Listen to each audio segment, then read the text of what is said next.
Hello. What's up, everybody? Hmm.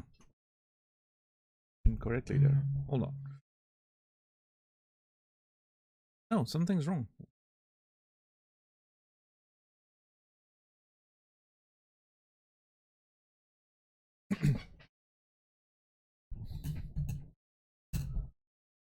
Trying to make sense of it.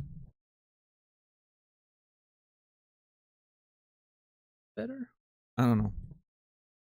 I guess it is. Anyway, what's up, everybody? Brainy, 10 bucks, Rasta, Fear the Dawn, Saladino, Trad, Brewer, Moist, Warren. Hope you guys are doing well. On this, my sense of time is completely off. What even are we? Tuesday, 26th of December. I had no idea it was Tuesday.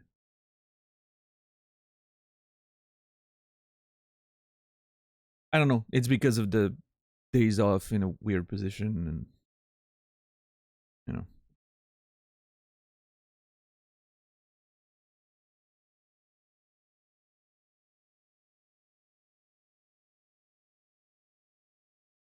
Me sleeping through most of the past couple days, I guess.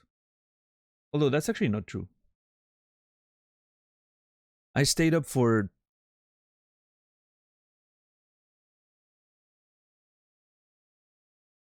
probably 28 hours after I woke up on the 25th in the morning. Yeah, stayed up for 28 hours. Just fix my sleep schedule. That I ruined by initially sleeping about, I don't know, 16 hours. Anyway, the usual, you know.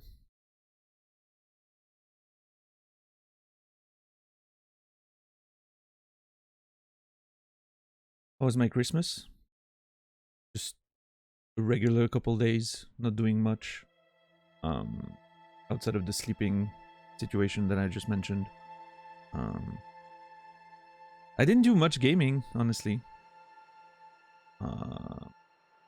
I played some MTG, a whole lot, yeah.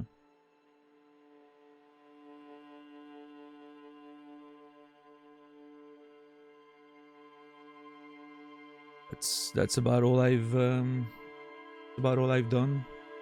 Played some Magic the Gathering, watched some streams. Been rewatching Lost recently as well while playing games, while playing Magic mostly, so that's been good. I've enjoyed that as well. But yeah, how was everyone's Christmas? How did you guys enjoy your past few days? Good fun, hopefully.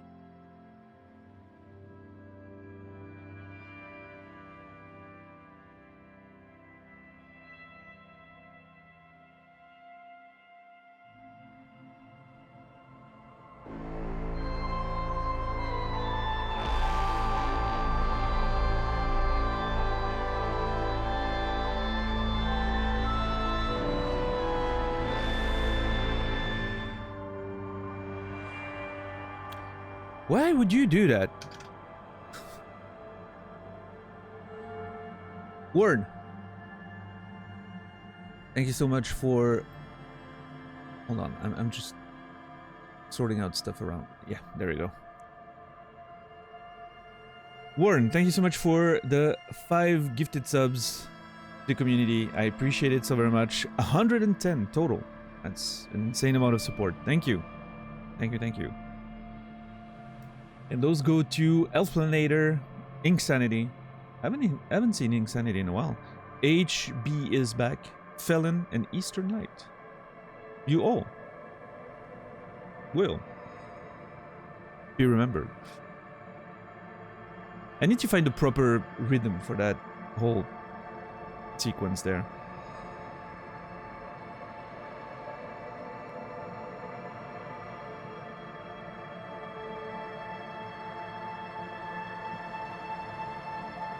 Yeah, thank you, Warren. Appreciate it. Thank you, thank you. What's up, Elf? Welcome in. Did my family stuff before Christmas, so I was just chilling all day yesterday. Played some games, watched some streams. Yeah. Had some family over for Christmas. It was fine. It was fine.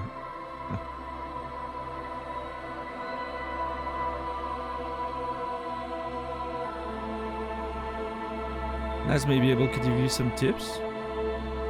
Tips about what?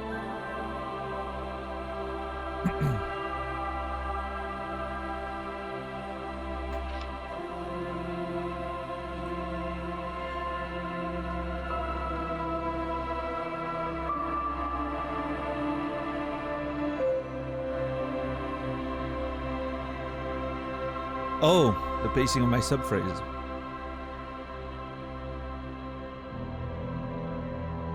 Yeah, I mean, at this point he's using my brand more than I am almost. So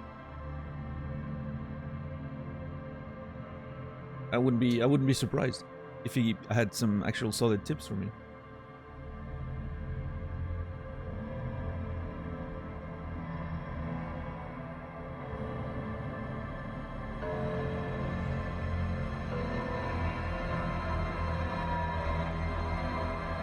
Beard care, yeah, I clearly need it.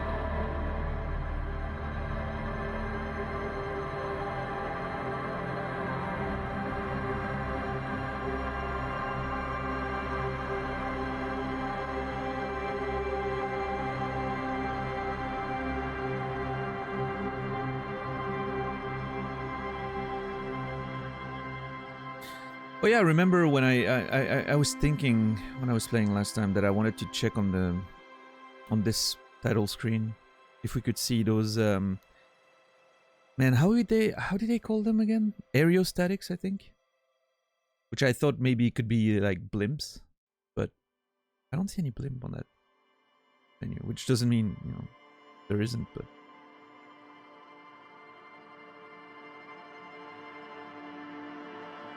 a lot of helicopters, but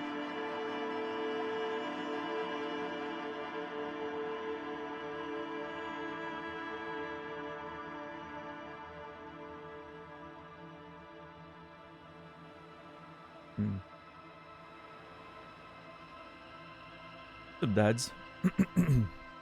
How are you today? Yeah, I don't know, you know, another year, another Christmas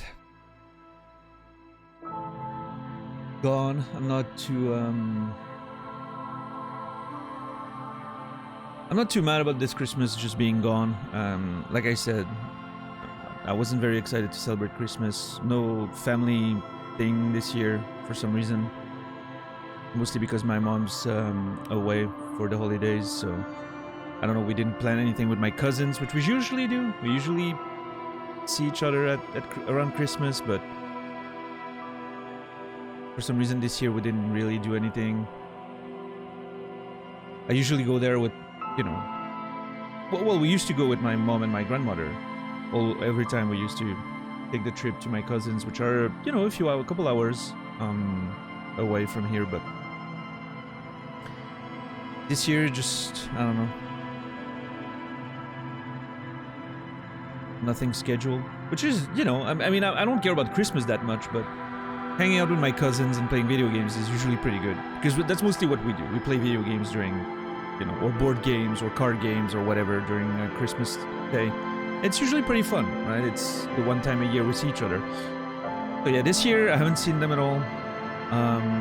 I'm sure we'll see each other a lot more next year, considering my cousin's getting married. One of my cousins getting married, so probably gonna be a big deal, and should be interesting.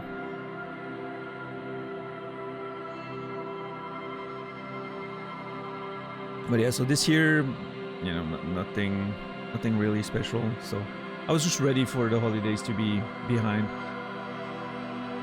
Besides throwing a wrench in my stream schedule, it didn't really do much. And I have the same considerations to have for New Year's. I don't know how I'm going to deal with New Year's. What I'm thinking that I'm going to do with New Year's is I'm going to stream all the way this week until all the way through Saturday, and then take Sunday off on the 31st. Because, I don't know. Or maybe not, I don't know.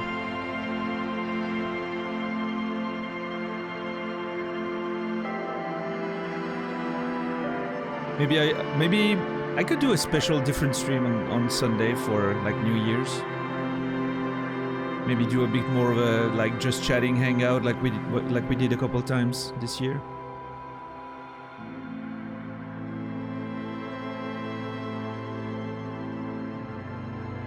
I'll decide. I have 5 days to figure that out, and I'm sure I'm gonna be still wondering what to do on Saturday, but that's fine. And then next week I maybe will have a day off next week. I'm not entirely sure. Around the 2nd or 3rd.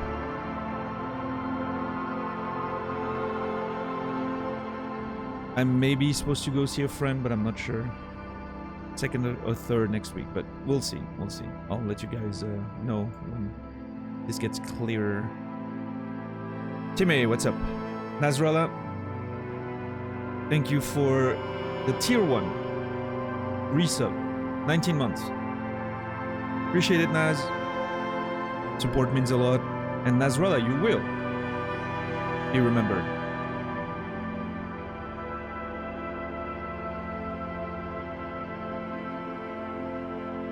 I did not pick up Baldur's Gate 3 at $10. I haven't found the proper time to get started on it. And so until I'm not, finding the proper time to get started on it, I'm letting it ride. You never know.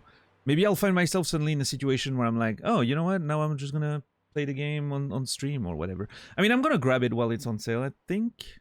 Still, even though it's only 10%, right? I think I'm still gonna grab it on sale. But although, I mean, at this point, I wonder, because there's always the thing that if I don't play it now, and if I wait like a few months to play it maybe on stream, maybe it's gonna be on the bigger sale at some point. I don't know. I still think I should play it as an off-stream game. I'm not sure it's a good idea to play Baldur's Gate on stream for me. I don't know. It's a long game. You guys are gonna judge me for the way I romance characters. Or maybe not. I don't know. Oh, I mean, if I was gonna play it, Robbins, it's not gonna be straight after Disco Elysium. Probably. I like to have a decent variety of games and not play two similar games one after the other, but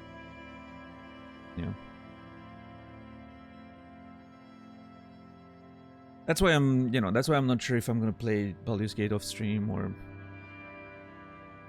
I don't know. I'll have to decide. Part of the fun. No, I know. I mean, I wouldn't be ashamed to show my romances. Well, I mean, I don't know the characters yet, so I don't know what's gonna happen in Baldur's Gate 3. Like, I know in back in the day when I played Mass Effect, let's just say I was very happy that some of those moments weren't streamed.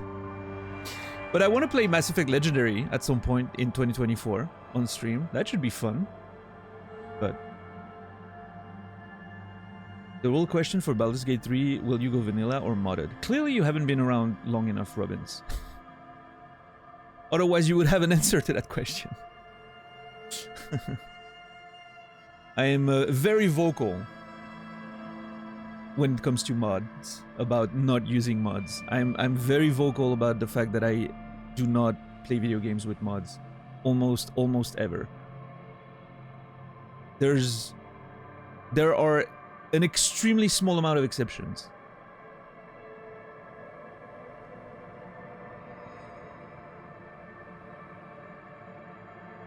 What's up, Quasi? How are you doing today? I don't think anyone's in a position to judge you over their Baldur's Gate 3 romances. Yeah, maybe. Armin, welcome in. I used a couple mods for XCOM just because the game was just unstreamable otherwise. Because of engine limitations and issues. It just wasn't a comfortable experience to stream. So I used a few mods for that. Technically I was using a mod for Outer Wilds, but the only mod I was using was so that the music and the sound would be interrupted when I tapped out of the game, right? Which was for stream immersion.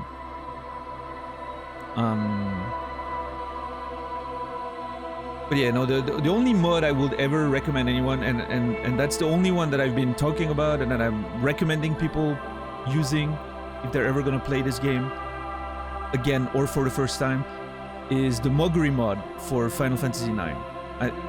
That mod gets my recommendation.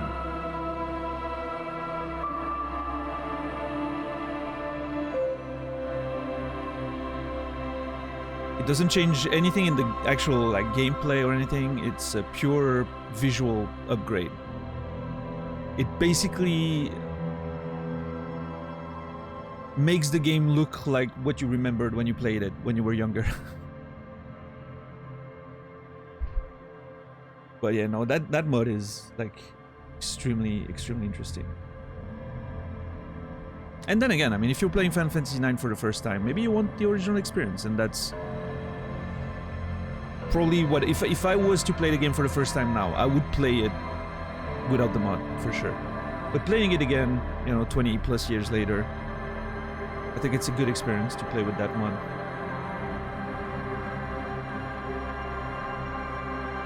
There's always an exception to the rule, I guess.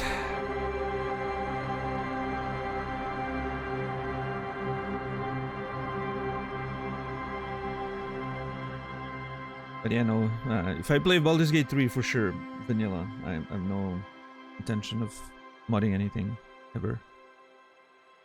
Are you planning to romance an evil rock? I don't know. Are there evil rocks in there? What kind of board games did you play with your cousins? You play card during family meetups? Would be nice to spice it up. What have we been playing in the past? Actually, we haven't played board games in a while. The last few times, well, we usually play video games, but I remember a few years, like for a while, the last couple of years, we've mostly been playing video game, but back like between 2015 and 2020 or so, when I would go there with my girlfriend at the time, so we were mostly playing board games because, you know, otherwise it was just me and my cousin just geeking over video games for hours, which we still did for a couple hours, but you know, we're trying to play board games and have everyone included, the girlfriends and whatnot. And so we played a bunch of card games, but there's one of them you probably don't know about because I think it's made by a Swiss company. It's called Frantic. This one was awesome. It's basically Uno, except better. It's Uno, but more vicious. Think Uno, except you actually target the people you want with your special skills and whatnot. And there's a whole bunch of special rules in there.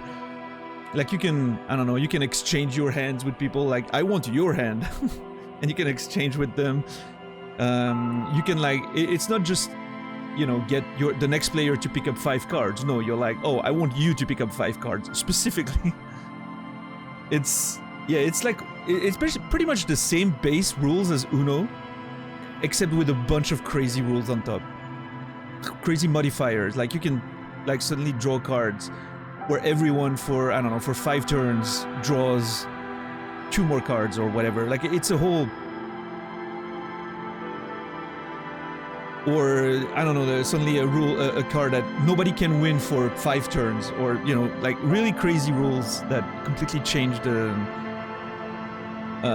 way the game is played. Like, it's a crazy version of Uno, and it's amazing. Frantic. If there's a way for you to acquire it, I highly recommend it. I personally don't like Uno, like the base game. I think it's boring as hell. This version is just... It's such a fun game to play. Creates a lot of tension.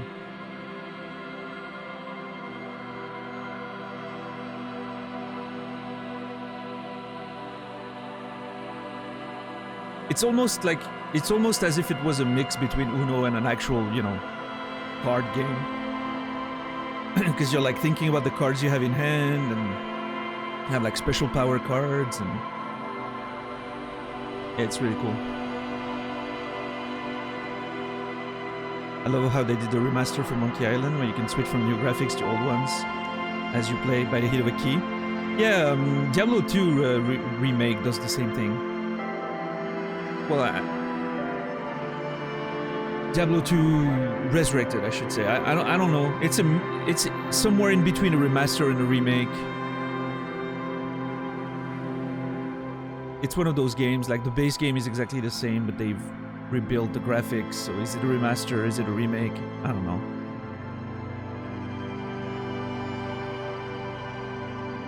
it's one of those situations where I'm not sure which category it falls in. But yeah, you can also switch to the old graphics at the hit of a button, and that's the fun part. When I was playing Diablo 2 Resurrected, I just played with the updated graphics, right, for a few good hours, and I was like, yeah, I mean, this looks good, but does it really look that much better than the old game? And then you press the key, and you're like, oh, yes, it does. But it's funny how your memory just forgets how things looked back when you played them.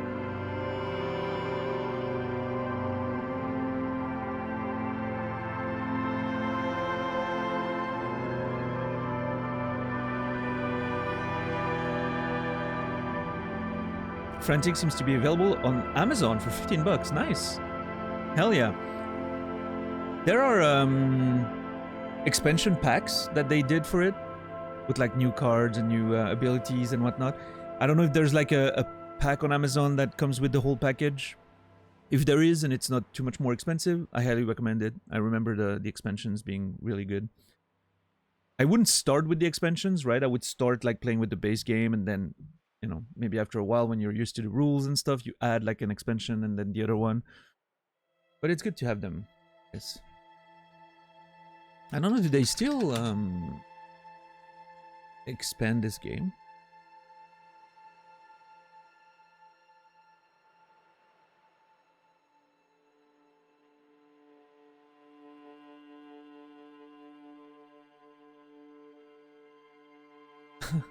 Just seeing the cards again makes me want to play. Oh yeah, the fuck you card. I forgot about that one. There's a fuck you card in the game.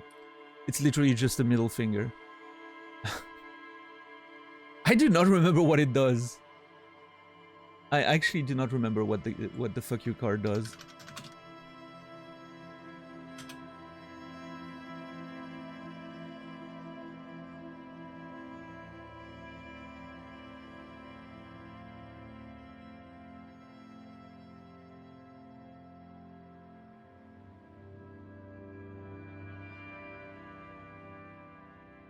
The fuck you card can only be blindly obtained by an opponent and not be willingly given.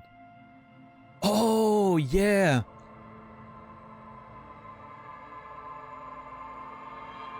You can... Okay, yeah, I remember now. The fuck you card cannot be given to someone. It can only be blindly acquired, which means, you know, sometimes you have like a card that is... You can... Or you can pick a card in your opponent on an opponent's hand, or you can force an opponent to pick a card in your hand. There are situations where, you know, you have to exchange hands or whatever, but anyway. And the fuck you card, you can only play it when you have 10 cards in hand. Which means as long as you have the fuck you card, you cannot win, right? Because you need to go down to 0 to win at the game, like Uno. So when you have the fuck you card, you need to intentionally go up to 10 cards, one way or another, to get rid of it. But mostly you're gonna want to, you know, pass it around the table and make sure that someone else gets it.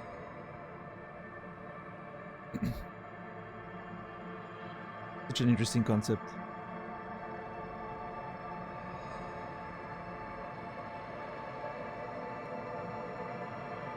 I'm trying to listen if the dog's barking in.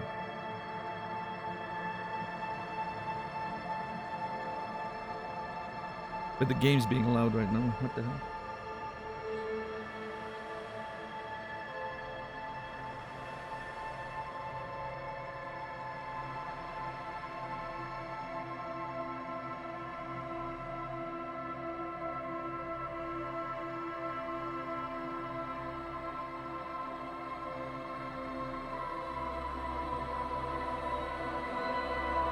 But yeah, anyway.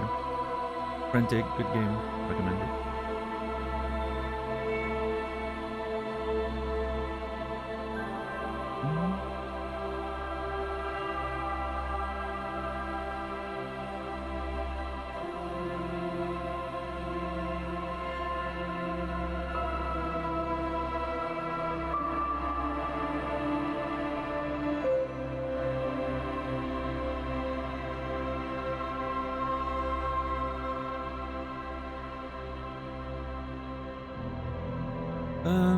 hold on, I missed a few messages there.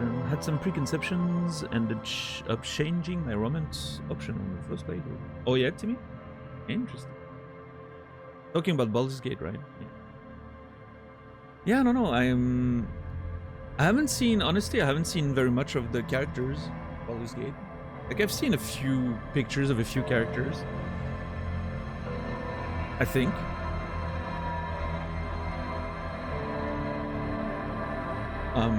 I've seen like I know what is he? Astarion or Astarion? I don't remember, but that one that, you know, whose voice actor won the best performance at the Game Awards. I know what that character looks like. I've seen Shadowheart playing the demo, and that's about it, really. Oh yeah, and there's that what's the name of that race? I don't know. The orcish looking lady. I don't remember the name of the race, but obviously that one is very prominent in the like game promotion stuff.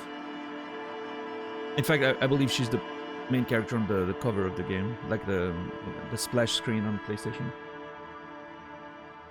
Bet you did. But I did what?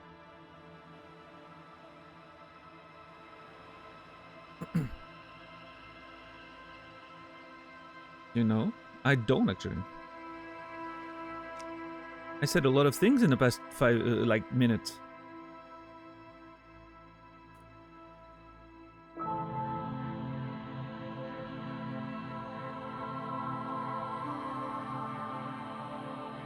Creep emote. Oh, you mean seen Shadowheart? I pushed her in the water. First thing I did after we landed on the beach when I was playing the demo. Pushed her in the water. She died.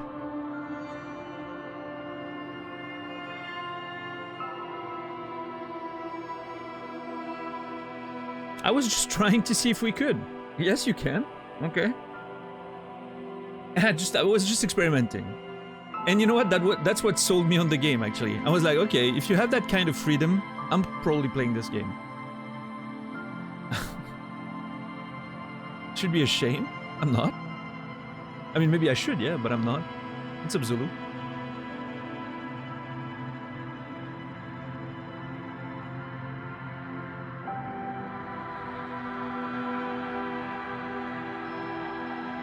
But yeah, Warren, if you end up playing Frantic, let me know how it went. Like, man, what a game. I really want to play it again in the future.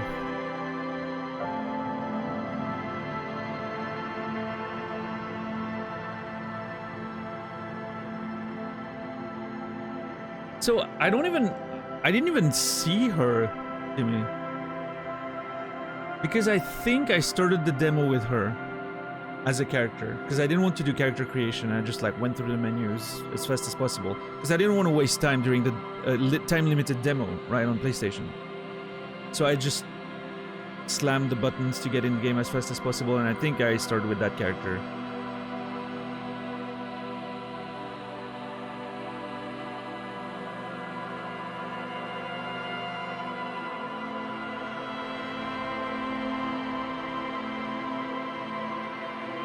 Which is another good question. I know they're doing this origin character shit again that they did in Divinity, which I didn't enjoy, by the way. I don't like the origin character stuff.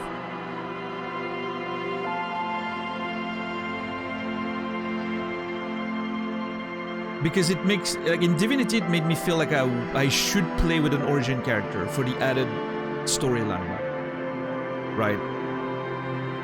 And I don't like that this is in Baldur's Gate 3 as well. And like it always makes me wonder, like, should I play an origin character because it adds story content or whatever.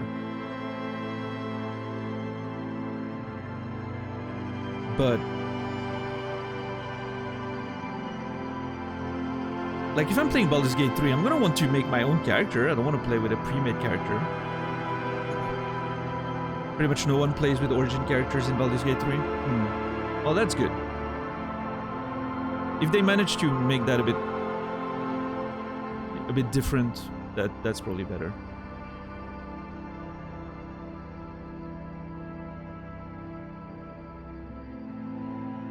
It's like I feel like the issue in Divinity, the issue in Divinity was that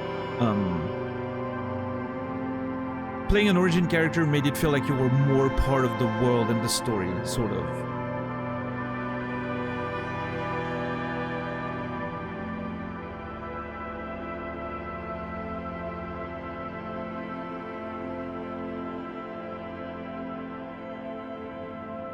But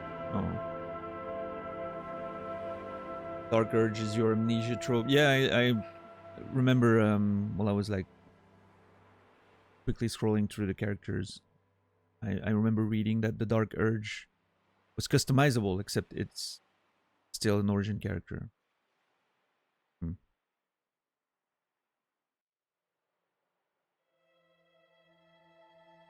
Which seems like a nice compromise, but I don't know. I don't know if it's for me.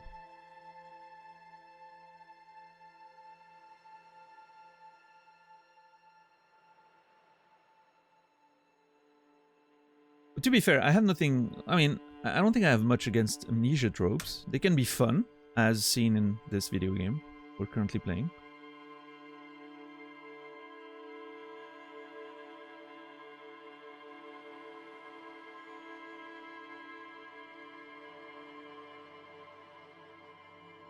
Right, Timmy?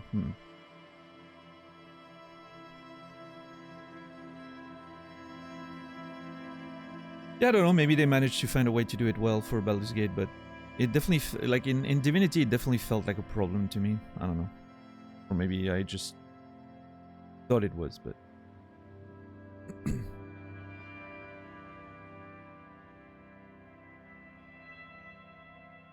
We'll see. I'm not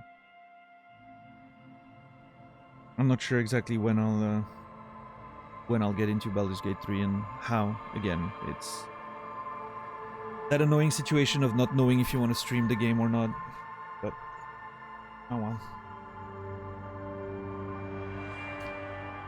Anyway, I'm trying to see if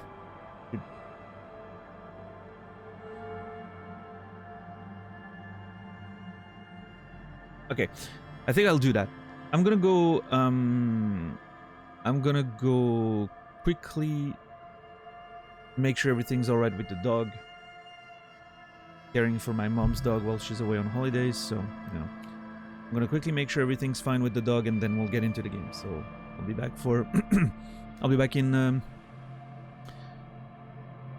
a minute, max. Don't go anywhere.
Alright.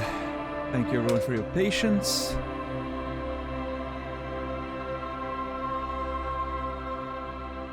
Let's get in there, shall we?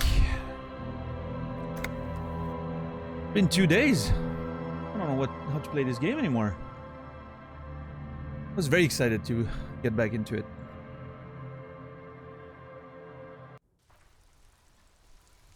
Alright. It's exactly noon in the game. Day 2. Look at that.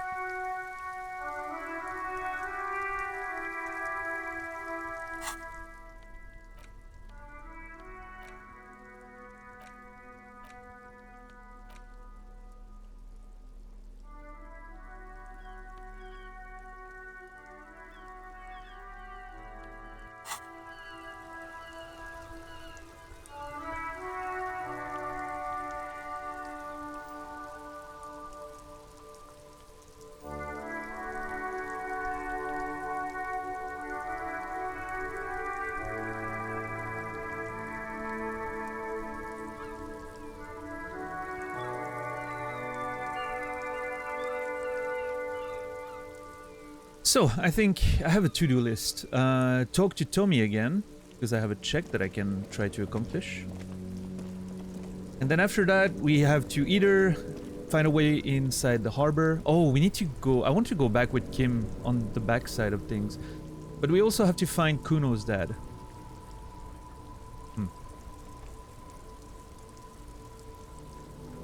Yeah, we'll have to look into that. But first, Tommy. Stuck in the rain in a traffic jam, man. What's on your mind? Alright, we have an empathy check that we can try again. Pretty high chance of succeeding, 72%. We need to hit a 6 or better.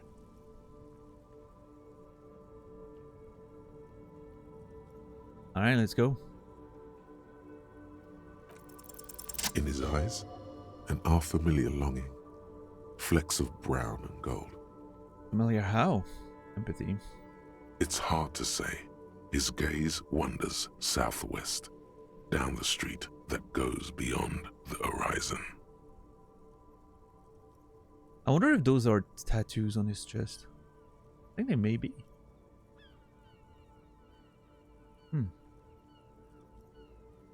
His gaze wanders southwest down the street that goes beyond the horizon. The road continues for miles, Shivers! flowing together with other roads, turning into causeways or bridges, ending suddenly in dead ends, or ramping up or down highways. It forms a crisscross pattern across the land. Dude, Shivers gives such great descriptions of the city and whatnot. I actually love it. It's amazing.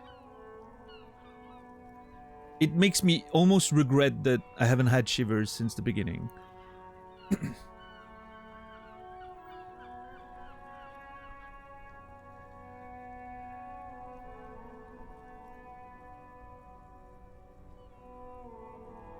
Where does it lead?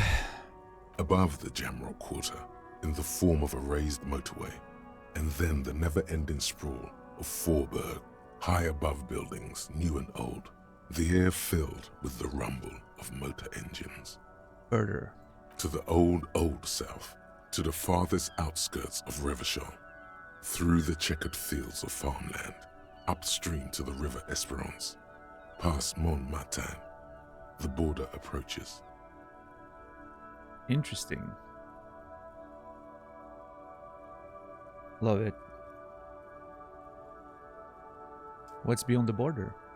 You cannot see. It's out of the city. Up ahead, the mist blocks all sight. A gale blows across your cheeks. It is cold. Before you stands a tall lorry driver with sad eyes. Suddenly brought back to reality. Love it. It's interesting that you can't see beyond the city, though. Again, it adds to that nature of what is this place, right? Like,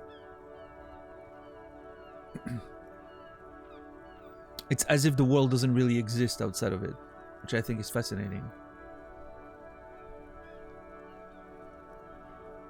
I mean, we've seen maps, right? In the store, there were maps of like the greater world.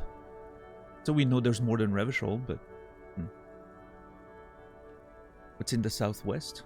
Excuse me? He emerges from the reverie.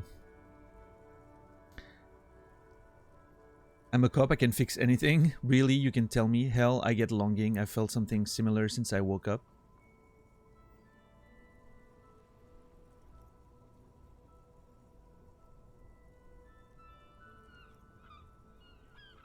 Yeah, I think sentence number 3 is...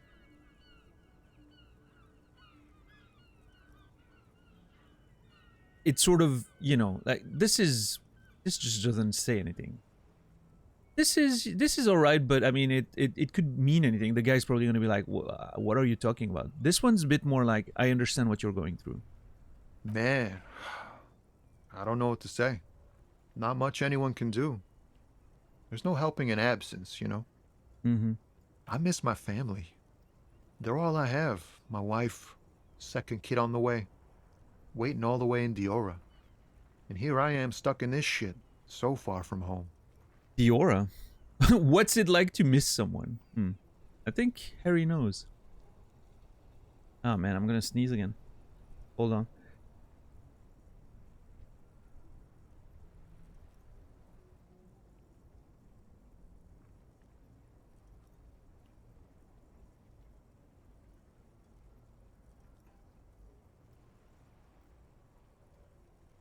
I think we're good. Brothkeen, how are you doing today? Thank you, thank you. Oh, Naz, are we getting some actual new NXT tonight, or is it also a clip show? Did you know?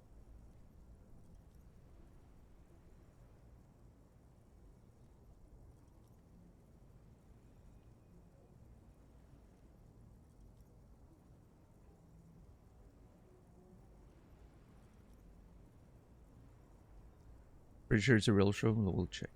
I don't think we missed anything special for Raw. I think there was like one skit with Chelsea Green and Adam Pearce, from what I've read. Which I'm okay not having seen.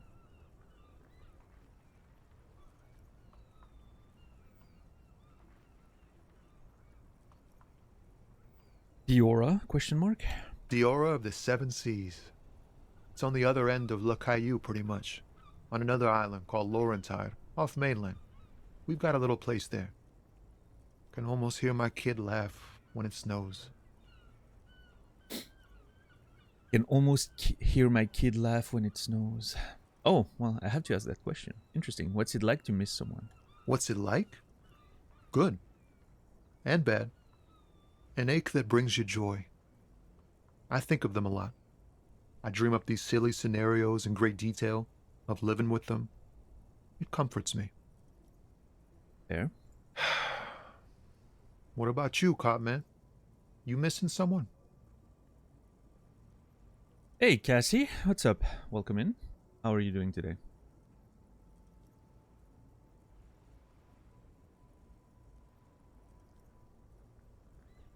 Alright, who's coming in there? Inland Empire, maybe? Is that what it is? This feeling? Yep. I miss my gun. I lost it. I'm fine, man. I don't miss anyone. I miss someone, but I don't know who it is. No, I feel hunted. Okay.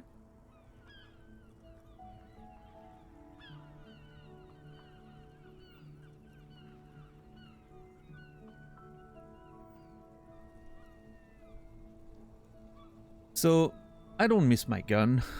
I mean, I would love to have a gun, even though from what I've seen so far, maybe it's better that I don't have one. I feel hunted seems strange. One of those, like, paranoid conspiracy theory answers.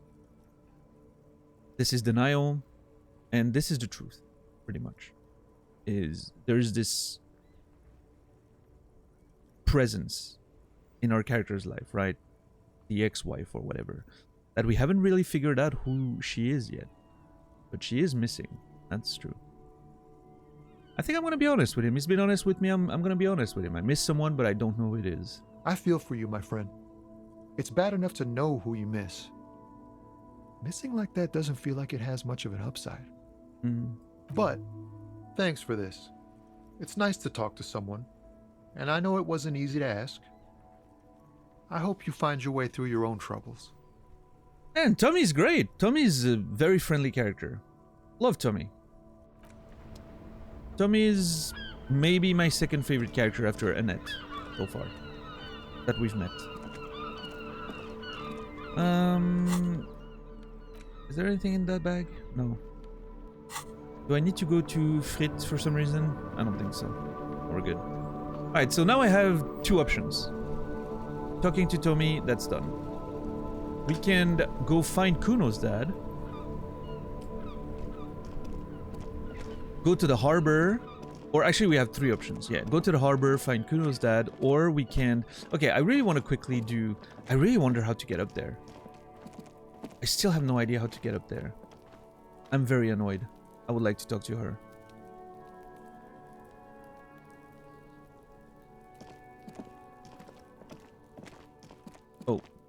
I clicked on the door. Okay, no. Thanks, game. But I have no idea how to get up there. And I'm pretty sure I've checked everything inside. What is up, Brandon? How are you doing today? Thanks for the raid. What's up, Meng? What's up, Naufal? How are you, fighting game fiends over there? How did that set end, Brendan, that you were doing with, what was his name again? Whoever you were playing. Boost, yeah. Toast your salad. Okay, fair. What's up, Zai? Yeah, I mean, that's, you know, that's what you get, Brendan, for trying to bully someone who's playing, like, clearly a lower tier character with top tier DJ, right? Those poor Ken players, you know, they're just doing their best with a low tier character. You know?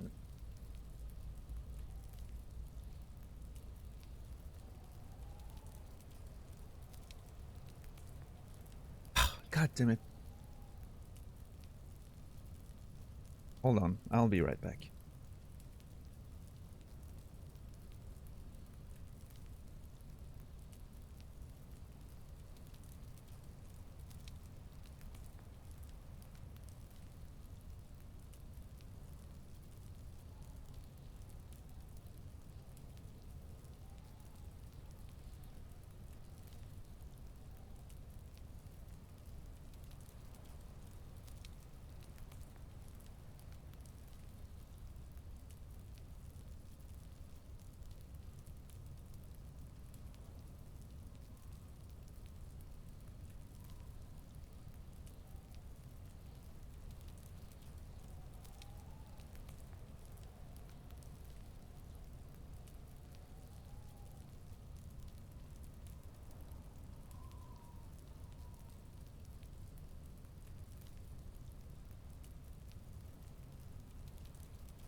Alright, sorry about that. I dropped the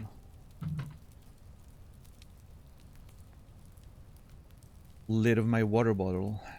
Fell on my lap, and when I tried to get it on my lap, I pushed it to the ground, under the desk. Karma sounds like it, seems though. Still need to catch up on the last bit of the VOD from last year. You had 2 days to do that. What the hell, Brendan? I intentionally didn't stream for 2 days around Christmas so people would catch up on it. Wasn't home for 2.5 days. Well, see, that's something I didn't consider. What's up, Mr. X? How are you today?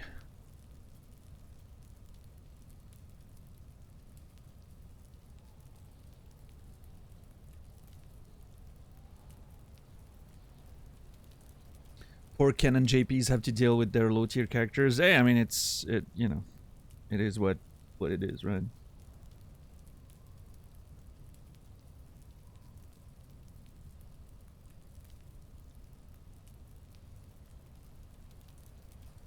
But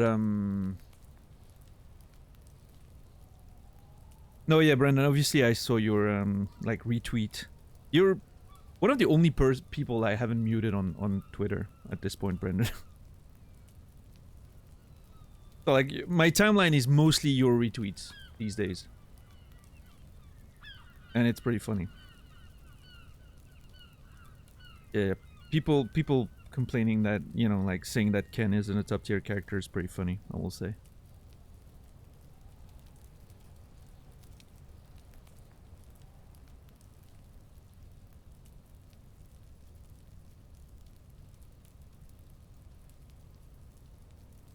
Give me some credit of what time I had last night. I spent listening to the last of your VOD and reading Scythe. Not at the same time, I hope. Jeez. You do not want to ruin Scythe with my terrible content. Come on. Okay, I think my my lid is okay. I have this weird thing where, you know, even though my floor is mostly clean, right? I really hate dropping stuff on the floor. Make sure it's really super clean.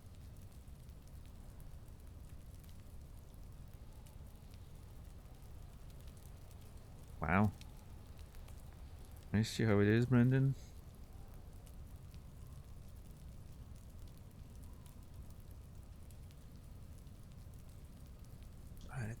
I think this is good. Probably as clean as it.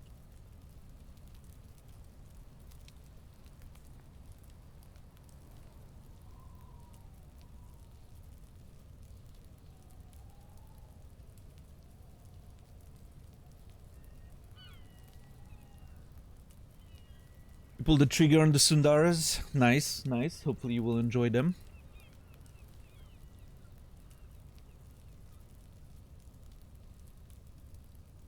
Yeah.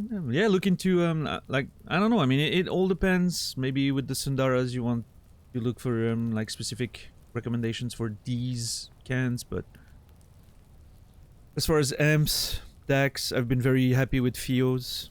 You know, K5 Pro. I think it's been pretty solid. You can find there's this stack they sell like it's like a combo. Hold on, what's it called again?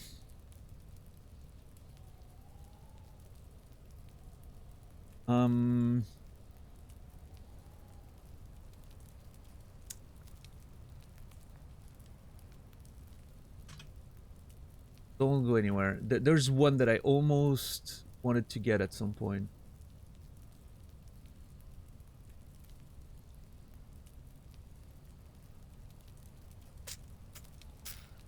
What's up, Rusty?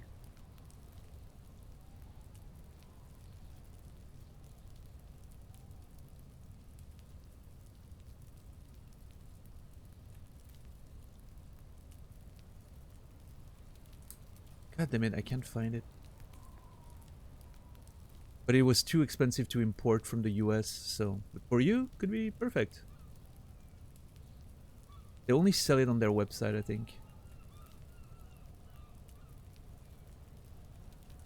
It starts with a J, JPJ.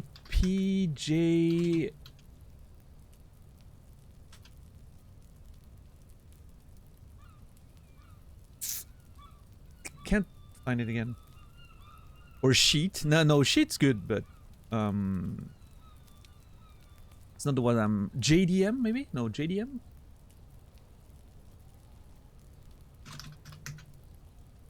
JDS. I think that's it. Yes. JDS Labs. The Element. JDS Element. Element 3 is the current version.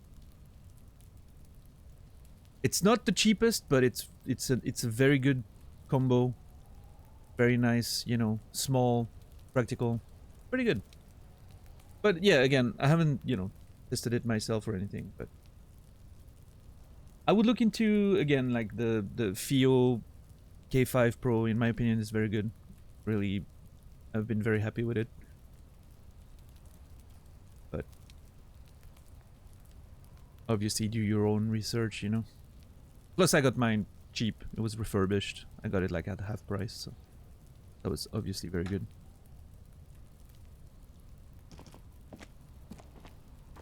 So, there's two doors. What the? Okay, hold on. How do I get here? Do I get from up there? No way, right?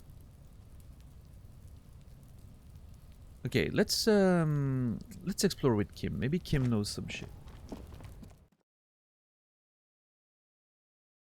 DTX 90 Pro or something? I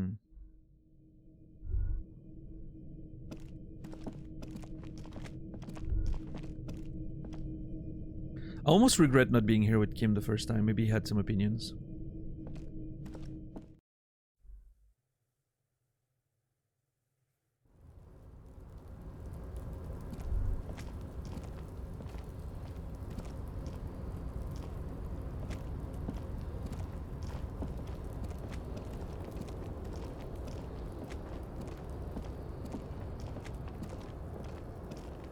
So is there a world where... No, okay. No, this is from inside. God damn it, I really don't know how to get there. Okay. Well, that's not the reason I'm here. The reason I'm here is I want to interact with this. Now that Kim is here to support me, maybe we can do something with that.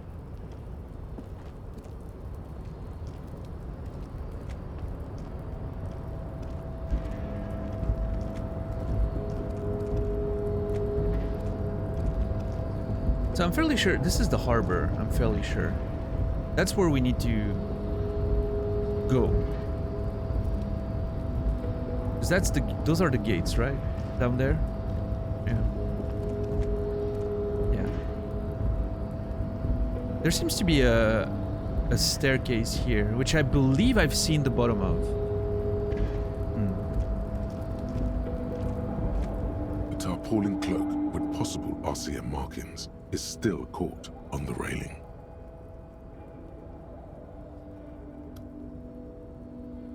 Look around. The wind is aggressive up here. The lieutenant looks at the enormous crane towering in the distance over the container yard. Wow. See, we didn't get that the first time. Kim really adds some context to some situations.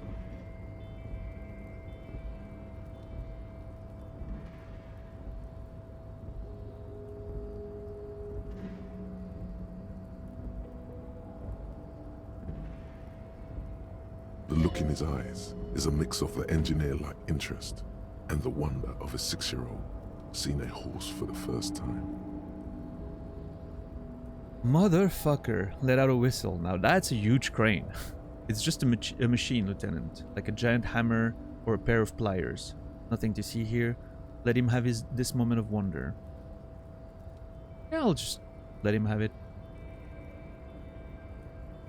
His eyes trace the crane's contour, as if trying to memorize its majestic shape.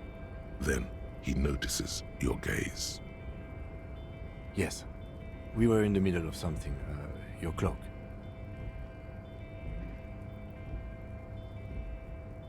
What exactly are we doing up here? I was under the assumption we could ask the leader of this union to help us get this body down. This is why we're here, right?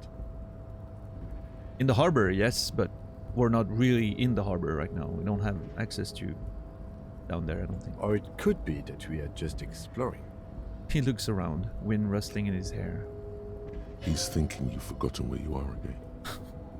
Do you really think this cloak is mine? Should I go for it? Jump? The cloak? I do think it's yours, yes. As to whether you should go for it? He looks over the ledge at the cold pavement below. Well, it doesn't seem too dangerous. 2-meter stops. Whenever you're ready to do it, I'll be right behind you. Oh boy. Kim is encouraging me. That's rare. The cloak looks like a bag of goodies floating in the wind. Who knows what its pockets may hide? Oh, I was hoping for a bonus now that Kim was encouraging me. I mean, I have a 3% chance of getting it. There's no way I'm getting this. I'm gonna hurt myself very badly. Is what I'm getting.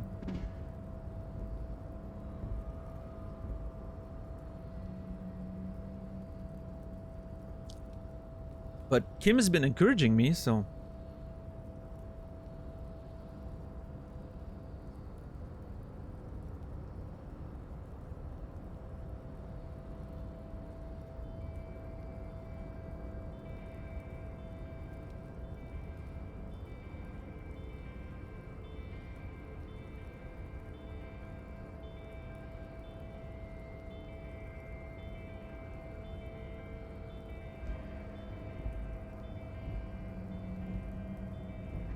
No, you know what? Let's see. Let's see what happens, I guess.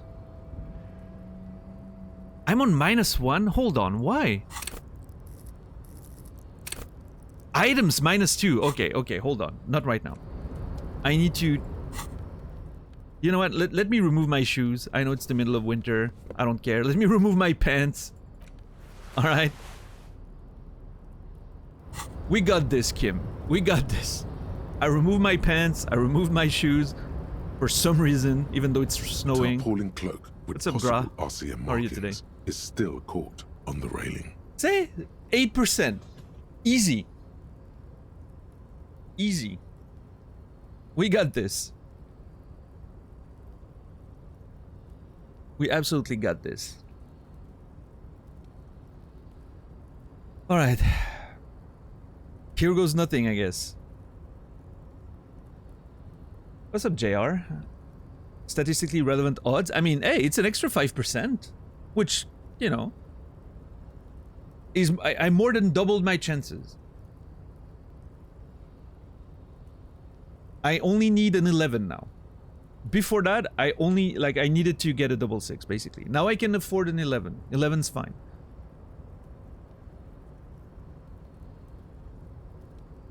That's great.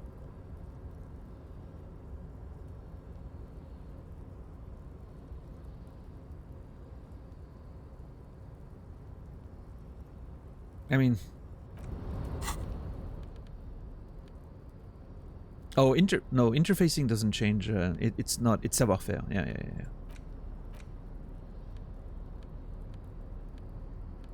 I think that's the best we can get.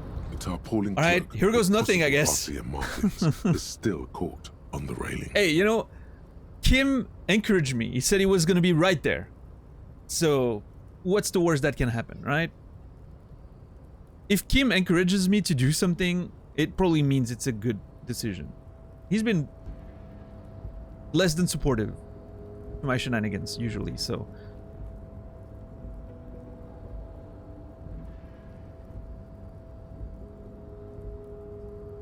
I mean, I'm kind of worried, though. Like, what if I fall? Hopefully I don't fall here, because then, you know... If I fall here, then what? We just explore? And I find my way out? A tarpaulin cloak with possible RCM markings is still caught on the railing. I mean, I mean, again, no, worst case scenario, I just fall down like an idiot and just die, but... I mean, I have a healing item, so that's good. And if I'm stuck here, am I okay if I'm stuck here? I mean, there's probably, like I said, this goes inside, and then I'm assuming you can exit here, and then the staircase we saw at the bottom, I think, goes back to the gates. Which also means, hold on. Which also means I could probably technically take that staircase from the gates, right? Get in here and get out there and get the cloak.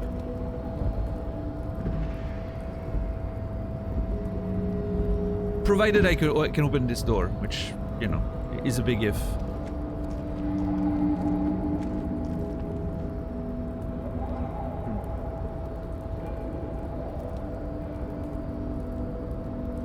I mean, it's one of my missions right now to get into the harbor, one of my tasks, right? So if that leads me inside in a weird way and I don't die, then I'm sure that's good.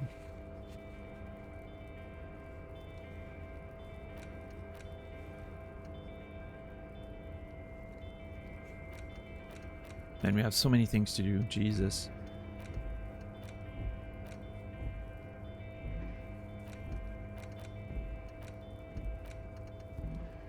Ugh. Alright.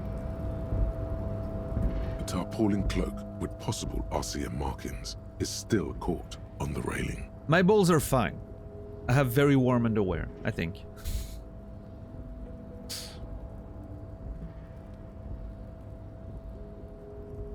What a great idea to do that when it's snowing.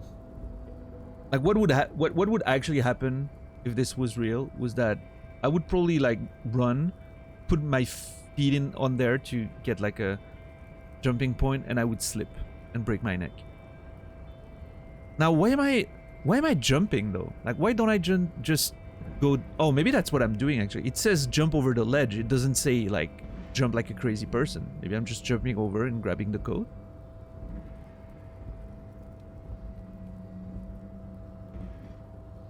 What's up, Credo? But why is it so challenging if it's just like basically just jumping over, going down?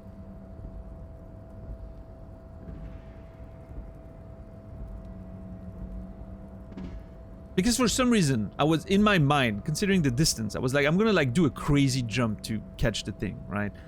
I'm clearly playing too many video games. But no, the actual smart thing is just jump over the thing and go down and grab the cloak, right? Like a normal person would.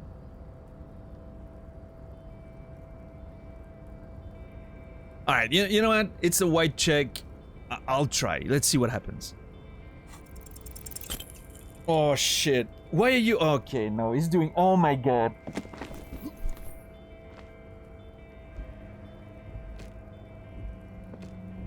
Nope, no. That's still too high. What were you thinking? You're not a gymnast. You're a boxer.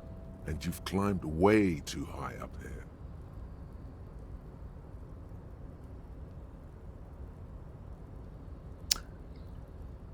So the voiceover didn't match what the text said, but holy wow, that's high. Doesn't seem dangerous. The lieutenant must be crazy to suggest that. This is certain death. Vertigo almost pushes you over the edge. Hey, I was pretty close. I got a 10. Well, 9 plus 1. At least it didn't damage us in any way, so that's good. Disco's going well, Frosty. Yeah, great game. Love it.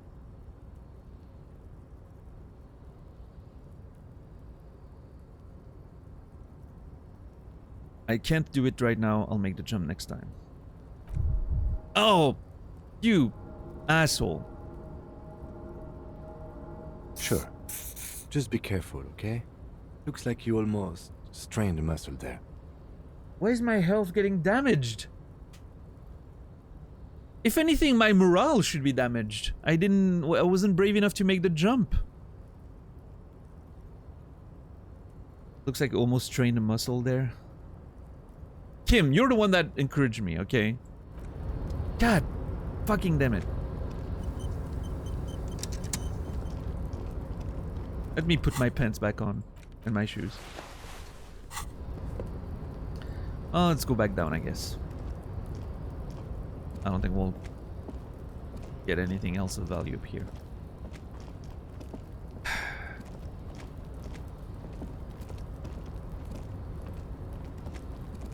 God damn it.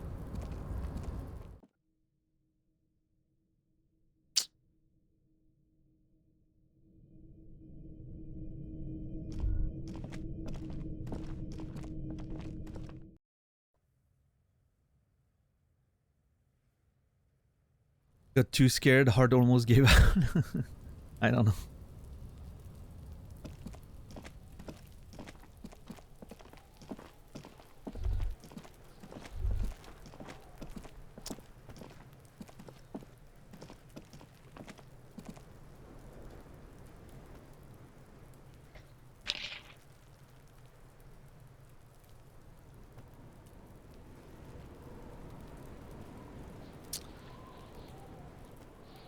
Alright, well, that was a failure. That sucks. Let me go around.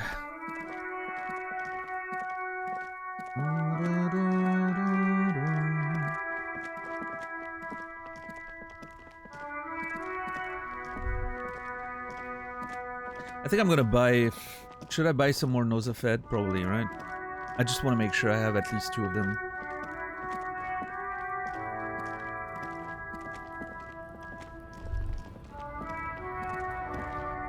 Can I... No. I didn't know if, like, the bins would refill for bottles every day. Apparently not.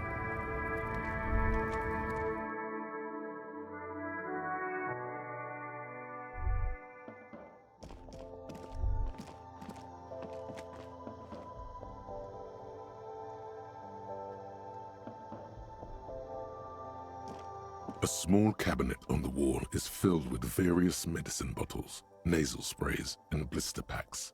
They all bear the Saint-Baptiste Pharmaceutics logo. Yeah. Well, I'll get... I mean, I need to get to 20 until tonight. But I'll get a Nosafed. Okay, here. I hope Saint Baptiste makes you feel better or something. Is this about the questions again? Because I don't really know anything. Oh yeah, we have the warehouse conversation after talking to guard about what could be behind the door. That is true.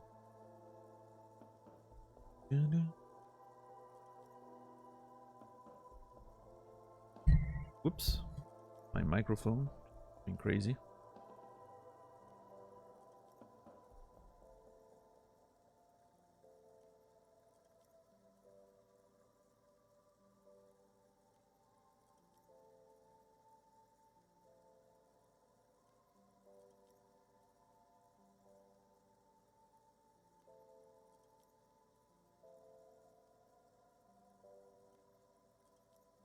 Yeah. Yeah, we have extremely tight rules when it comes to in-game information. Which, you know, yeah, like everyone said, it's not personal, it's just to protect the experience, so to speak. And everyone gets deleted, it happens. There's no hard feelings, you know, no judgment or anything. It's the like being very strict, like zero tolerance is the only way we found to make it clear for everyone, right? There's no line to skirt. Because as soon as you give a, you know, as soon as you have a bit more leeway, like people are gonna skirt the line. People who really want to, you know, you know, not anyone here right now probably, but you know how backseaters can be on Twitch. They're gonna use every little line they can skirt to just give you information or push you in a certain direction because they want to see something, or, you know, by having the lowest of the lowest bars, you know, you ensure that everyone knows there's no skirting the line or anything.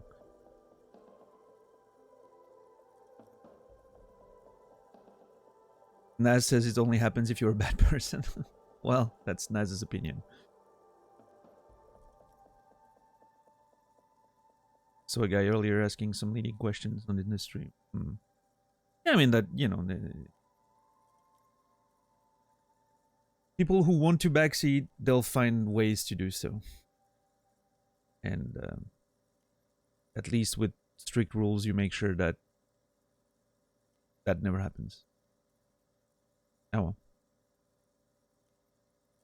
Does Fritz have a warehouse in the back of Rolling in Rags? A warehouse? I don't know. Maybe. I don't really care what Frit does.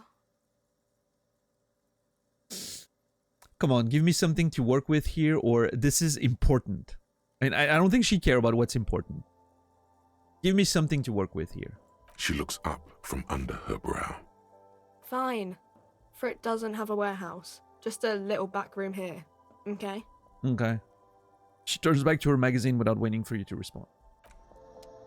Well, thanks. What a... Watch her suddenly be the person who gives us like the most significant piece of information we'll ever get. In this case. In the game. At some point. Because she seems so fucking... Like, she knows nothing, right? She's just that bored person who doesn't want to engage with us. It would be so fucking funny if she ended up being like the one with the most relevant information. Okay, I'm a little worried about what's happening here.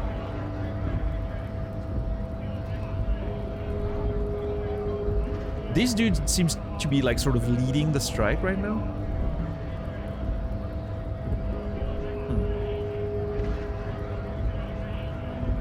Yeah, JR, the game's really good. I've been really enjoying it so far. I've had a lot of fun. Will I need to buy cables for my amp setup? I don't know.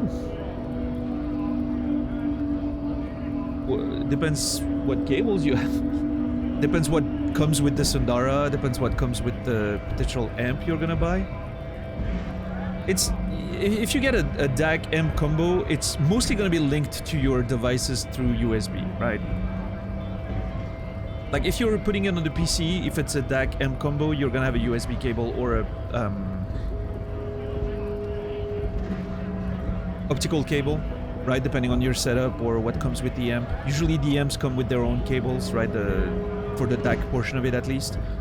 Now, if you want to use it with your phone, for instance, you're not going to use the DAC part of that, right? You're only going to use the amp part if you're going from the phone, because you're going to get out of the phone in analog mode, right? So it's just going to be from your fucking shitty Apple dongle, because I think you have an Apple phone, right? Straight in the input. So maybe you need something that is yeah, I mean, I don't know. Depends on your setup, I guess. For my personal setup, if I was going out of the phone, I would need a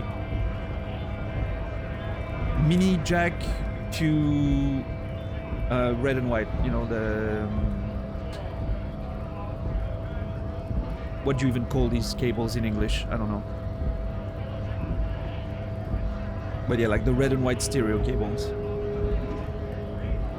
Yeah. Or yeah, if your dank amp combo has Bluetooth, maybe you can connect through that. Some of them do, right? So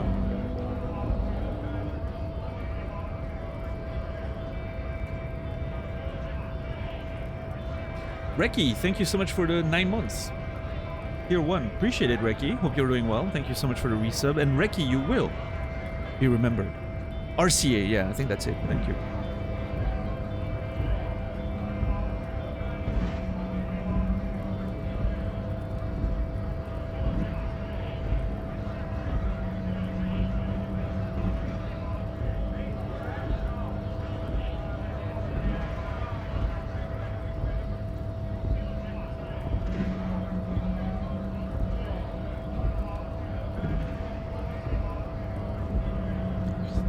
But yeah, after that, I think, Brendan, it all depends on your setup, but I think you should be mostly good.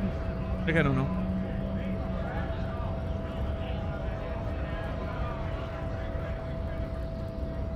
I always have a bunch of audio cables, because the way my PlayStation's connected to the whole setup requires me to have like a whole bunch of analog stuff, so. Are the Sundaras that you got, like, Bluetooth or cable? Cable, I'm assuming, right? Yeah. Cable. Look, I don't know if they have like removal cable, but look into, I mean, well, maybe not for, if you're gonna dance, you probably want a long, thin cable, but I personally use one of these. Right? Which I think is awesome. They never get tangled. They're, you know, slightly heavier, but you know, they're really great. Coils, yeah.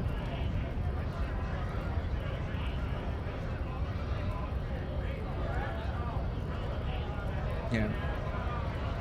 And just like the weight of it is sometimes a bit much, but the way it's resting on my mic arm, actually, in a very nice way, which makes it almost weightless.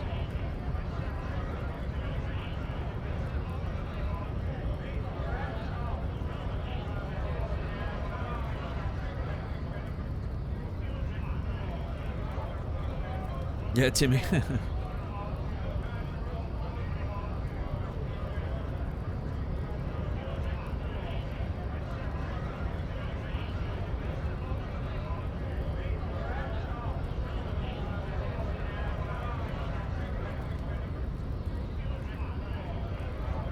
Actually, I wonder something. Hold on. Let me, I'm trying to experiment there.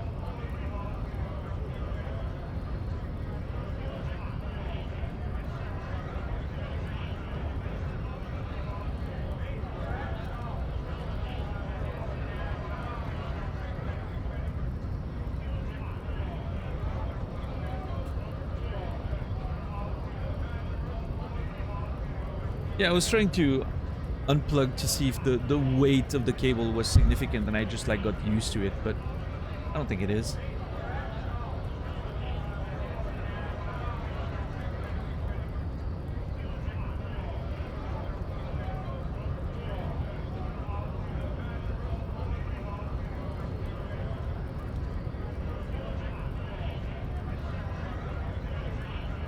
Alright, are we technically striking with them right now, since I'm just hanging out?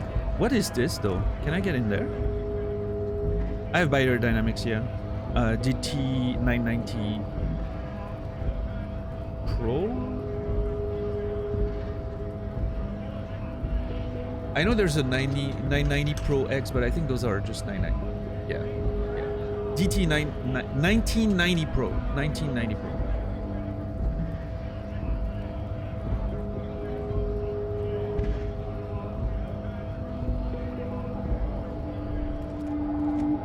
Are we complicit of what? Striking? I don't think I'm against the strikers necessarily here. I haven't. Yeah, I don't know what's going on with the union and the strikes. I mean, they seem to have like reasonable demands, sort of. Even though the union seems to be having methods that are questionable, but the demands of the workers seem reasonable to me. You know. Yeah, honest work, honest pay. I'm with this guy. So what is this? A lorry stuck in the traffic jam.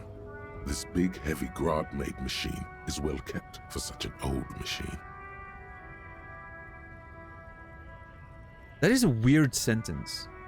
This big, heavy Grad-made machine is well kept for such an old machine. The repetition of machine here is sort of strange. A rare instance of questionable writing in this game. I would have probably edited that sentence to avoid the repetition here.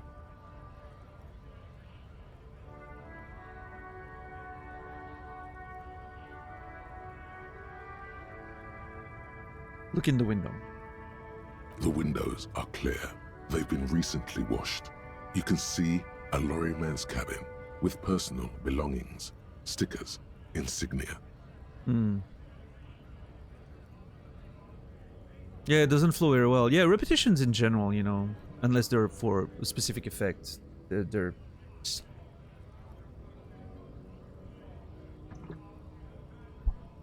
annoying.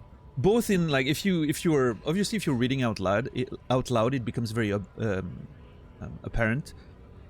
But even when just reading in your head, even if you don't like, some people don't read with the voice in their head, right? I personally read with the voice in my head all the time, but some people read without the voice in their head. They're just, you know, the words just like disappear, sort of, and they just get like images or whatever. But anyway. I personally like having like an inner narrator, so to speak. Is usually how I like to read, but even then, when you're reading and you get like repetitions like that, it can really throw you off while you're reading.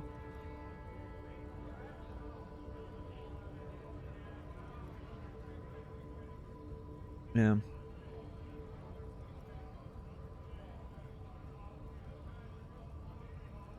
I'm very I'm a bit of a I'm very intense when it comes to avoiding repetitions. Which we have fantastic tools to deal with that. You know, in the modern days. My software, the software that I used for like spell checking and editing is called Antidote.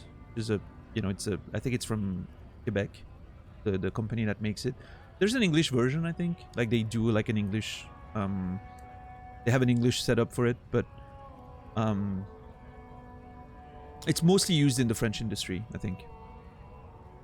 It has an extremely detailed engine for repetition hunting, and it's pretty interesting. Like you can change all kind of settings for it to be like, you know, like how much space do you allow between repetitions, and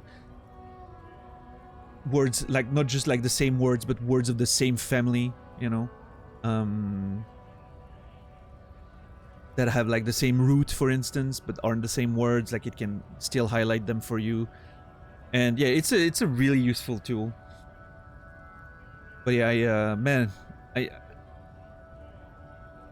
usually towards the end of working with a manuscript, I do like an editing pass for repetitions only, and that pass itself, just repetitions, takes me multiple days, like several days of just looking at repeating words and replacing some of them and picking those that I want to keep for whatever reason. Like I think it's my least favorite part of the entire work, Honestly, it's my least favorite part. Repetition hunting is just... Even with the tool, it's a pain. And there's the whole question of what do you replace the words with? Because it's not as simple as just picking a synonym, right? You could, sure. But there's two problems with that. Sometimes the sound of the synonym, or, you know, like just the rhythm of the word is not going to fit in the sentences. And sometimes you just can't come up with a word. And I'm trying to avoid as much as possible. I'm trying to avoid using like thesaurus and whatnot, because I think it makes your writing feel artificial. I'm trying to find the words that I would use or that I would know, right? If I'm really stuck, yeah, I'm going to look at a list and be like, oh yeah, maybe this word would fit, right? But I try to avoid using synonym lists, because I feel like it makes the writing more natural if you're only using like sort of your vocabulary, so to speak.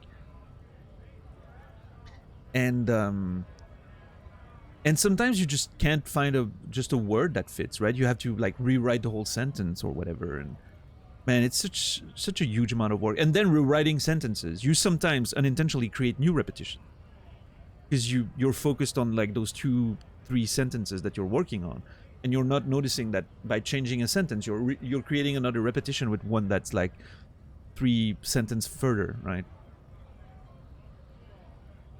So it's man, that's one part of the work that I do not miss, I will say.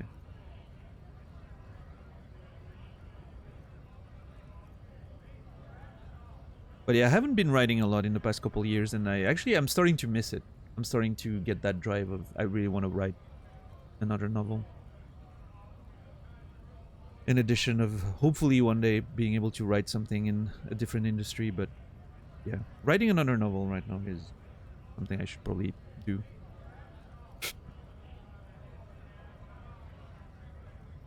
What a binoclard, I know. You don't hear the words when you read?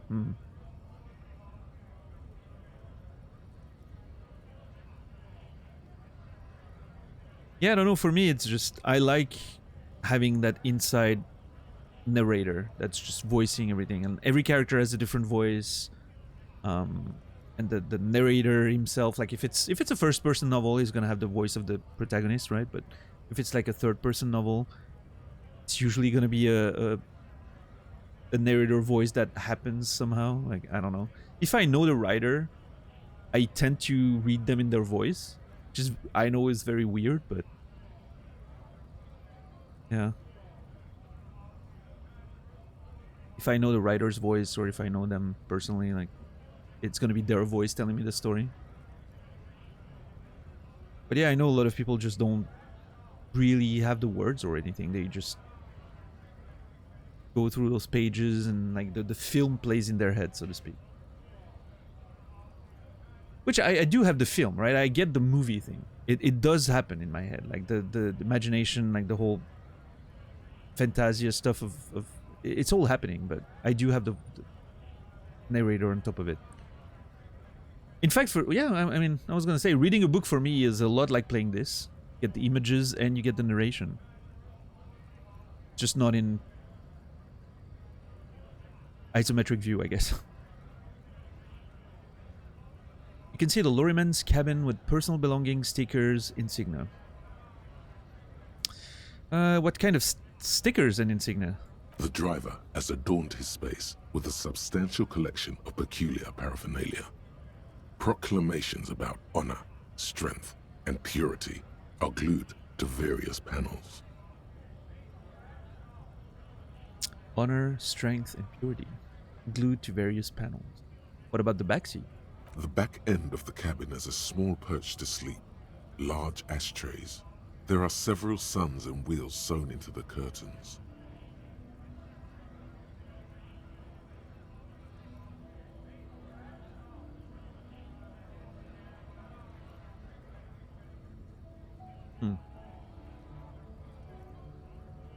Yeah, $10. I've always thought, I don't know, I have a fascination for trucker life, which I know is very weird, because it's very, you know, it's probably not great. My grandfather was a trucker, he had a, I still remember he had a plaque that he got from Mercedes, I think, because he was driving a Mercedes truck, if I'm not mistaken, and he had a Mercedes plaque that he got because he drove like 1,000,000 miles in one of their trucks or something, and he had like a plaque that's plaque, I don't know, that said, you know, like million kilometers, actually, sorry, kilometers.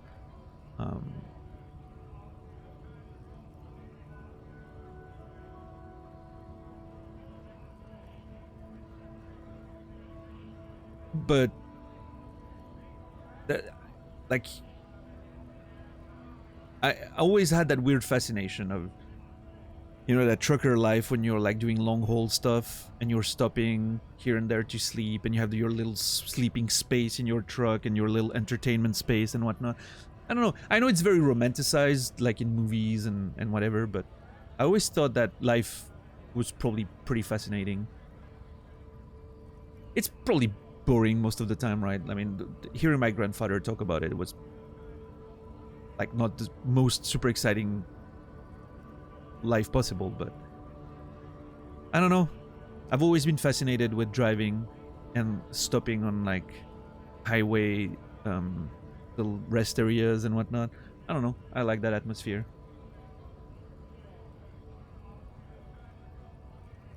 Imagine being stuck in traffic, but that's your job. Yeah, that's the part that's probably not very fun about it, right? Yeah.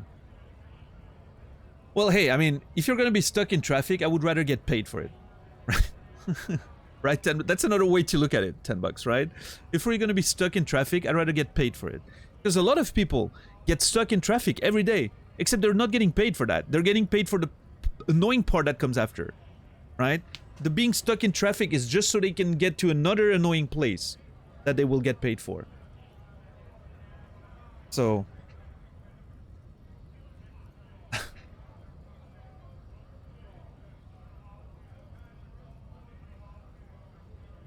at least there you're being paid to be stuck in traffic. That's it, right? Maybe that's why I like audiobooks. Gives an extra element I wouldn't have otherwise. Yeah, maybe. Man, this conversation makes me want to read again. I really want to read more. I haven't been reading too much lately because I've been playing too many video games. Playing too much Magic the Gathering until it's time to sleep. But yeah, I want to read. I want to actually, what I want to do is either I want to read something I haven't read before, but I need to pick something that's going to be really exciting and pleasant, or I want to reread something I've read.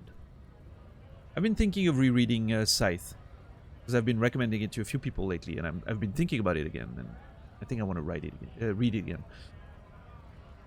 I could see myself reading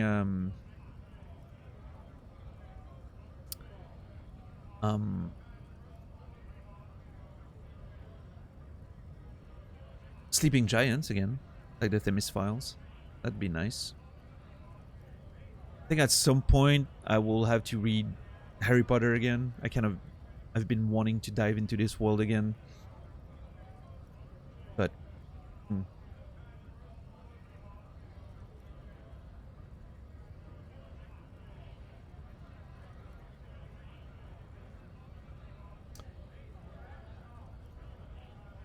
Andy Weir just came out with a new book. Oh, what's the title? I think someone mentioned it the other day. In my mind, it's a very peaceful, no bullshit job. Driving is very meditative for me. It's easy to get in a peaceful zone. Yeah, I love driving. I actually get, you know, I get that whole almost trance-like state when I'm driving. But doing it for a for a living, you probably get, I don't know. It's probably not great.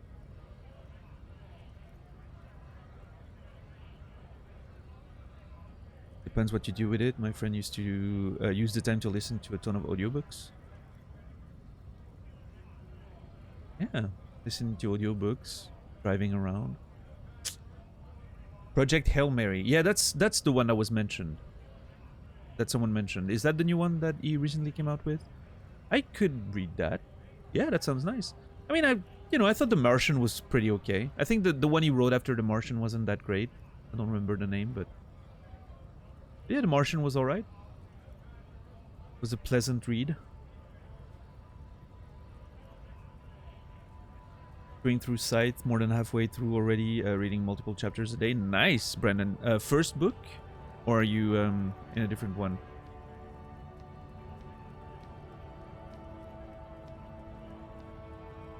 First? Yeah, yeah.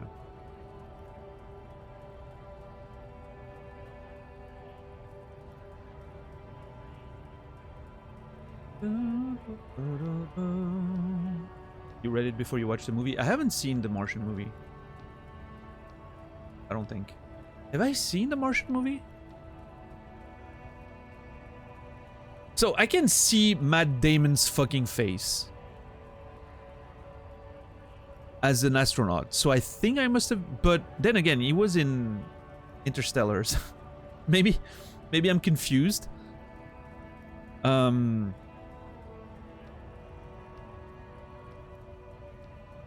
I don't remember if I've watched the Martian movie. I must have at some point. I must have watched it. I don't know. Probably at least saw the trailer. Maybe, yeah. The book was better anyway. Wait, hold on. I have a... Oh yeah, I'm correct. I was like, I had this weird feeling that Jessica Chastain was also in The Martian, as well as Interstellar. Also a movie in space, with Matt Damon here for some reason. She is! She's actually the one, like, that's leading the expedition to save him, right? So yeah, no, never mind. I've seen The Martian. Yes. I've seen it.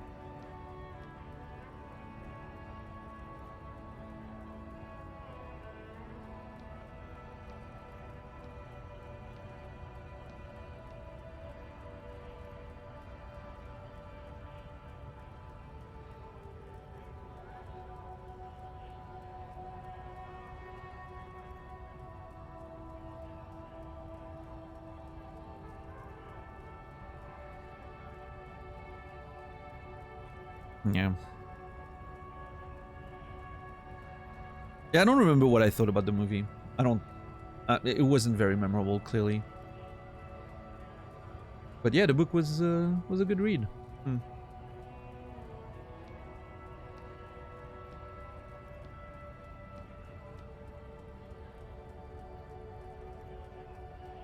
Right, $10, yeah. So that's funny because I've had a weird phenomenon happening with Harry Potter, as far as I'm concerned. Because I read the books before watching the movies, right? I started reading them before the movies were made, and then I kept reading them, and I remember very clearly not wanting to watch the movies for a while. I think I only started watching the movie... Maybe I watched the first movie after, like, the 5th book or something. At some point I caved and started watching the movies. Yeah, because I think I remember not liking the 5th book too much. I remember thinking the 5th book was very long and just... I didn't know exactly why I didn't like the 5th book so much. I think, like, in my mind at the time, back in the day, I remember thinking it's just so long. Like, it feels sluggish. And now that I have all that writing experience, and I'm looking at the book again, and I'm like, oh, it's just poorly edited. It's a bit of a mess. It reads a lot like a poorly edited first draft, but which is why it felt sluggish. But I remember, like, watching the movies at that point, I think. And so I had that very strong vision of the characters in my mind. And I remember watching the movie and being like, for the most part, you know, they've done a good job with the casting, I thought. Except, and I know that's a hot take, except for Snape. At first, my mind has changed on that, by the way. But at first, when I saw Snape being played by Alan Rickman, I was like, this is not at all the vision I had of the character. He has the right pretty like roughly the right haircut and the right clothes and whatnot, but his face is completely different to what I was imagining. In my mind, Snape looked like a Disney villain. He had a bit of a Jafar. Ah, what's going on, Twitch?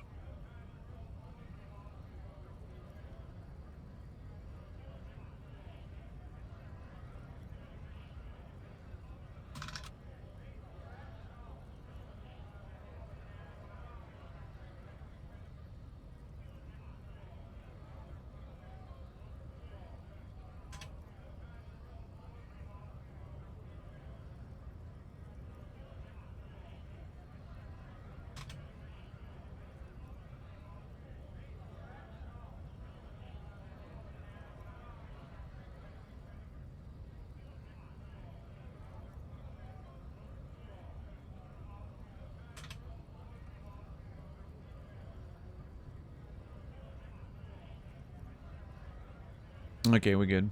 Yeah, I don't know what that was. I think that was I think that was on Twitch. Because my internet didn't drop or anything. Yeah, make sure to refresh if you were caught in the, you know, in the buffering and whatnot, so you're you don't have the delay or whatever. Yeah. What's up, Chris Link? How are you? So I was saying, in my brain, Snape had a Disney villain face, like Jafar, or even like, I mean, I know it's gonna sound weird, but Scar from The Lion King. You know those kind of faces that they had at that era of Disney movies, and like very, you know, sort of long and evil face, right? That's sort of what I was imagining Snape like.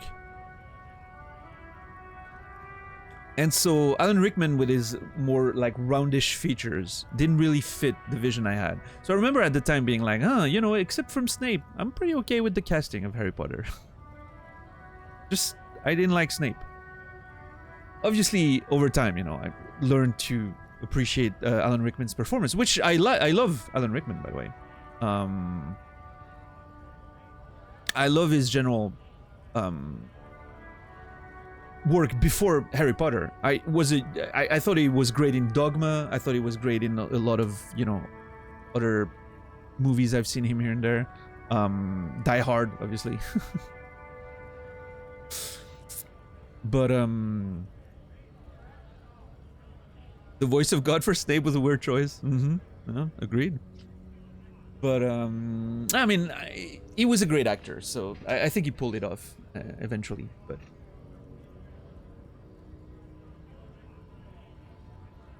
oh my god, why is everything fucking up? My chair's just...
Alright, I think I fixed it.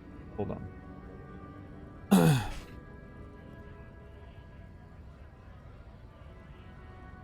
I had to, like, my, there's one spot on my chair that sometimes, like, just sort of kicks out. And, I have to, screw it back in. I think it's fine. Should I wash my hands? My hands smell. I'll be right back. Sorry about that. And then we'll continue playing the game.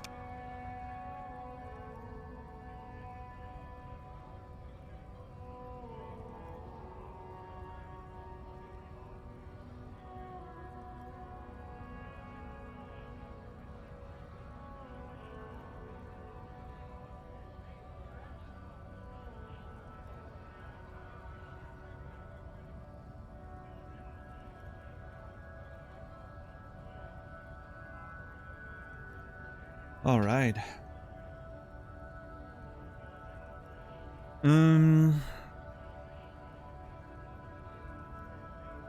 What was I saying?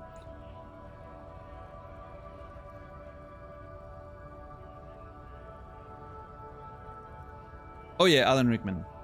Ended up liking his work very, very well in Harry Potter. And then, so my point was that eventually, then going back to the books and reading book 6 and book 7, I ended up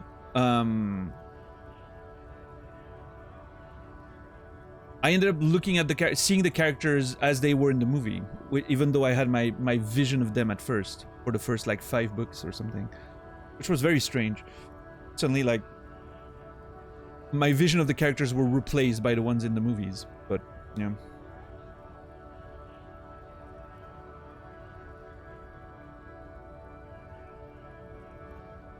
What's up, O'Tunnel? I wish that message was deleted, actually. I don't know why that wasn't deleted. Because that seems like a pretty significant spoiler.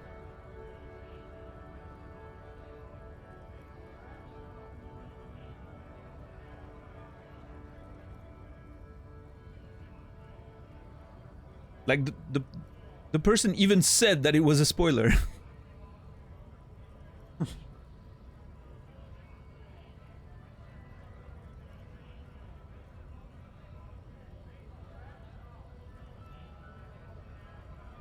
I promise it's extremely insignificant. Well, now it's not. It's not going to be insignificant.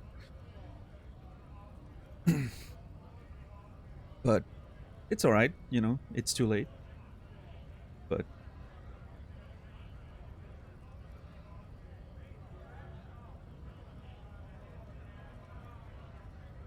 it's all right. $10, don't worry.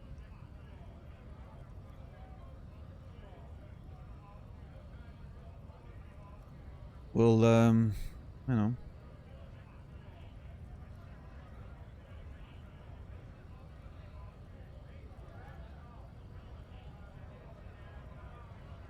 We'll complain about it again when it happens in game. When inevitably we see a fucked up chair in game, or we have an encounter with a chair that is significant in any way. We'll know that it will happen, and we'll complain about it then.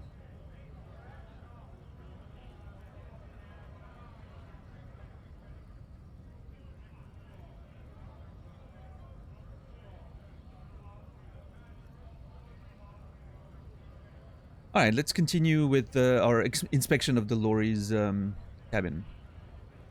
Oh, is that a Lori actually? What is this? Yeah. A book with ragged edges catches your notice. The front cover features a large, muscular man. The title reads, Man from Helmdall in the Lost City of the Pygmies. Man, that Man from Helmdall series is very popular, apparently. Between that and... what's the other one? Dick Mullen? Those are the 2 most popular book series in this world, it appears. Racist nationalist paraphernalia. Not unusual in this part of town. This is our guy. The lieutenant nods towards the racist lorry driver. Oh, yeah, the dude we talked to. Very nice. You think this lorry belongs to our tough guy? Likely, yes. This guy's proud of who he is. Drapes it all over his machine. Interesting. I wonder if that opens any sort of conversation line with him. Probably not, right? But I'm gonna check just in case.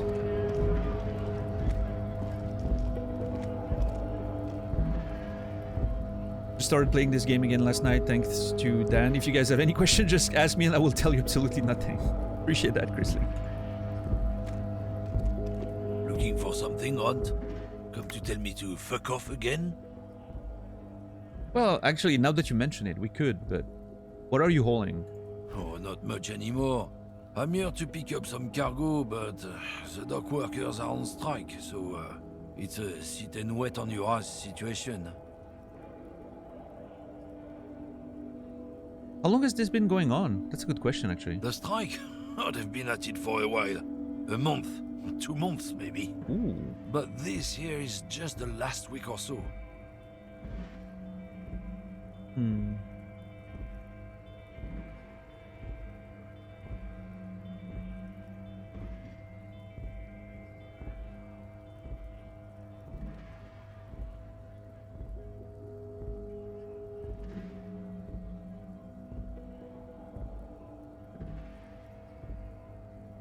Interesting. Very shortly in my first play as well. Yeah, that's good. I don't know. Oh yeah, I mean we have extremely strict rules around here. You know, for several reasons. One of which is you know, even like the slightest hints or foreshadowing of shit, and I tend to be pretty good at picking up on stuff and like deducing things, which can be annoying. Because, you know, sometimes from like a random passing comment I can like draw conclusions, and I'm, you know, even if I'm right or wrong, that's the thing, it still influences the way I approach the game, right? Which is what we're trying to avoid, and that's sort of like the second part of it. It's not just about spoilers in general, it's about anything that can influence the gameplay. And yeah, an example like the one we just had is going to make me suspicious of every chair in the game now, right? So it's going to have a significant influence on the entire rest of the playthrough. So that's why it's considered off limits, you know.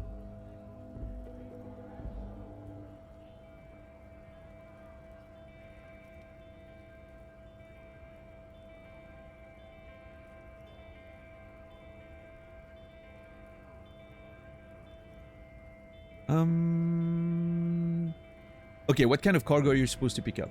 Apples. Fair.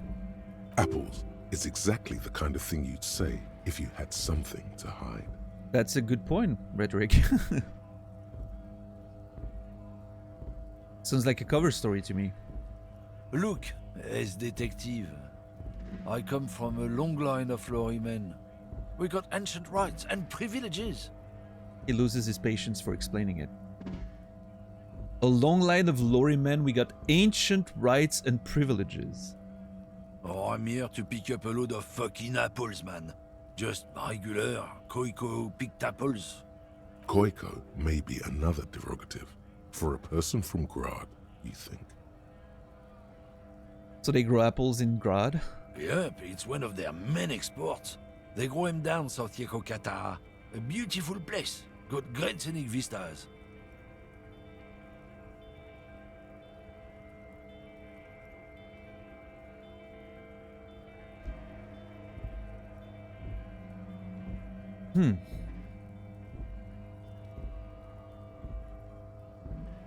Yekokata.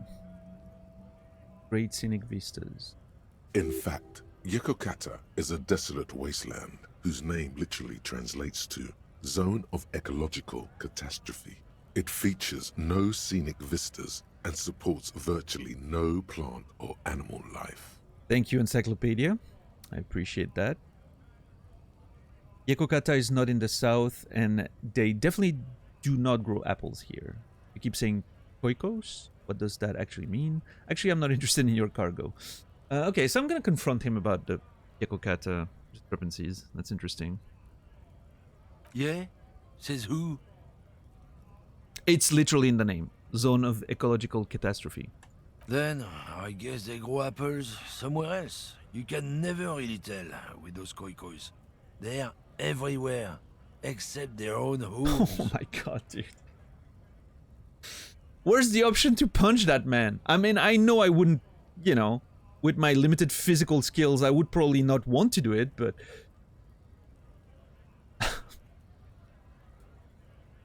You keep saying koikos. What does that actually mean? He means the people living in Grad. Well, yeah, we determined that, Kim, but... Yeah, you know, Gradniks, Gradvolk. those degenerates from Grad. Okay, but why the word Koiko? Cause that's what they're all called. Koiko Pichik, Loslav Koiko, Koikovic someone. Low self-esteem, those guys have. Mind you, God. they look Occidental, but they're not really like us. Dude. This dude's accent too is just throwing me off. He's got like that very typical French trying to speak English accent. Yeah, I don't know, Sorrow. It works so well for some reason. I don't know why.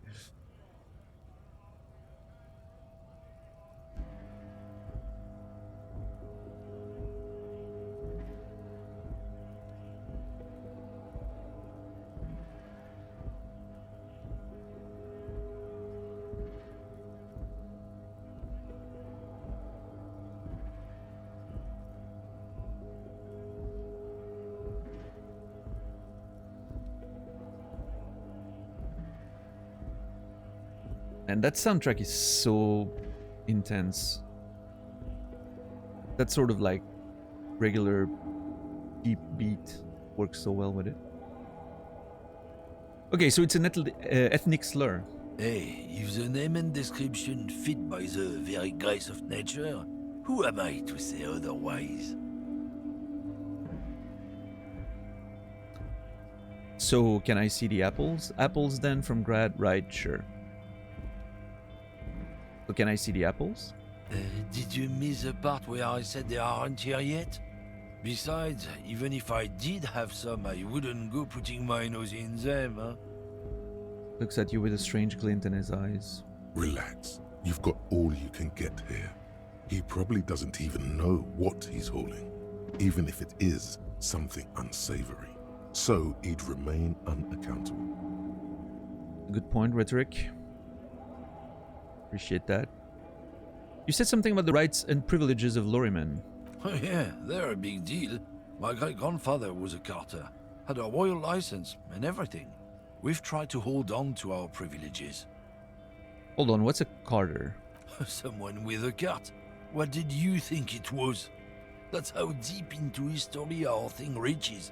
Before machines. Oh, right, a carter, like someone who's driving a cart to hold things. Nice. So it was a garbage man?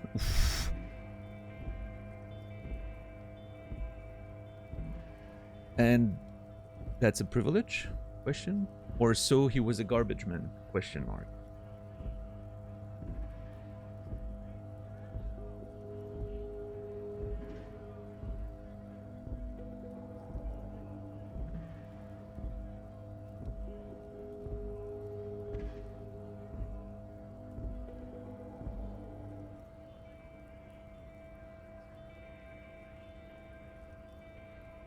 And that's a privilege question? Privilege? I think I'm just gonna, you know. Sure fucking is. We have a guild and everything, huh? Very ancient. Very prestigious. So you're in the Carter's Guild? Goddamn right. They've been trying to fuck us out of our heritage in the name of profit. But when they try to replace us, they'll regret it. Okay. Trusting street thugs with their goods is going to fuck him right up the ass. Mark my words. Generations of practice ain't no laughing matter. Have you noticed how he slips in and out of his French accent with like the R's? Sometimes he like gets the French R and sometimes he gets the English one. It's weird. It's like he's trying to pretend it doesn't have a French accent, but he does. Interesting. We're done for now.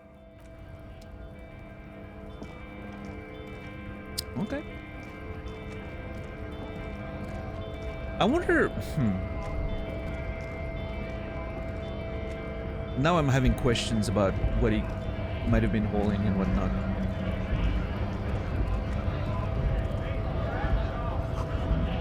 It says G-R-I-H.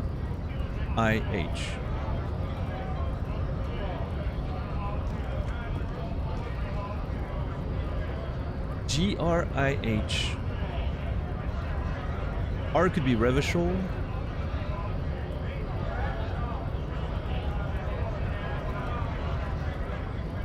I could be Insulendian.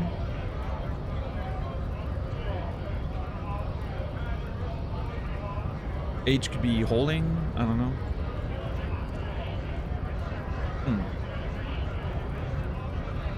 Greater, Revachol, Insulindian, Holding.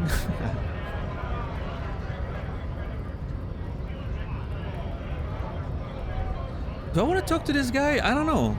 There's another guy up there. And then there's that staircase. Scab? Oh.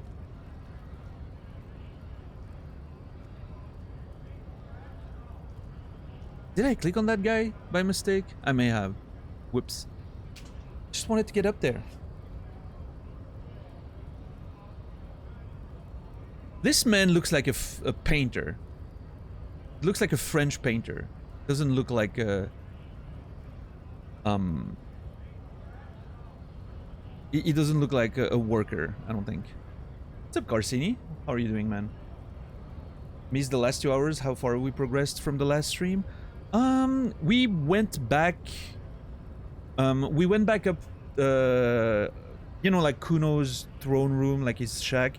Went up, back up there, tried to get the coat, failed the check. We just stopped like on the ledge, not wanting to jump. And then we went back down, and we just came here and looked at the lorry of that racist lorry driver. We looked inside and then talked to him again about his apples that he presumably wants to haul, and that's about it. Really, Carsini, you didn't miss very much in terms of progress, as you may imagine.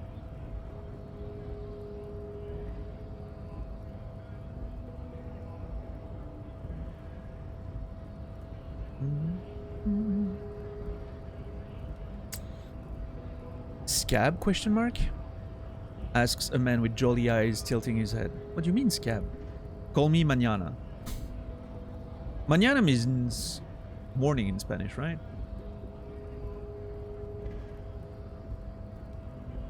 Mañana. Or tomorrow? I'm not sure.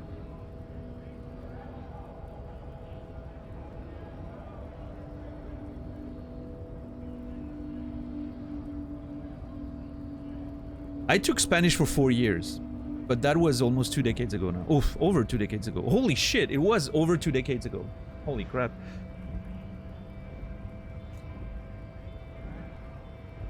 Time passes. Yeah, I'm getting old.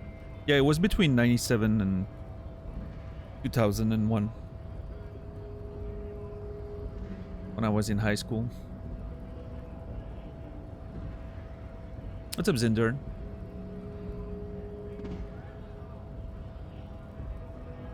So I remember we say something like hasta mañana to say like I'll see you tomorrow, but I think it also like it mostly translates to I'll see you in the morning, which I think mañana means morning.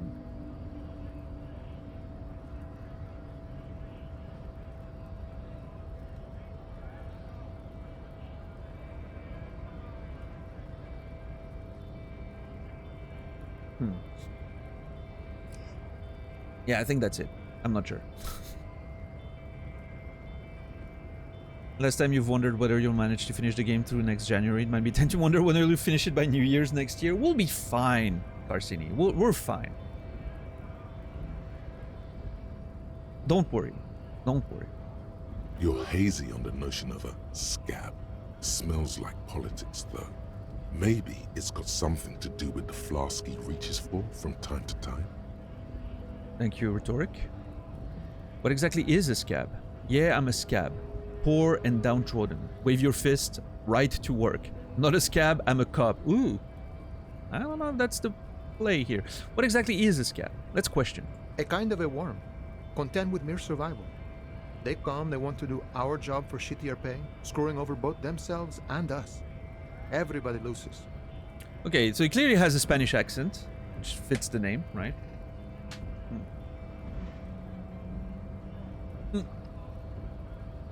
I kind of wish, that's one thing about the game that I will say. It's a very, like, tiny detail, right? I kind of wish the characters weren't named until they introduce themselves, or you learn their names somehow, right? I wish... And I think that has happened for some characters, right? They have like a description, and then you hear their names, and so the name changes or whatever. But, in fact, there was like the opposite happened with the Dice Maker, right? The Dice Maker was like, she tells you her name, which was Nia, I think. But then they keep calling her the Dice Maker. I'm like, call her by her name, for fuck's sake. But, I mean, I guess it's part of the flavor of the game, right? That the game has sort of that flavor of what characters and items and whatnot are referred to, you know, as. But yeah, I almost wish, you know, like not knowing his name would have been interesting. Then you learn about their names and I mean, it's a detail. Like, it's not something that I'm actually complaining about. It's more like a little thing that I probably would see differently. But... Oh yeah, no, absolutely, Carson. I didn't take that as a criticism for sure. But it's gonna, again, I'm sure we'll finish this game in the month of January. I'm sure. Sometimes, you know, it feels like it's gonna take very long because of the pacing at which I play, and it's like Hollow Knight, right? When we were playing Hollow Knight in December last year, it really felt as if we were never gonna finish this game, right? We ended up finishing in January, as planned, so it's gonna be just fine. Or did we? Did we finish in January, or was it in the beginning of February? I don't know. No, I think it was January, towards the end of the month. Even though we started much earlier in December than we did the Disco, so yeah, we'll see. Anyway, I'm not gonna rush it. I'm really enjoying this game. I'm gonna take my time for sure, and I don't, you know, it doesn't matter if it takes me 2 months. It takes me 2 months. That's more than fine for me.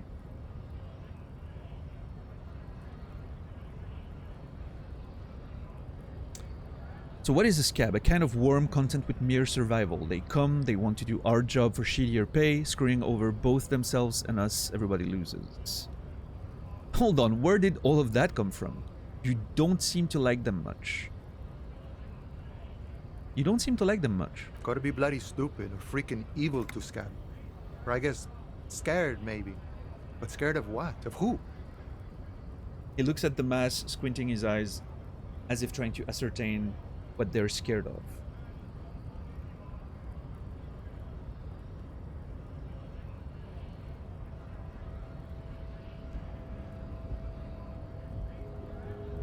What's up, Make It? How are you doing today?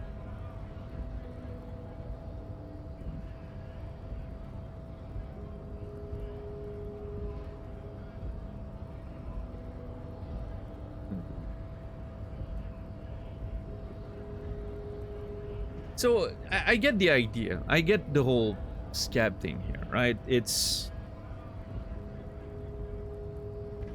the kind of rhetoric that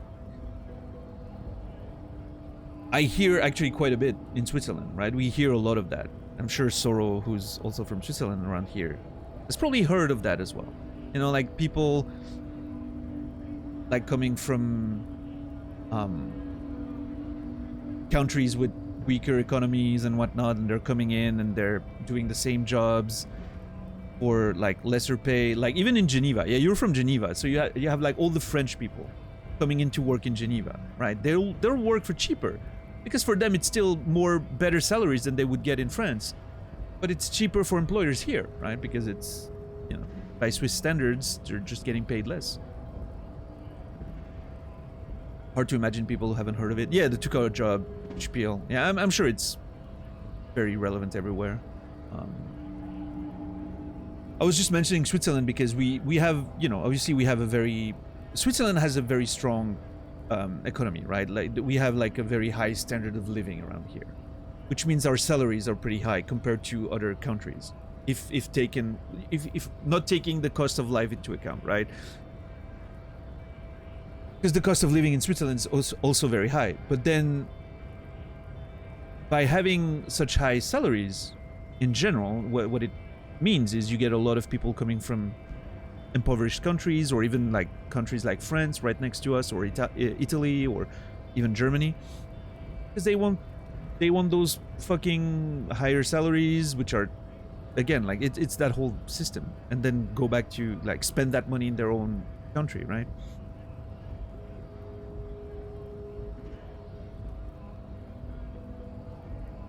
So this is like something you hear quite a bit around here, right? But Swiss Chad's winning, French sell small thing. That's not that is not my intent in the conversation we're having, Carson. Just making it clear. I do not condone. love my French neighbors, okay? Would it be considered a spoiler to elaborate on this term's meaning? Considering I don't really know the term in real life, Reki, I'm gonna say yes. If the game is gonna elaborate on it, I want the game to give me more information. Happens to a ton in the rich European countries. It's a big thing in Scandinavia too. Yeah, I can imagine that for sure. I can imagine that also in maybe Luxembourg or something like that. Although Luxembourg maybe has some like super hard rules when it comes to immigration. That's also a thing with Switzerland. We're pretty... Considering how, you know, we're very open to other people coming in to work in Switzerland. Weirdly enough. That's the thing we're very open to. Even though, like, our main political party in Switzerland is far right, which is wild to think about, but...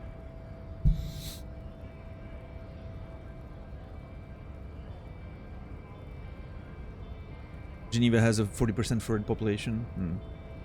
What's the story behind Switzerland having such a good economy? What you did that others didn't? Well, see, there was this thing called World War II. During which we were neutral, right? We didn't partake in the war. We didn't spend a lot of money on the war. And instead...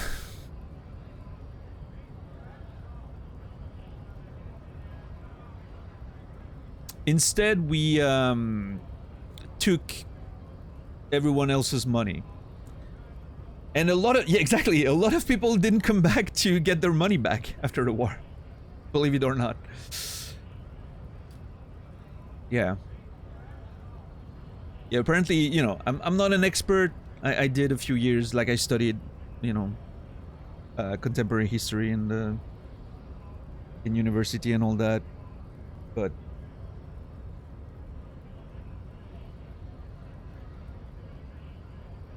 Yeah, there was a big scandal in Switzerland a few years back, maybe a few decades ago, about like the Jewish gold, right? All the gold that was stored in our bank accounts and bank safes by Jewish people, you know, around the context of World War II, and obviously nobody, unfortunately, was alive to claim that gold anymore. And, well, all that money was, you know, was used and invested and, you know, eventually, you know, probably produced a lot of money for our banks, right?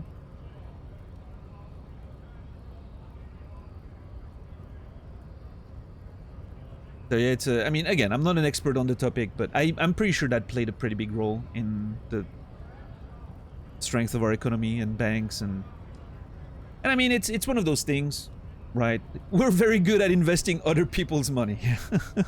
No, I think the banking system, of course, is, you know, a reason why our economy is that strong. We're also a very small country, and small countries tend to be easier to manage, right? Because there's less space, there's less people, it's more condensed.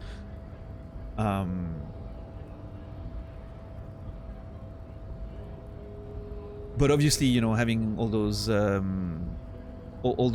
that strong banking system attracted a lot of companies, which means we have a, you know, very strong like low taxes for corporations and companies. A lot of big companies establishing themselves here gives a lot of good jobs to qualified people, brings a lot of money in, lower taxes for everyone else. It's it's a gigantic thing, right? I will say, I was gonna get there, Sorrel. That has changed a little bit in the recent years, and especially now, like very recently, our banking system is pretty much collapsing. There was a big issue with like Credit Suisse and all that. Like it's our banks are not as, amazing as they once were, but yeah, strong pharmaceutical companies, obviously, strong engineering, but all those are also a result of how good the economy was in the first place, right? Because those companies come here to get the tax breaks, and it's all like none of that exists in a vacuum, right? It's just a big mash of, but I think most of it comes from post World War II stuff, right?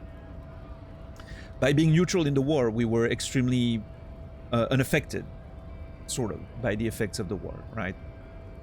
We didn't have to recover as much as other countries did. We just basically thrived after it, right? So Switzerland had one of the highest standards of living even before the war. Historically, it's just high literacy, long history of stable democratic government. Yeah, but I mean, here's the thing: we've had that sort of neutrality throughout a long part of our history, right?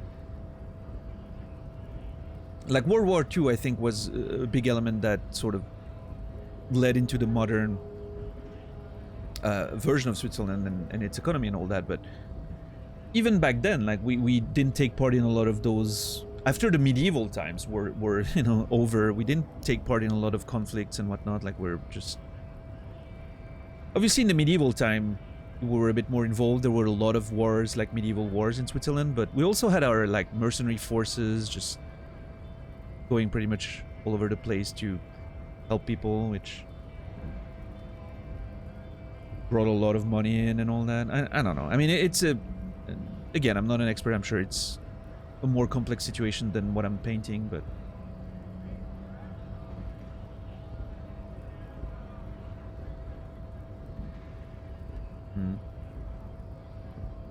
Swiss franc also became very safe currency since we're neutral. Yeah, for sure. Yeah, I don't know. We're just one of those situations, I guess.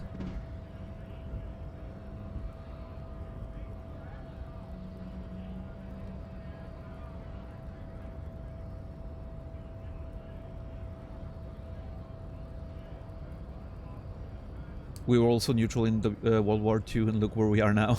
I'm sorry, Todd.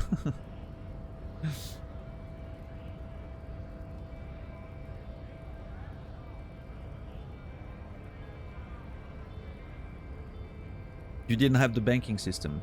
I think that's it.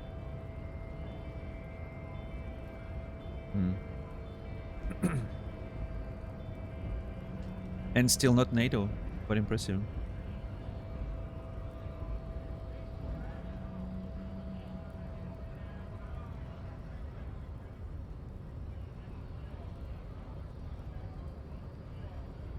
You didn't hoard enough Nazi gold, you fools. Yeah. Yeah. But yeah, I feel strongly that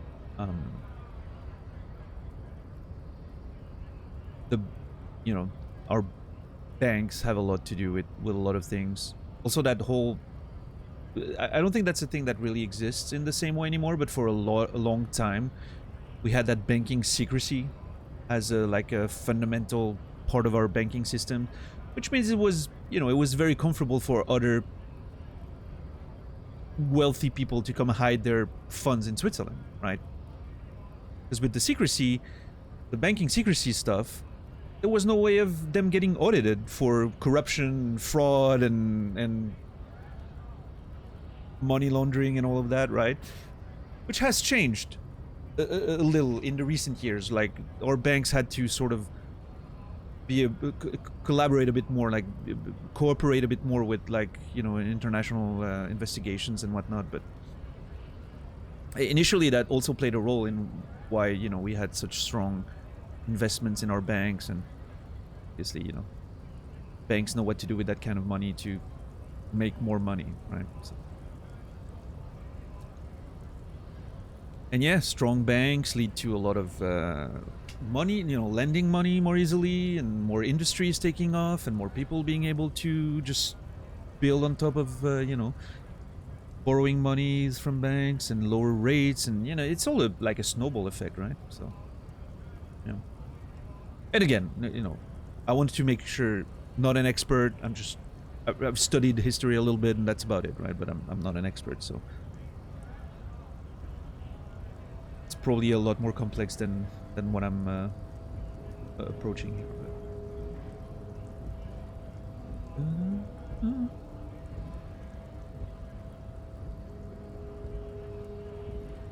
What's up, J-Bong? How are you doing today? No, it's all in the Bahamas. Yeah, I guess so. How's the economy in the Bahamas?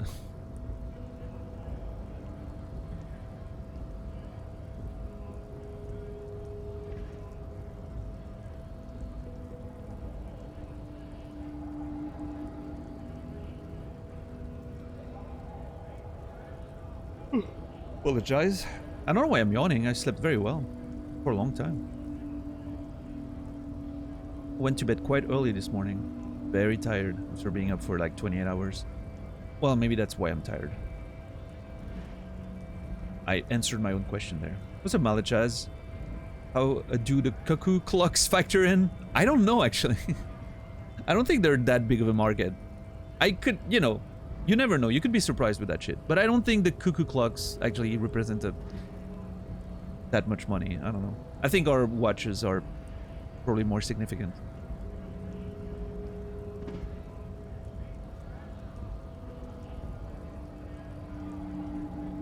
You've never seen a functioning cuckoo clock in Switzerland? Really? You're in Geneva. You're barely in Switzerland, Soro. On the Swiss-German side of my family, they all have cuckoo clocks in their homes. It's insane.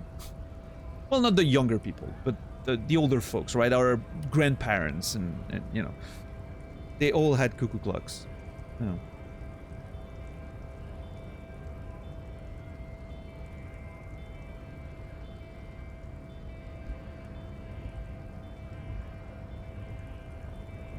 Been living in Lausanne area for 10 years. Yeah, you're getting a bit more Swiss. That's good for you.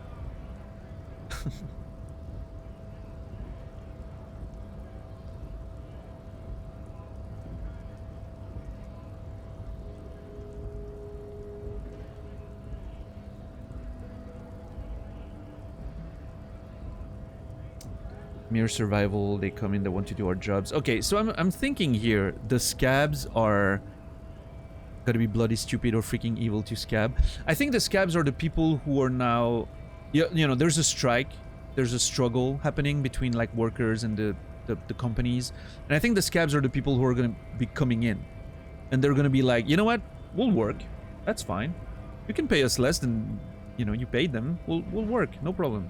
And obviously that undermines the whole effort. That's what I'm understanding of what a scab is. Personally, I'd rather beg than scab. If the gentleman shouting on the street came begging, maybe they'd have gotten something. Nod, have you tried talking to them? Shake your head. It's better than begging. Come on. That's a complex conversation. So, because, I mean, he's saying it himself, right? Why do they scab? Maybe they're scared. Yeah, I mean, everyone's just trying to make a living and survive, right? At the end of it all, But that's what he's saying, right? The kind of worm, content with mere survival. It's not about survival. Because obviously if you go down that route, you never make progress. Because you're like, oh, we'll just survive. As long as we can survive, you know? You never revolt. You never stand up to the man, right? Man, maybe maybe I'm on my way to rebuild communism. That's what I'm supposed to do, right? Oh shit, I forgot to look at that. I was supposed to look at my stats before we started today. White Morning's almost done. Very excited to see what that's gonna lead to. How many points do I have? I have 1 skill point. I'm gonna keep it for now. Man, I'm so happy that my Shivers is at 5 now. This is so cool.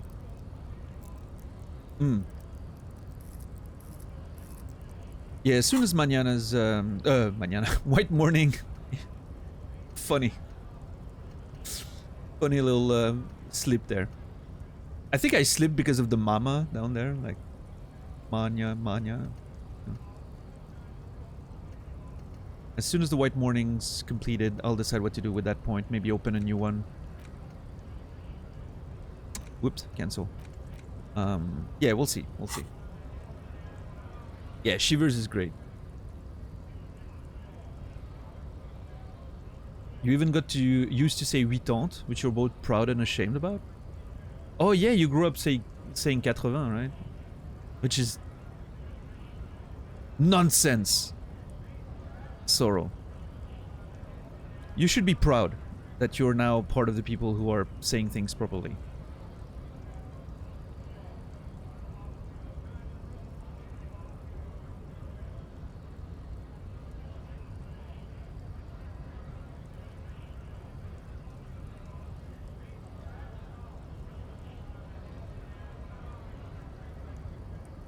So, yeah, have you tried talking to them? Yeah, maybe that's the way I would get you there. I'm gonna nod. Have you tried talking to them? We've explained the matters, but they don't listen. This lot would be reasonable and go home if the big guy wasn't riling them up all the time. Oh, the big guy riling them up. I see.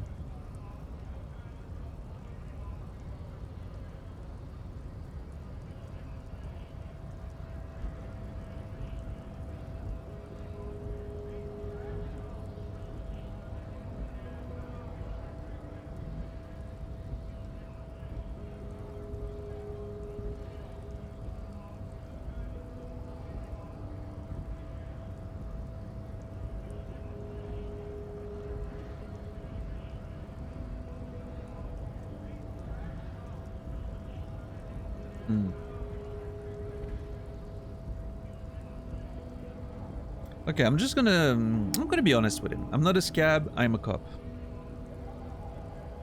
I was just messing with you.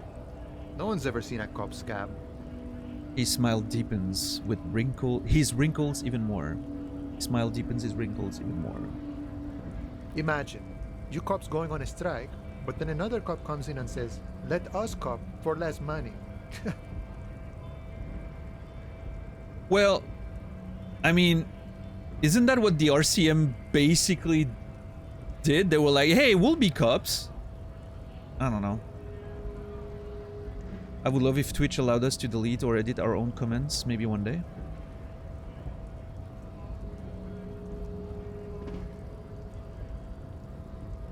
I think the fact is, I believe it works. I think Twitch chat runs on IRC, right? I don't think IRC allows for that kind of behavior, but yeah, I mean, deleting your own comment, I think, should be fair. Editing, you know, obviously that's a whole other issue, but deleting your own comment, I think, should be something that's available. Now, that being said, I'm sure the problem is, I think it would allow for a lot of abuse, unfortunately. People would abuse that, right? They would write something and then delete it.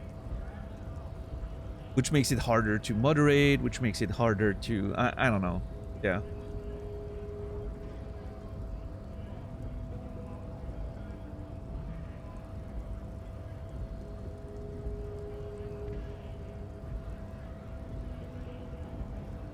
I mean, I don't know. I'm not, you know, I'm not an asshole, so I can't really imagine all the things you could do with that system to abuse it. But I trust that people on Twitch, like Twitch chatters, would find a way to abuse it. So.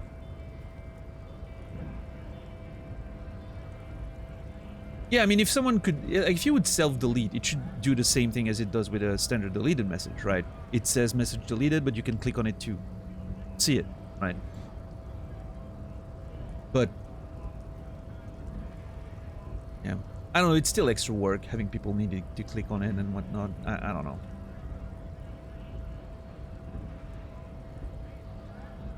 Imagine people coming in and just hiding their hateful messages and deleting each one of them. So like the mods would have to click everything to just see what's happening. Like it would, you know, of course it's not that much more work, but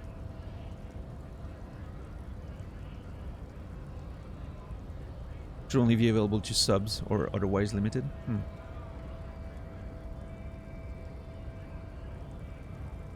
Yeah, I don't know. Maybe.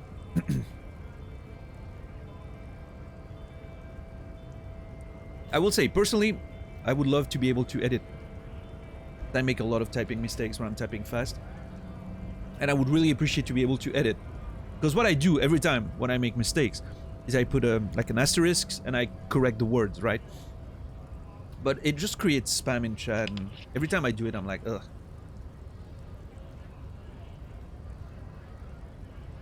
I am not dropping frames this time around, so I don't know.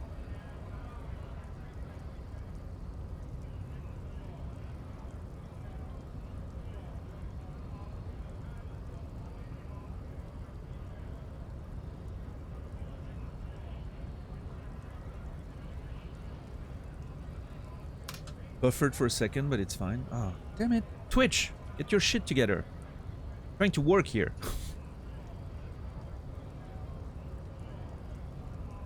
Buffering a little?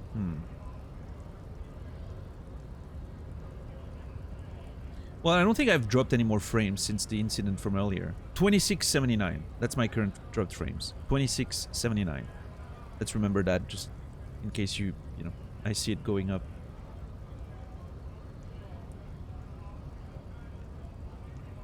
Speaking of, what brings the RCM here? To the Wild North? Come to see the strife? I've come to Martinez investigating murder. Hey, you're the man in boots at the gates. Kuno said you know about the armor. Oh, yeah, that's true. He mentioned that. I'm looking for assistance with a dead body situation. I'm a bit short on money right now. Can you give me some of it? What's the strike about any? He just said that he would give something to people begging, right?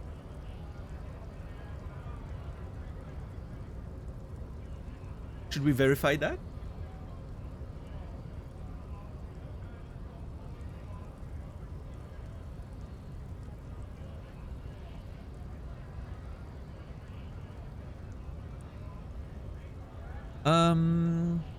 I've come to Martinez investigating a murder.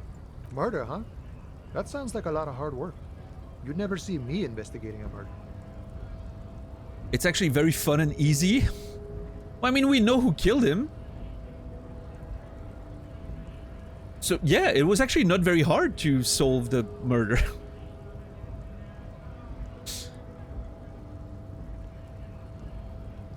You're right, it's almost impossible. I'm 91% sure I'll never get it solved. Whisper, I have no idea what I'm doing. Maybe you want to help me solve by telling me who did it?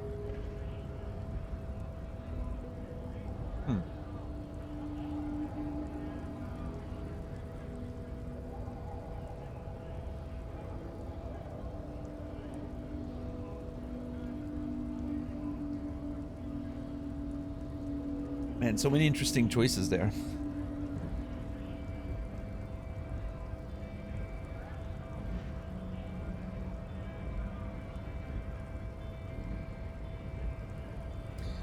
I'm again, fake it until you make it. I'm not gonna admit that I have no idea what I'm doing.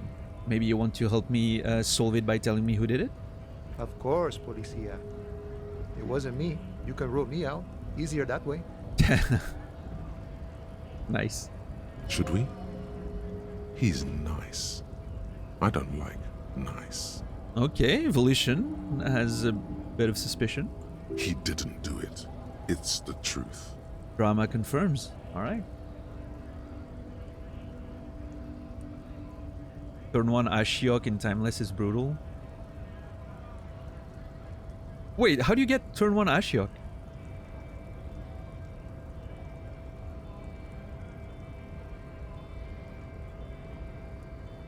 Oh, Dark Ritual. Yeah, yeah. Of course.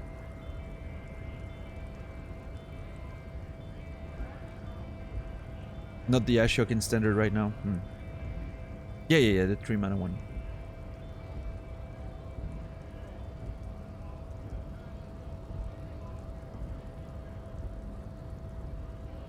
Stop fetches from working. Nice.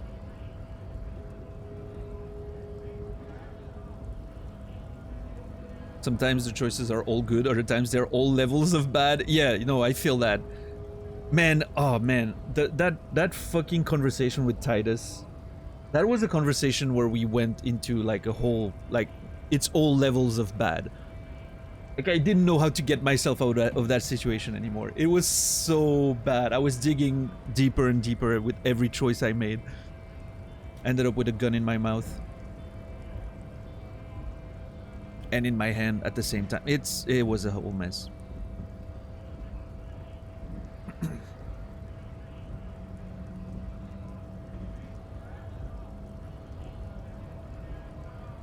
You're the man in boots at the gates. Kuno said you know about the armor.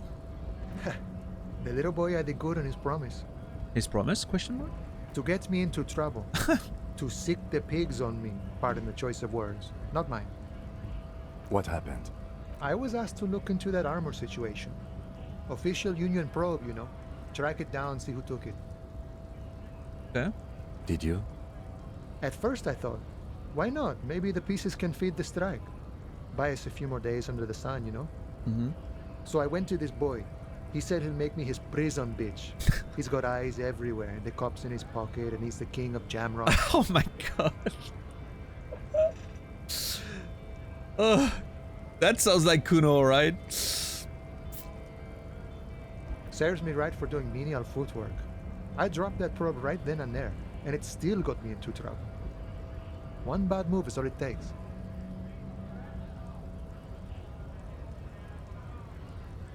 So Kuno used us to, what, scare you? Or the probe into the armor? What did you learn?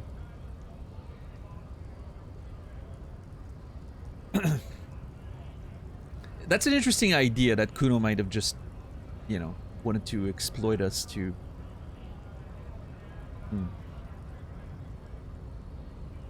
But anyway, I'm actually more interested into the, what did you learn about the armor, right? I learned that people don't want to talk to a drunk Union man about some armor. What else? Not much. Technical stuff mostly. That was the interesting part. What sort of technical stuff? I did some research into this armadura. Let's say I have friends at the library. I didn't get into the material science, just how it comes off. How does it come off? Mm-hmm. In parts. 4 in total. The helmet was the first to go. The kid says he tore it off and kicked it into the sea. I believe him. Oh, boy. The boots were still on the guy last I saw. Too hard to remove. So, as I count, there are 2 parts missing. The gauntlets and the cuirass. This is where I left off. Too much hassle.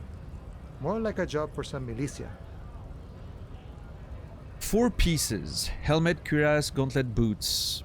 What about the leggings? I'm about to find 1 piece of it. 1 is enough. I'm going to find 1 piece of it, sorry. I'm ambitious. I'm going to find all the pieces. Actually, I may have better things to do. So, I kind of want to say this, but I'm also interested, what about the leggings? Oh, they're just gone. They don't Nice. exist anymore, if they ever did at all. Forget about them. I did. They're just gone? They don't exist anymore?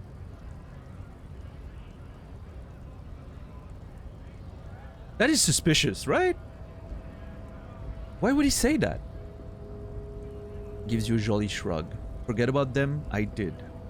Did you sell them, sir? Did you pick them up and sell them? And now you're forgetting about it? I'm ambitious. I'm going to find all the pieces. All of it? There are junior officers out there, eager to prove themselves. I would leave some for them, and I would leave the boots to processing, but okay. Let's find all of I'm it. gonna find all of them, Kim. It's an armor. Finding pieces of armor. As a big fan of Saint Seiya, right? Looking for pieces of armor is my jam. Remember at the beginning of Saint Seiya when they steal the Sagittarius golden cloth and they have to find all the pieces in the mountains and everything? That was awesome. It was one of the best arcs in the fucking entire anime. Anyway. It's implied he finds it unlikely that you will succeed in this.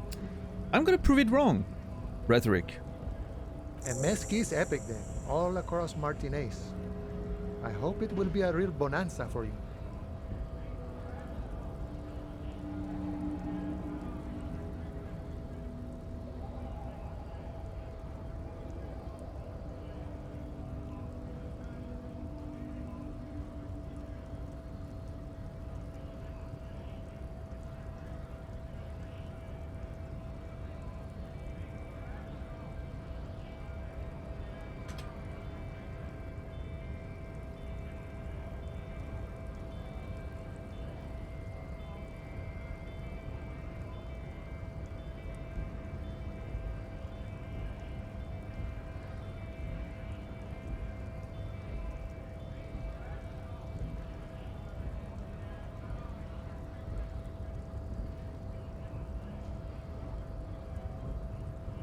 Yeah, I don't know what's going on, but it's happened a lot recently, right?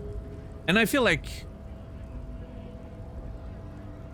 I'm not the only one having that issue. I've seen that issue happening to a few more people.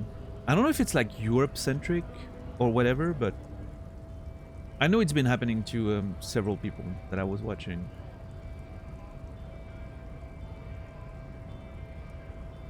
I wonder if it's a server thing. Hold on. What server am I on? Odo. Okay. Well.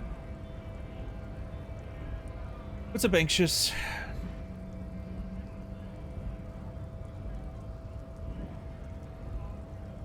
Yeah, I'm sorry about that. I mean, there's nothing I can do. Like, literally, my internet is absolutely fine. It's just... like, chat works perfectly fine. Everything else on the sides works perfectly fine. It's just literally Twitch not receiving my ingest anymore. For like 5 seconds, and then it comes back. I don't know. Oh well. What's up, Redbeard? How are you today? Good to see you. Hope anxious as well. Hope you guys had good holidays, if you did anything, you know. So Kuno used us to what? Scare you? It's a minor nuisance. It's all good. Contemplates taking a swig from his flask. This dude is very chill. I like Mañana. He's cool. He's very chill. Doesn't worry about stuff. Thank you for your cooperation, sir. No problem. If you see that kid, thank him from Call Me Mañana. Thank him for showing me the way. Finally takes a swig from the flask. Okay, so I need to talk to Kuno again. About Mañana. He is sincerely grateful he is not tracking down pieces of armor right now. Alright. Okay. I'm looking for assistance with a dead body situation. I'm a bit short on money right now. Can you give me some of it? What's the strike about anyway? Yeah, actually, give me more details about the strike. I would like to have your vision of this. You know, serious business. I'm sure the big boss will be glad to tell you. You'll have to ask him first. Okay. He's a chatty guy. Wants to talk about the strike. Return once you've met the union boss and are on a better footing with the organization. Thank you, suggestion. I'll do that. The union boss, huh? I'm looking for assistance with a dead body situation. Body still hanging in the tree? Hey, that's a rough pickle. Can't help you with that, sorry. He rubs his chin as if pondering his core beliefs. Yeah, I do that all the time. I'm pondering my core beliefs while rubbing my chin all the time. I'm not really an admirer of dead bodies. Might be someone else from the Union can render assistance. He shrugs. Does this mean you can let me through the gate? I don't operate in that capacity. I'm not a granter of passage. The passage grants itself. Takes a swig and points up the stairs with his flask. The passage grants itself. Beneath the jolliness, he suddenly seems doubtful. Okay. If it's all so simple, why don't the strikebreakers just go up the stairs?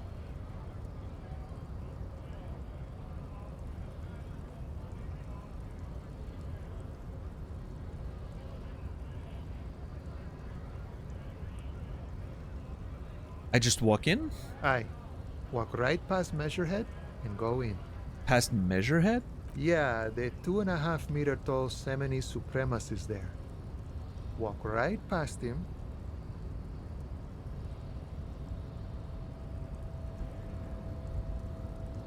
Oh.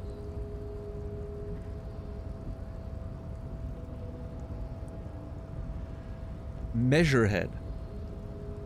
The 2.5 meter tall Seminese supremacist there. Points to the bridge above the gates. Right past him. He seems to have... Is that a tattooed body? Like, those tattoos remind me of Tommy's, you know, chest a little bit. So I'm thinking it's a style of tattoos, essentially. Then press the button to unlock the door. Uh-huh. Then go past him again. Okay. And you enter the arbor through the office. Está. So you're saying it's actually quite difficult? Don't worry, I'm sure it's not completely impossible. For example, you could best measure head in a physical confrontation. Sure. That is something someone could do. I'm sure. It's not gonna be me, though.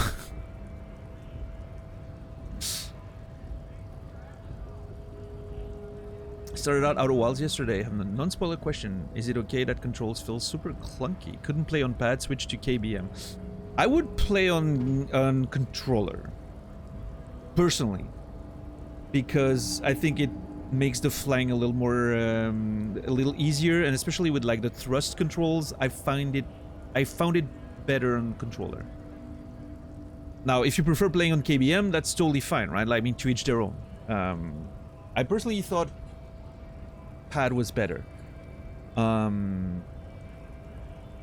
Yeah.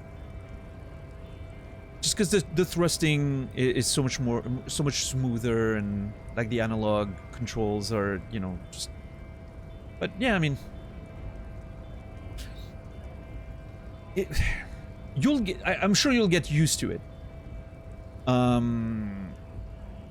Yeah, the ship controls at first, obviously, a bit of a struggle.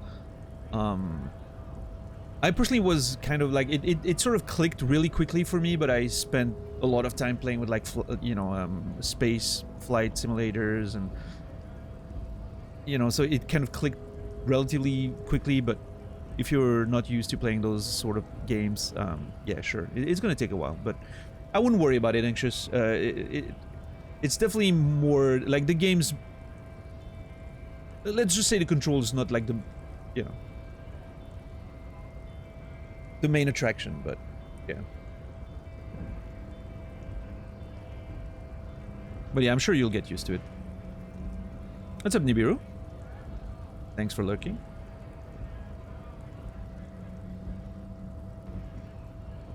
Basic person control.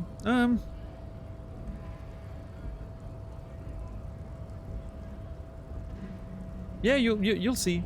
You know, maybe in that regard, playing with keyboard and mouse, if you're used to playing FPSs in that way, maybe it's gonna be better. But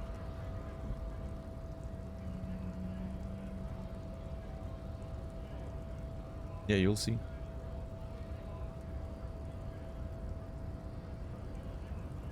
Yeah, just play a bit more, and I'm sure at some point it'll just get better, right?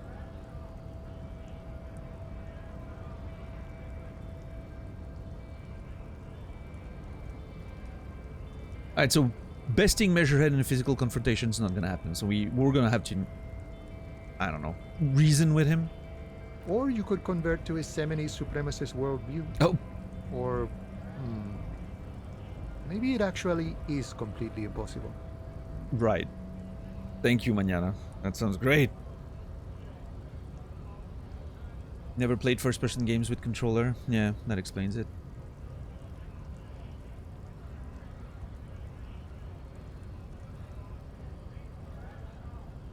Has anyone here ever bested him in a physical confrontation? Is there any... has any of the scabs tried converting to his worldview? Has anyone here ever bested him in a physical confrontation? I have a feeling I know the answer to that. Not yet, no. He's incredibly strong. He fixes his eyes on you, evaluating your prowess. Any of the scabs tried converting to his worldview? Jean-Luc himself would say the philosophy has proven overly heroic for the scabs to convert to. Not enough intuition. Who's Jean-Luc again? I feel like I've heard the name mentioned before in the game, but I'm not sure. What's up, Greg?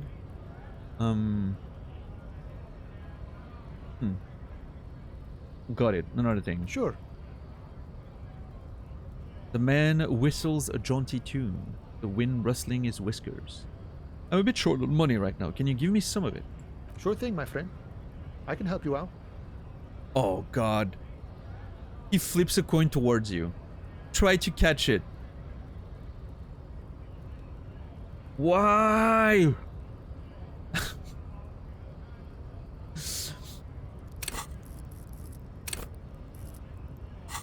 Why does everyone throw stuff at me? Just hand it to me gently.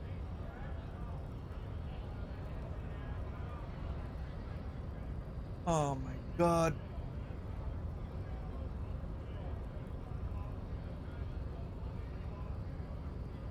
Alright, 28%. I got this. Or let it fall on the ground. Last time I let it fall on the ground, I lost half of it.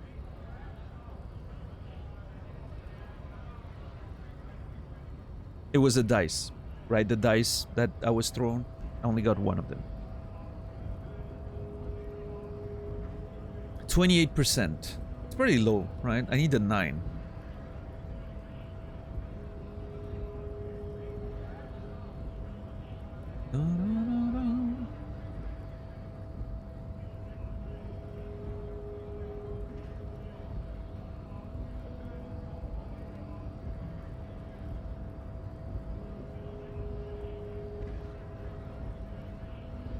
Yeah, I'm with Quasi there, anxious. I mean, yeah, I think that's the... Ultimately, that's the thing. Your question was, is it okay that the controls feel clunky? Yes, it's okay.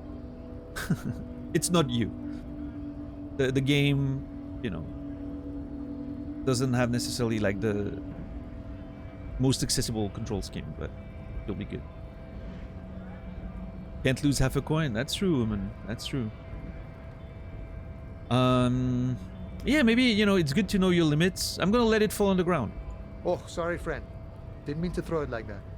It's a thing we harbor folk do. Comes naturally. Hey, don't worry, much appreciated. Pick up the coin.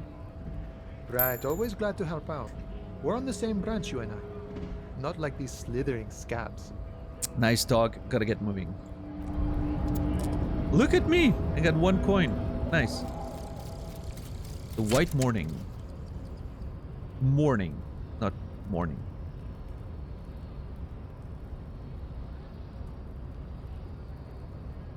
Am I not getting any voiceover? What the hell? I'm very annoyed. I was waiting for the voice.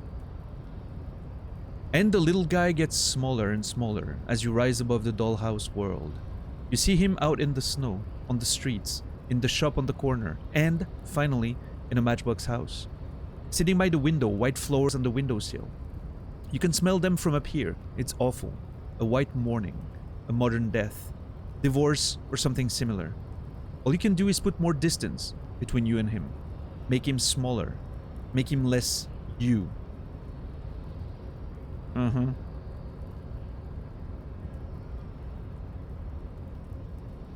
Plus 20% zoom out distance?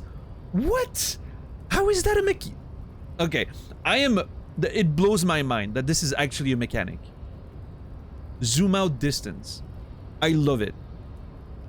And all Motorix learning caps raised by 1. That's great. That's actually great. Kuno lied to you. Return and confront him. Yep. Get the boots off of the victim's feet. Yep. In order to succeed, the body has to be down, the autopsy has to be finished, and Kim has to be absent. You wouldn't approve. This will be devilishly tricky, so don't beat yourself up if you manage to send the body to the processing without getting a hold of the boots. Alright, thank you. Little spoilerish there. The game itself, right? Which I'm fine with, you know, like the way that the game like works itself sort of lends to that, but I mean, I guess it's sort of like we know what the process as a cop would be with a body, right? We have to do the autopsy, we have to send him to processing and all that. So it sort of makes sense that we would sort of think about that. Also parts of your brain talking to you, right? Find all the armor pieces. Deck yourself out in full metal battle-hardened glory. Note, this might take a while. Like a long while. Okay, noted.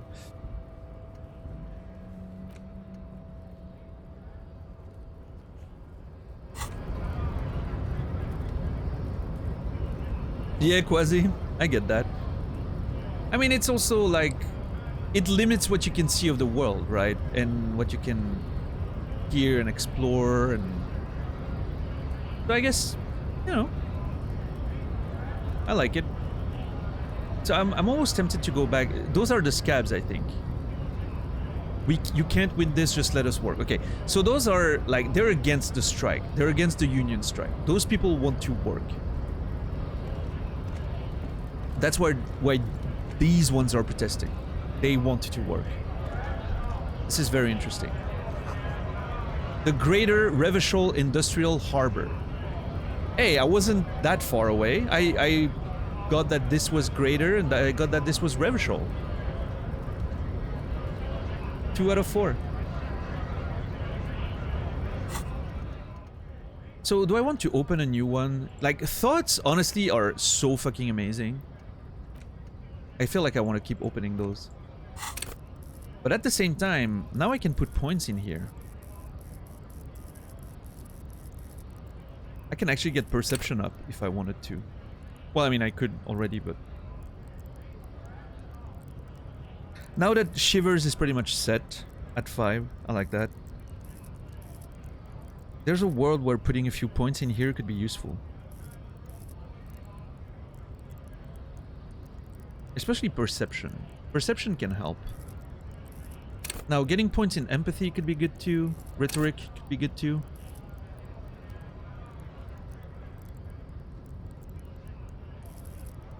Logic could be good too. Well, drama could be good.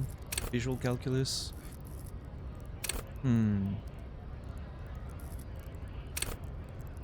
Fine detail detectives. Sensualists. Urban scavengers.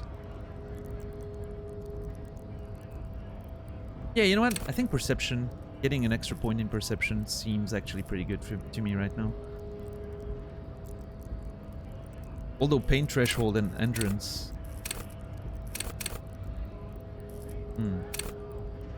I feel like pain threshold could prevent a lot of these healing item usages that I've had so far, which means more money, ultimately. Not having to spend money on those.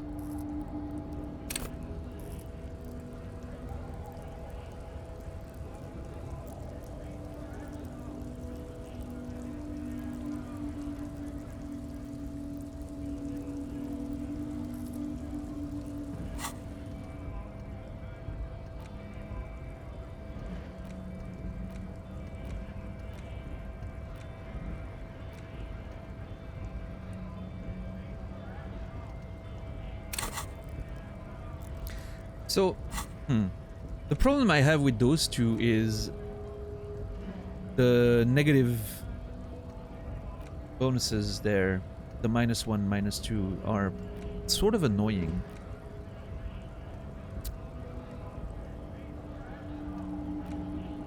They're very annoying, in fact.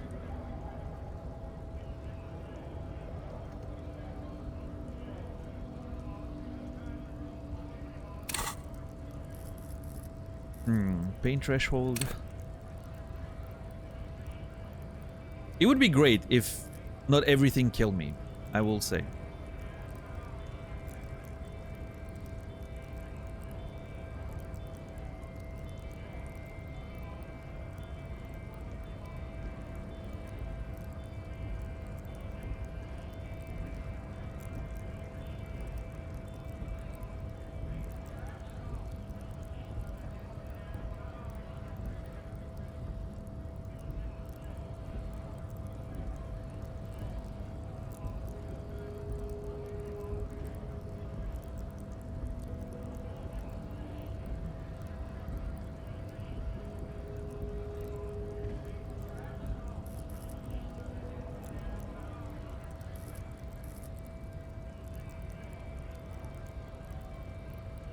Yeah, I can see that. I understand Anxious, you know, and yeah, no game is gonna be for everyone for sure. Obviously, you know, my opinion on Outer Wilds is it's my favorite video game of all time, so obviously my opinion is, you know,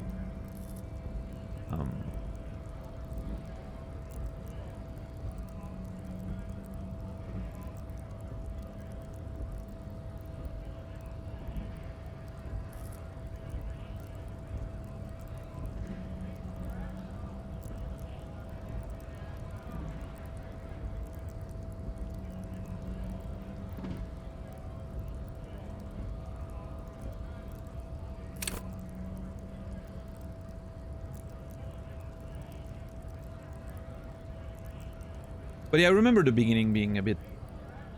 Well, I mean, no, I mean, I took to the controls quite quite quickly. There's that little.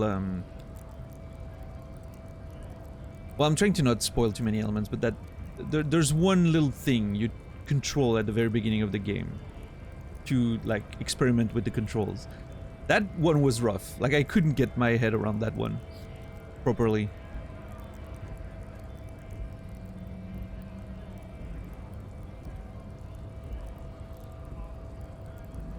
But then actually flying around was fine.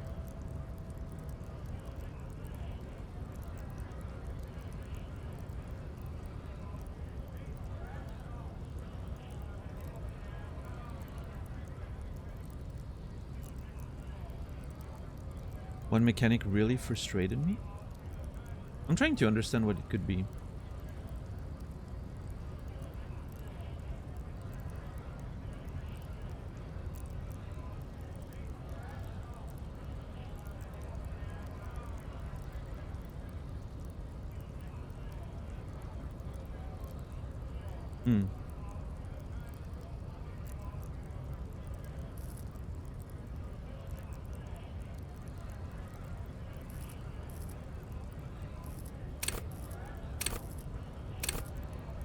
More perception, a little bit of pain threshold, or push some of my better stats even further.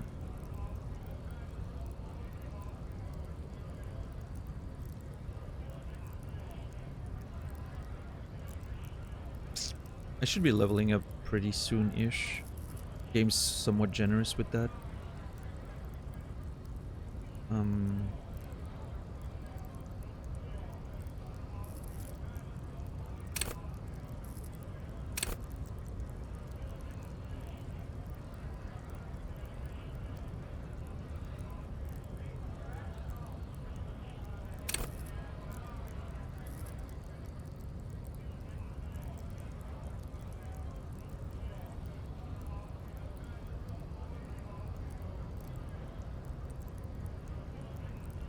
Yeah, Quasi. That's interesting. I personally really did not feel any frustration with it.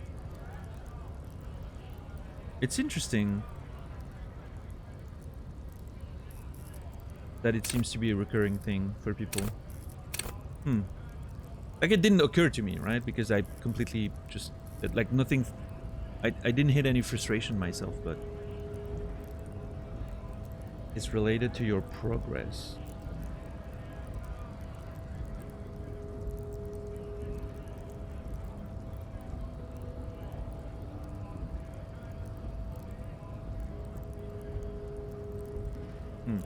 Yeah, I mean, it's hard to talk about Outer Wilds without spoiling, so let's not even try, I guess.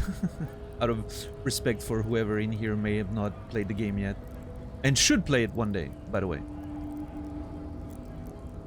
Everyone should at least try to play Outer Wilds, I think.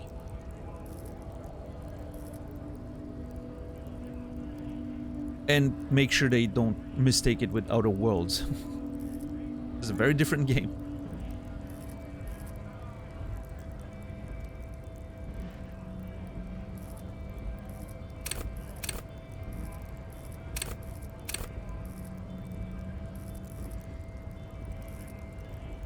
I can't decide what to do. It's very annoying.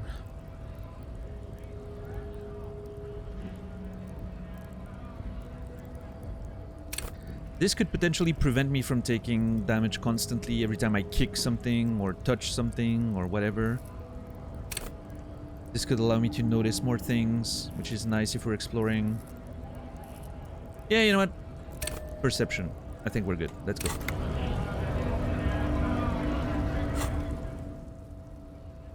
Oh, do I have new checks now?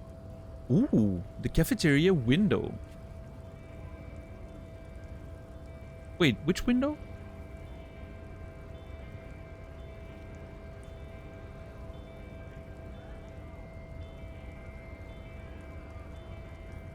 I have so many checks I can try to do again.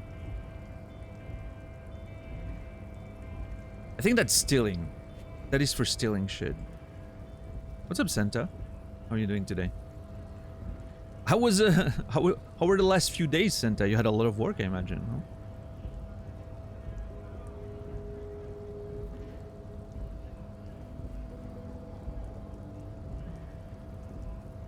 Oh yeah, the ice cream maker. We're trying to extract something from that. But we need tools and whatnot. Oh, god damn it.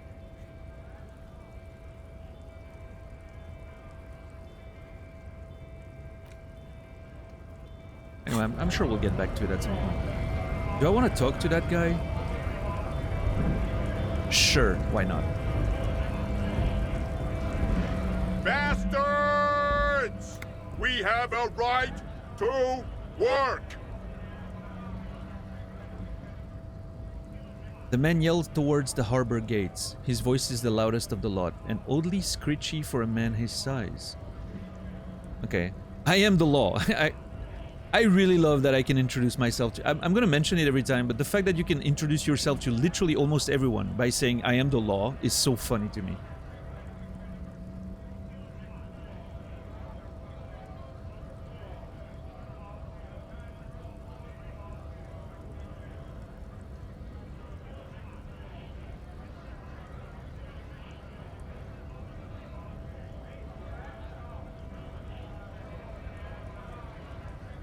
What's going on here? Hold up and stay frosty, everyone. Cops are here. Wow. The broad-shouldered alpha male turns to you. He's a full head taller than everybody else. You here to fuck with us? Beat the honest worker down. Why should I?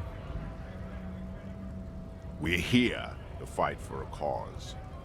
Stripes usually have problems with people who have causes. Well, I mean, you know, I don't necessarily agree with your cause, but I'm not here to fight you.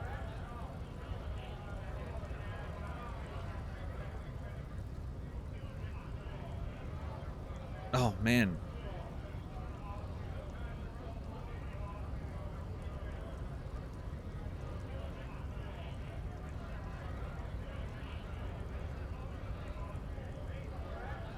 I mean...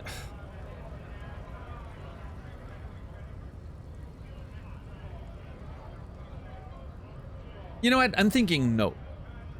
Good. We're fighting for a cause here. Right to work! Right to work! He chants at the gates. Besides, we're not that different. It helps if people see us talking, cops and strikebreakers together. Shows authorities are on our side. Builds confidence. What kind of cause are we talking about? I don't think I've chosen any side yet. Regardless, I have some question. I don't think I've chosen any sides yet. Might be time. Don't let the fat bastards tread on you. Cops tend to side with the higher-ups, but you're essentially still workers. Okay. I don't trust cops, but I can see you understand the right to work! Right to work! That person's really loud. Yeah, Santa. Nice, nice. I'm glad you had a good time. What kind of cause are we talking about? Rights of people, rights of workers, to have gainful employment, to make a salary, and feed their families. Well, sure, but you understand that the strikers are basically working for your rights as well, right? His manner of speaking is wooden, the tone of voice bland and uninspired, almost as if compiling replies from a set of learned phrases. Regardless, I have some questions for you. Maybe you should ask them the questions. Like why we're not allowed to make a living here. Shame on you! We have families to feed, you piece of shit. Points his finger at the man sitting on the railing. So do we, Scott. The loitering man hollers in return.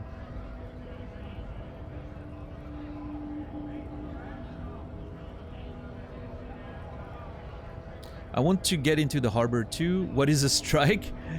Who are all these strike breakers? Look around. What exactly is your goal here? Oh, that's a lot of questions.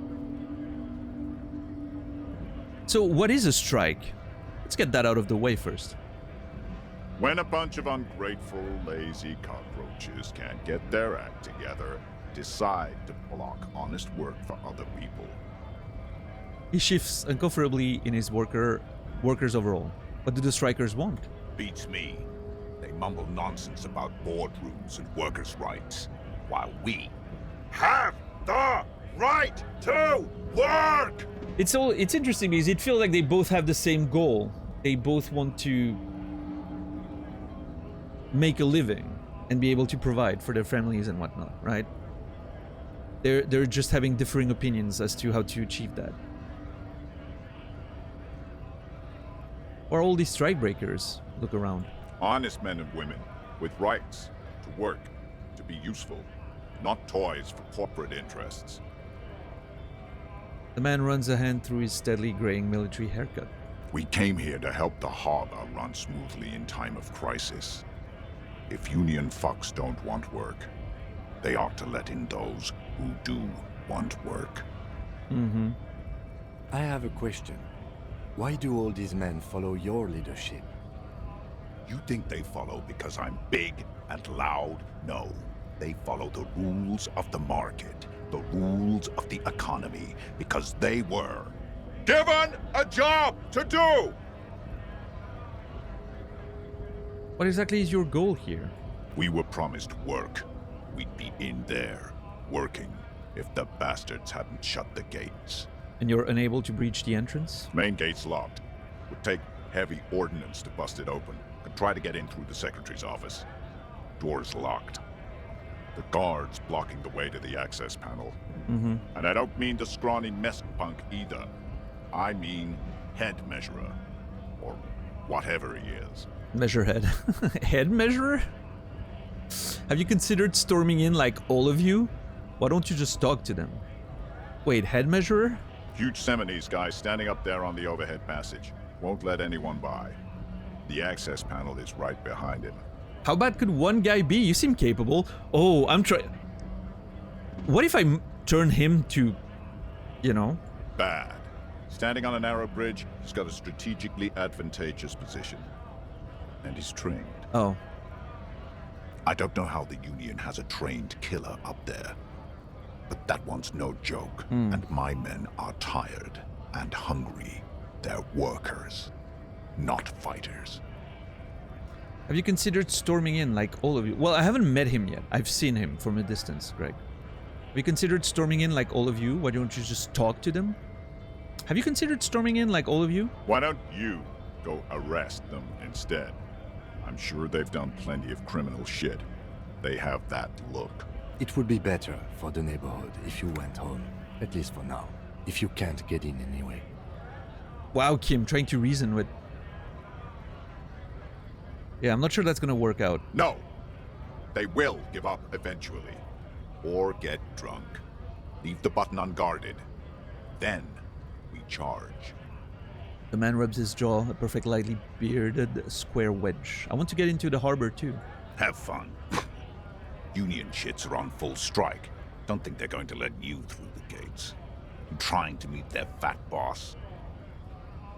I'm interviewing people about a murder that took place here behind the hostel cafeteria there. This is an official matter, not to be discussed with outsiders. There's so many, like... I sort of like how complex this whole game and situation is. You've got the Wild Pines Company. You've got the Union that are, you know, that is against it. And then you get the Scabs that are trying to go against the Union to work for Wild Pine. Like, it's a very nice... And all the motivations make sense, right? They're all relatable. They're just It's just a very natural conflict, which I think is very interesting. And it's rare that a game... I feel like I don't remember seeing many games that touch on those topics in that way, right? Usually when you get those little political situations in video games, I'm thinking Fallout or stuff like that, it's usually a lot more black and white. Like, it's a lot more just like two-dimensional. This one really like shows like all the conflicts of powers and interests and all the way it like just interacts with one another. And it's pretty well done, I will admit. I'm interviewing people about a murder, or this is an official matter not to be discussed with outsiders. I mean, I have no problem telling him what I'm doing. I'm interviewing people about a murder that took place here behind the hostel cafeteria. I know nothing about a murder. His reply is snappy and terse. That tells me he knows something about the murder. The mention of a killing sends a barely noticeable shiver of tenseness through him. Interesting. Why so tense? What are you talking about? I'm not tense. Yes, he's tense. Thank you, composure. Right to work! It's shameful. Cops doing nothing. You should bring backup. Open up the gates for us. Blockading gainful employment for workers is a crime. I don't know. This really isn't my area of expertise. Sure, why not? You know what? This isn't my area of expertise. We are not picking a side in this just yet, sir. Or yeah, we're sitting on the fence very well there. Pity. Let us work! You've been talking to him for quite a while now. Something is off with this guy. Ask him where he's from. Reaction speed? Wait, what? Why is reaction speed chiming in?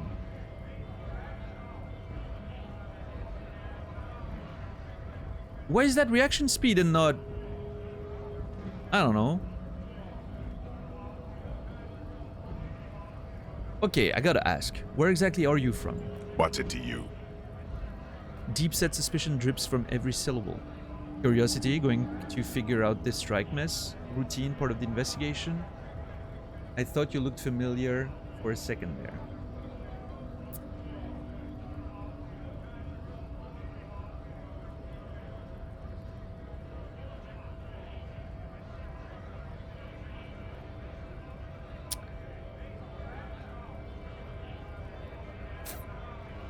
Curiosity, I guess, going to figure out this strike mess. Big mess, caused by union greed.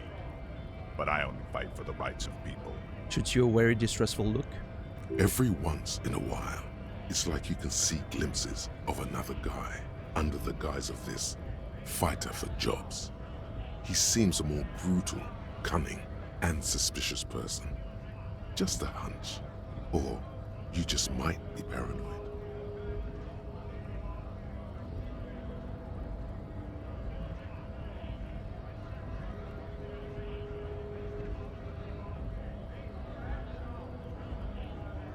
Dumb.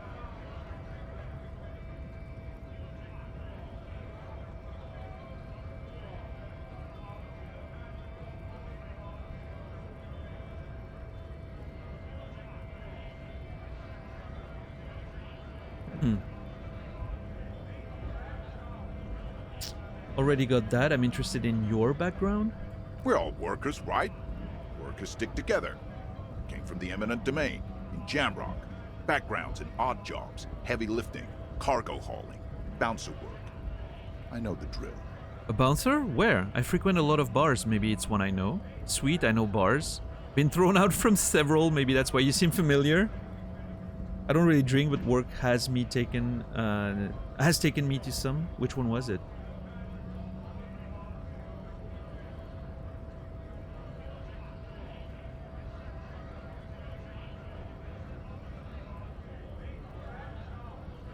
Sweet, I know bars. Been thrown out from several. Maybe that's why you seem familiar. Worked at Territorial. Ring a bell? Pretty okay as far as lies go. Nice drama. Yeah, I think I've been there. Not right now, but I might have been there. I don't really remember things well. Never heard of it. Are you lying?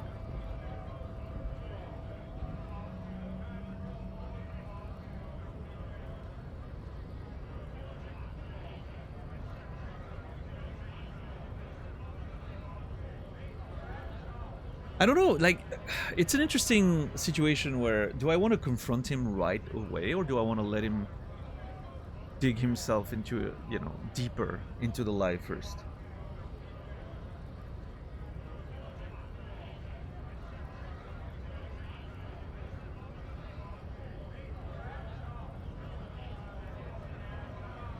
It's always one of those things where I'm like if I knew I had complete freedom of conversation, I would want him to like fall into a lie a bit deeper before confronting him, right? It seems like a situation where drama gave us a hint and we can use it now, or then that's it, right? Because it's a video game, but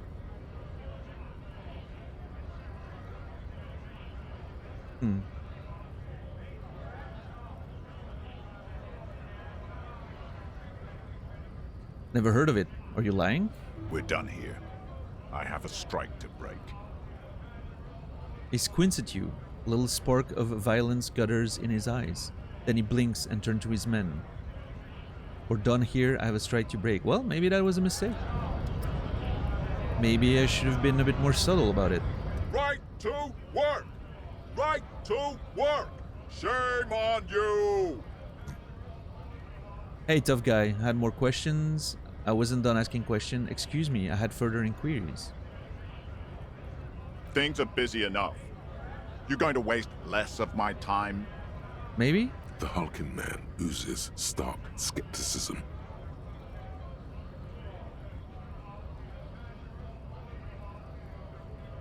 So I wonder if I can get in that conversation again. We were promised work. We'd be in there. Main gate's locked. And I don't mean the scrawny mess punk either.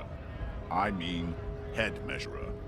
Or whatever. Why don't you... It would be better. No! They will give up eventually. Apparently or not. Get drunk. Leave the button Oh, no, unguarded. wait.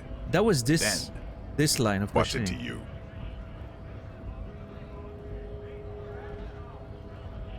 This was that line of conversation.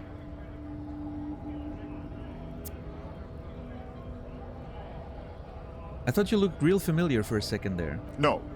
Don't think we've met before. I came to help out the people. Every once in a while, Yeah, it's yeah, like yeah, you yeah. can see glimpses of another guy under the guise of this fighter for jobs. Different paths, but He same seems sort of... a more brutal, cunning, and suspicious person. Just a hunch. Or you just might be paranoid. Already got that. I'm interested in your background. We're all workers, right? Workers stick together. Came from the eminent domain, in Jamrock. Backgrounds in odd jobs, heavy lifting, cargo hauling, bouncer work. I know the drill. Been thrown out from...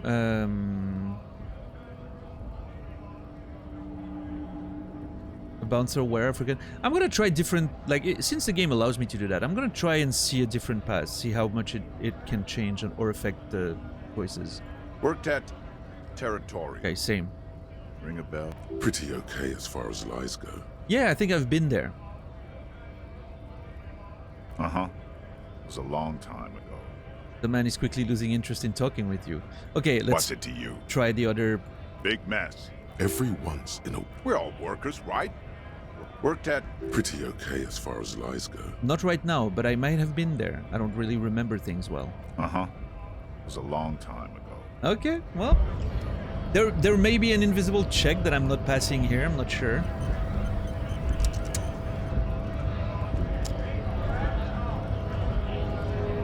But we're not getting more out of this man right now.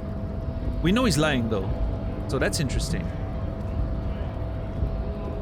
Actually, I want to take a note about that. Scab leader. Probably lying about his background and intentions in this whole matter. I don't know why... There's a world where he... What if he's a Wild Pines plant trying to undermine the strike and the union by doing what he's doing?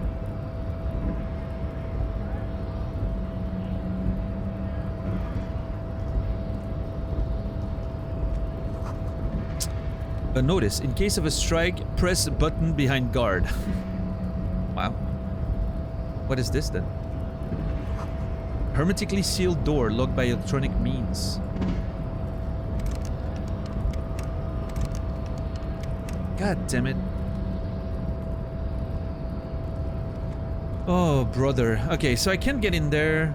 I cannot get in from here because I don't have the courage to step down. I was hoping to go through here, but that's not an option for me right now, apparently. My code's still there. I guess we're about to confront Measurehead then. What's happening with the game right now? Have you guys seen that? Like the glitches?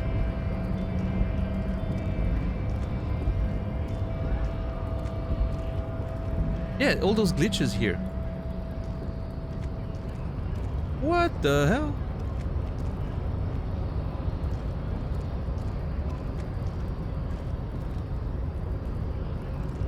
So it doesn't, it only seems to happen like at a certain zooming distance.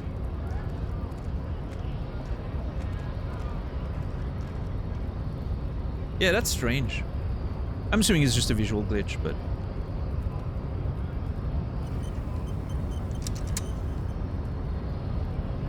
The future belongs to Measurehead. Oh, Measurehead's got his groupies, huh? Just look at him, the wonderful hunk. Oh, brother. Measurehead makes all men quiver. Well, Hey, Measurehead.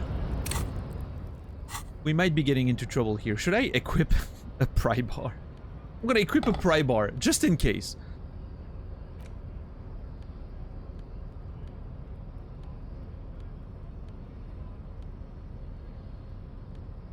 And interfacing. You never know. Although electrochemistry... let's see. What does electrochemistry do again? Is there anything that could help? The animal within you. Cubs who need lightning. Unrestrained pleasure. Yeah, I mean, I don't think it's gonna play a big role here.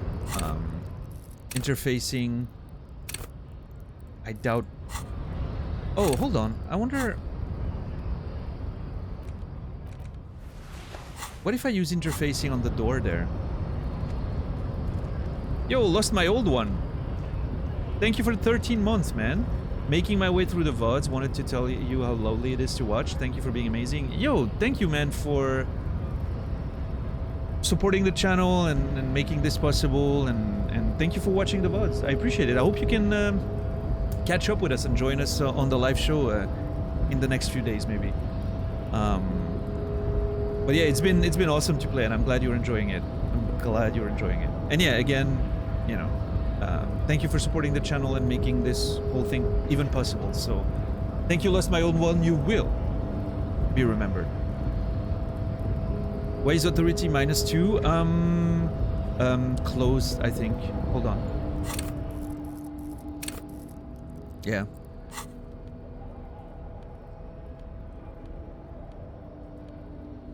The ledger. The ledger gives me less authority because I look like a nerd wearing it, I think. I think that's the idea.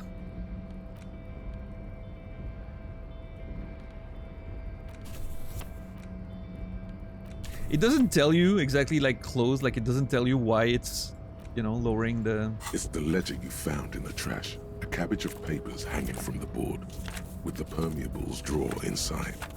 It's barely held together by a clip, then made complete by the faint smell of urinal cleaner. Wait, did we... It takes about half an hour to piece one together, using the system you've devised. Which one do you want? I completely forgot about those! I was supposed to take some time, yes, like in the evening, before bed, to read some of those cases. Not much has changed in the meanwhile. Arson, petty theft, You don't exactly Oh, close them man. so much as distance yourself from the smelly paper. It takes Yeah, I about need to take half an some hour time to piece read the one case together, files. using the system you've devised. Not I need to- much has changed. I'm taking a note. I'm putting a note in there. Ledger. Yeah, this needs to be here. This way I remember that I do it tonight in-game, right? Before sleep. I didn't do my homework. Yeah. Despicable. Okay, so interfacing's not helping. Alright, anyway, let's go back to Measurehead. What's up, Moppa? How are you doing today? Alright, let's talk to him and see what happens. So, Nasrallah, you mentioned the other day while we were watching wrestling that you were very curious. You said, like, there's a check in game or there's a thing in game, I'm curious how you're gonna work through it. I'm wondering if it's this one. Because obviously I'm not gonna be physically able to confront this man, right? And there's something about, like, the very strict nature of this is a roadblock, right? That makes me think that maybe that was the one check you were talking about.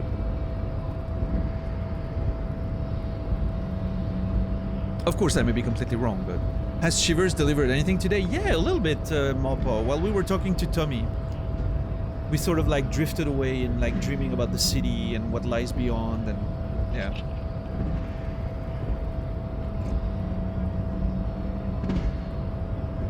Can't funirm?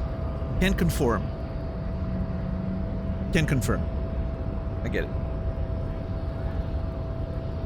Nas typing away, like, real quick like a madman. Probably in a very intense match of Magic the Gathering. Alright, Measurehead. Let me reason with you. Your body betrays your degeneracy. You know what? I think reasoning with him is not gonna work out.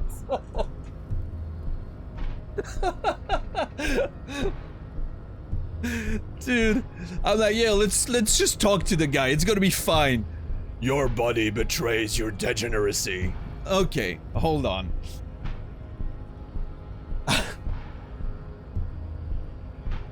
Look at the fucking portrait of that man.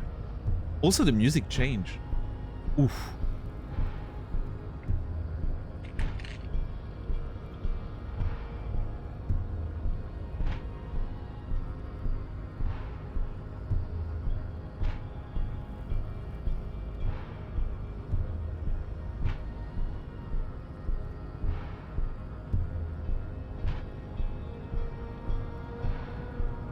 I'm sorry, I don't usually chew gum while streaming. I don't know. It's a thing from when I was a teacher, I think. You wouldn't chew gum in front of the kids because you didn't want them to chew gum because it's... I don't know, it can be distracting. It's a weird thing, right? Why we don't allow kids to chew gum. Mostly it's because we don't want them to stick it everywhere and do noises and whatnot, but... I've sort of ingrained that in my mind that it's sort of rude to chew gum when you're in a public speaking environment, right?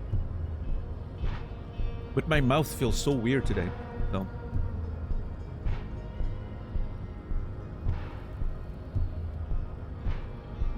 What's up, Rico?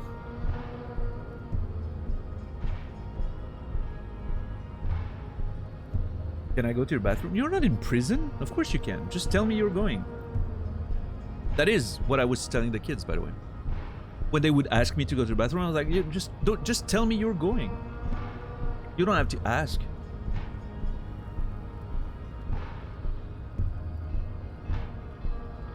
In the rare moments, what I would say, you know, if you would rather wait, I would, you know, if you can wait, I would rather appreciate it because it's because, like, if I was like about to give information to everyone, right? But, no.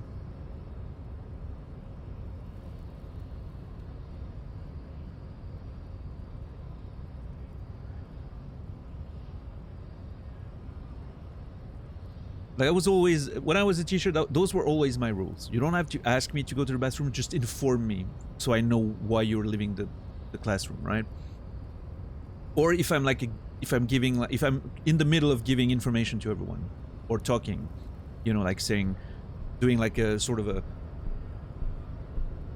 I'm standing in front and I'm, you know, saying something, teaching through that very direct, in front of everyone talk. If it's an emergency, of course you just tell me, Daniel, I have to go to the bathroom, and it's like, yeah, sure. Otherwise, if it can wait, just wait a couple minutes, right? But yeah. That is more for practicality, because I don't want to repeat myself 5 times. So. My mouth feels weird. Would you say your body betrayed your degeneracy? Maybe. I don't know. I don't know why it feels weird today.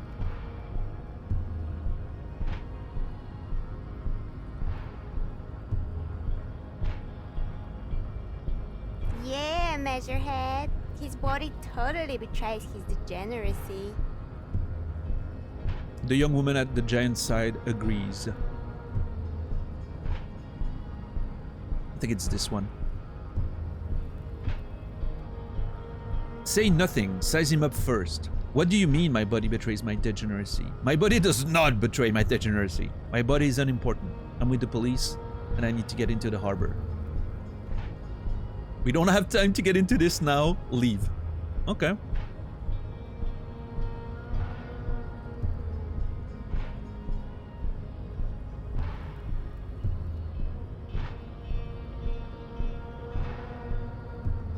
The music is so fucking good there.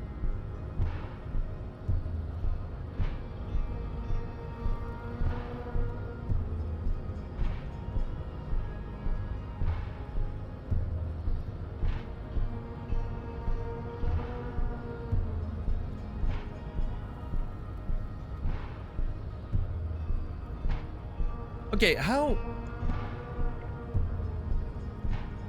would the union feel about the police? Probably not great, right? Yeah, they don't like me because they think they're the police, right? Okay.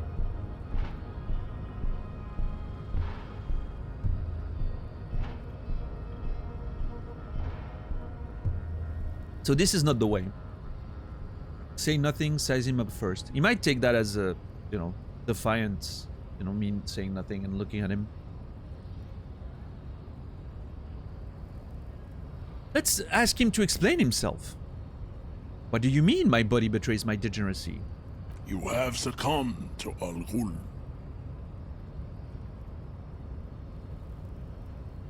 I'm sorry. What? Are we in Batman suddenly? Like, what's going on? You have succumbed to Al Ghul. His face contorts in disgust, as if he were smelling a dead rat. You reek of it. An invisible sword of Al Ghul emerges from your throat. You cannot see it, but others can. It is making the woman in my company sick. Oh my god. What?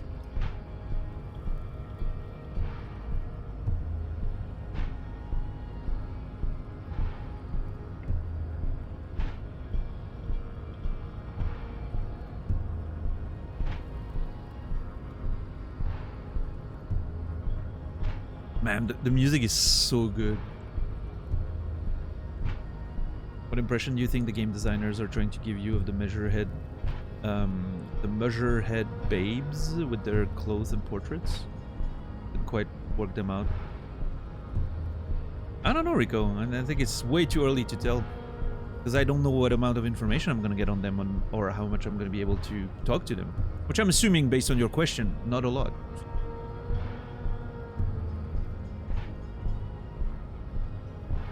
I think that question might have been better a few hours from now.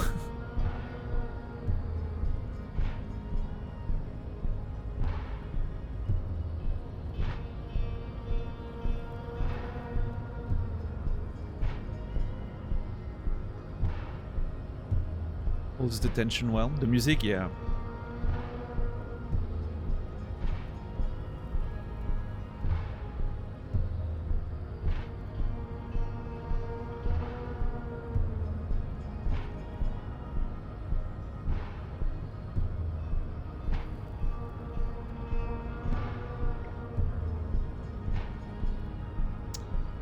Wait, Al Ghul? Smell your breath. Kim, is it really so bad? Well, I mean, I just started eating chewing gum, so. You're right, I'm an alcoholic, and I need that dead body to no longer be in the tree. Ooh. I don't have a problem with Al Ghul. I just drink a little on the weekends. Enough. I need you to take down the dead body or let me in. Interesting.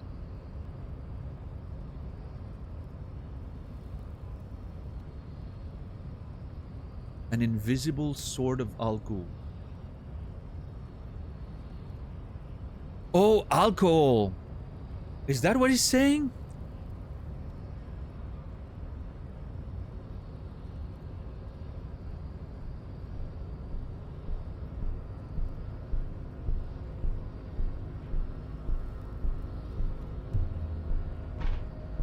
It literally didn't hit me until just now.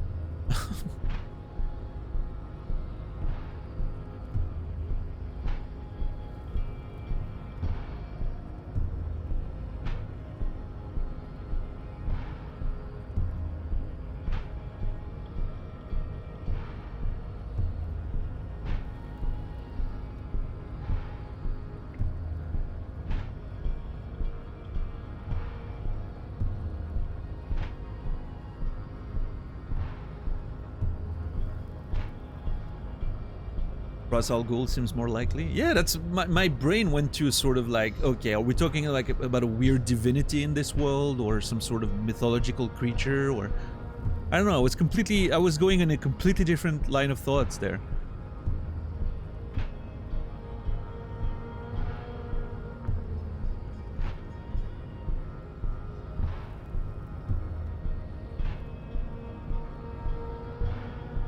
Smell your breath, Kim. Is it really that bad?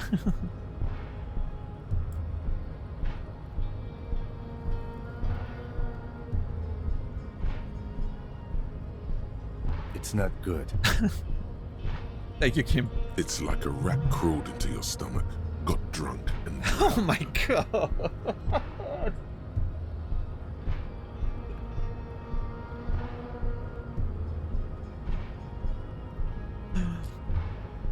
Well, that paints a picture.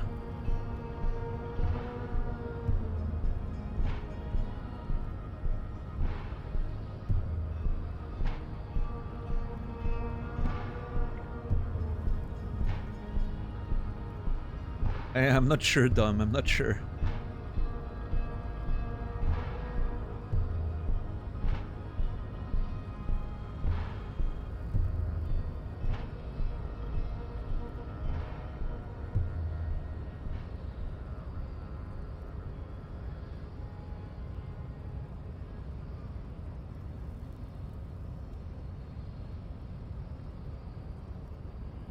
It's tough. What's up?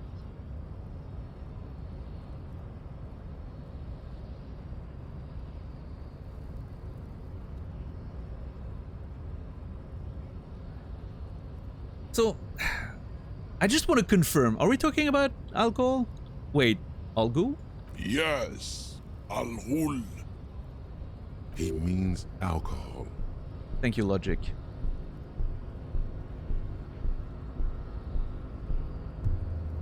I don't want to confront him with that. Understood. I doubt it. My microcephalic race servant.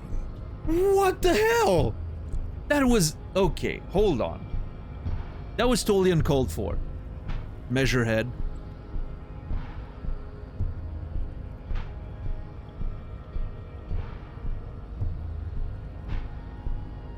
Yeah, thank you, perception smell. Very good. Like, it's... I literally increased perception earlier. I would have still succeeded, even without it, but...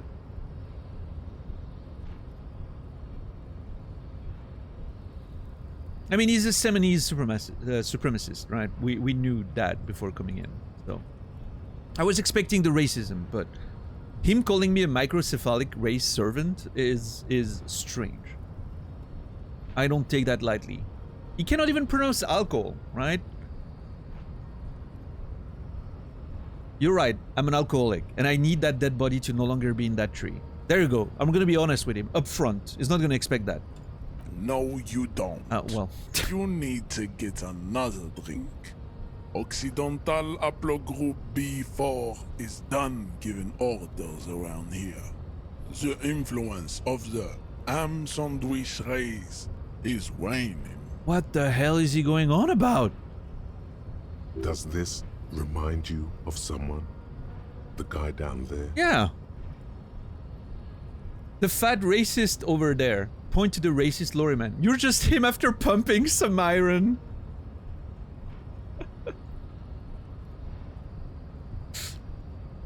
I am the police and I need you to comply now. Take a step closer. Oh, that is not the play. I'm gonna... Yeah. The race stuff isn't important here. I just need you to help me do my job, please. Oh, man. None of these answers are very... I think that's gonna... I'm not sure that's a good idea. I'm not sure that's a good idea. In fact, I'm sure that's a worst idea. So by process of elimination, this is the only option that I feel like picking right now. I'm still not sure he's gonna be very receptive to that, but...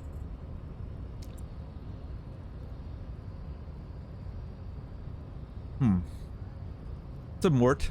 How are you today?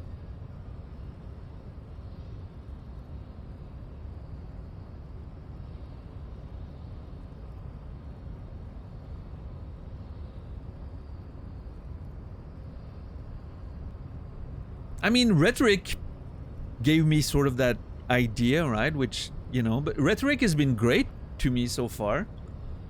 I just feel like this is not what I want to tell to a man that's literally, you know, half a meter taller than me, if not more. And definitely a lot stronger. So...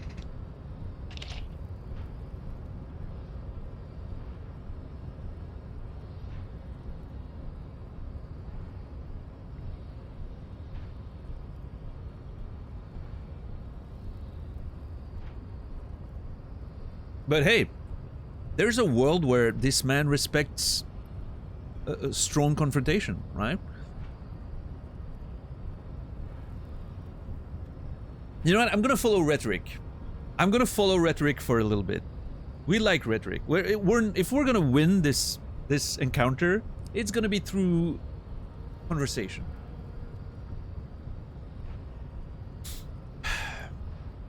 That fat racist over there. Point to the racist lorryman. You're just him after pumping some iron. Look at my craniology. I am the pinnacle of my haplogroup. The pink blob is a bad example, even of yours. It saddens me. You were once a noble and powerful race.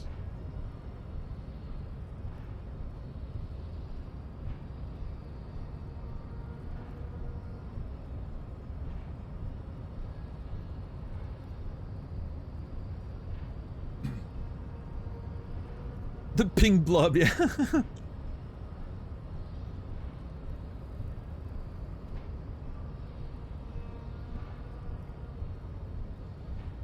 Man, the dude clearly thinks very highly of himself. And he's got all the vocabulary, right? He's out there using vocabulary like haplogroups and whatnot. Like, he's got the rhetoric down to a T, right? Like, he's clearly been winning some debates on the well, there's no internet in this world. In the radio, on the radios, like call-in stations or whatever. He's been debating on calling stations about race, you can tell.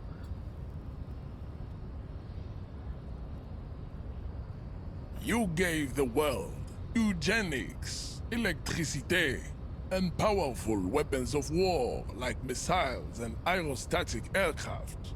You made great gains in metallurgy, race theory, and statecraft. Some of these are really not like the others. Electricity, fine. Weapons, sure, why not, right? I mean, not ideal, but sure, they're gonna be useful, right? I get that. Aerostatic aircrafts, fine. Gains in metallurgy, fantastic. Eugenics and race theory, though? Statecraft? He's a pole power user. Yeah.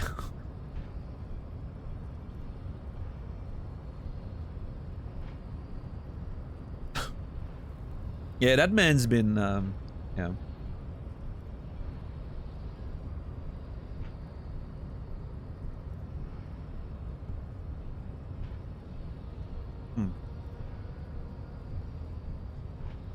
Oh no, they're not made up, Dom. Like most of those words actually, haplogroups is something you're gonna hear about a lot if you talk to, like, you know, race supremacists and whatever. Like, it's something they're gonna bring up a lot to justify their ideas. You know, like the natural, you know, separation of races, depending on where you are in the world and why you should stay in, you know, in the places where your biological makeup is made for and whatnot. You know, all those nonsensical theories and whatnot.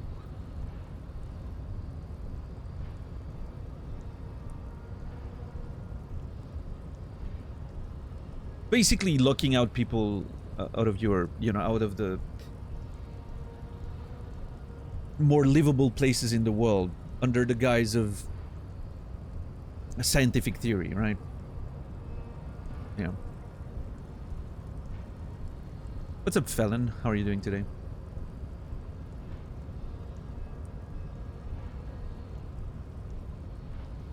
The whole pretense that, oh, you know, it's just... Obviously you're an inferior race, but it's not your fault. I'm not being racist. It's not your fault. You're just, you know, your genetical material is just inferior because you were... It comes from an environment where, I don't know, like other aspects were more important than brains, for instance, right? That's, you know, that kind of theory that you hear from those people.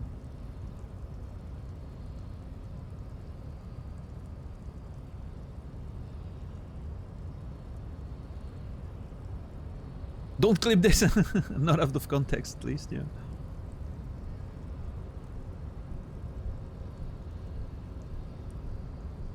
Unlucky spawn. Yeah. Clipped out of context. Yeah, appreciate it.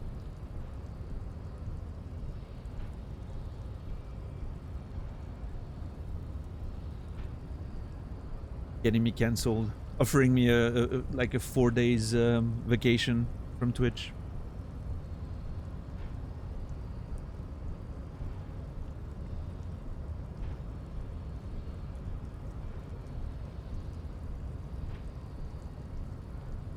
You dominated lesser cultures, like the deformed Hemians and the inexplicably potato-obsessed Khoikos.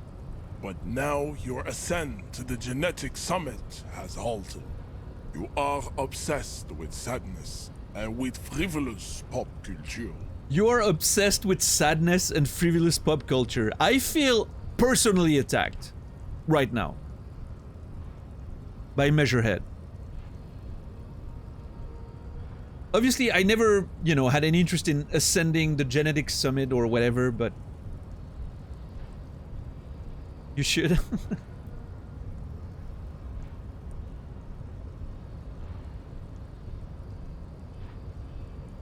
You are obsessed with sadness and frivolous pop culture. You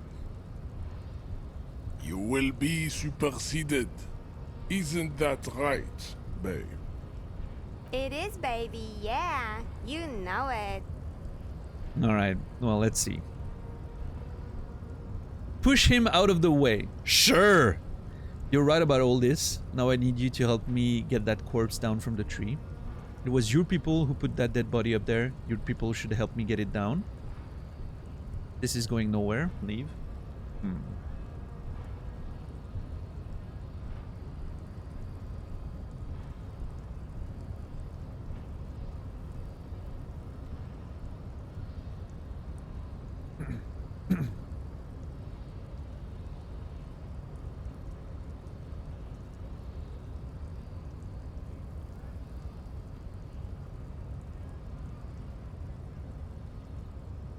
So, okay, process of elimination. Push him out? Nah. Nah. We tried this before, like, yeah, you're right, you're all right, but now I need you to help me. It was like, no, I don't. And that's it. It was your people who put that dead body up there and your people should help me get it down. I mean, there's maybe a sense there, like appealing to his, you know, your people did this.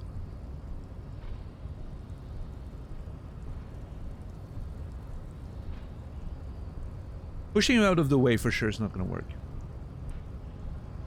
It was your people who put that dead body up there. Your people should help me get it down. Enough with this begging. You should leave the stage of history with dignity by inviting the other races to a great world war. I'm sorry. Hold on. What are we doing?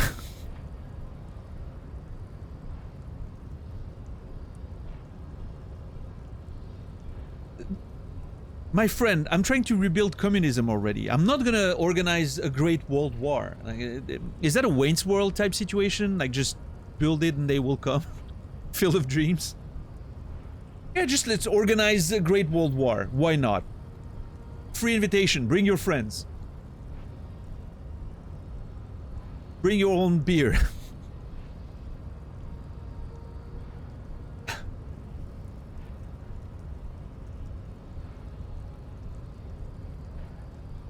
Bring your troops to the Seminine Islands and to Boogie Street, and we will pulverize you.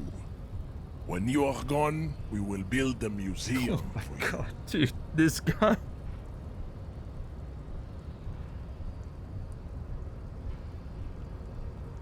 The walls will be lined with bottles of Al Ghul, your beloved beverage. Inside, we will store the odes to homosexuality you call art, and your microcephalic skulls.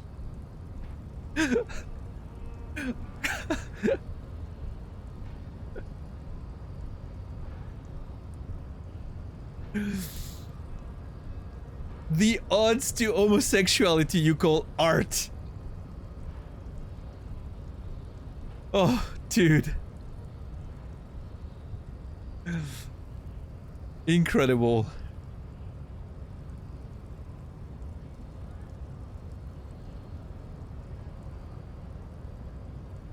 Oh, man.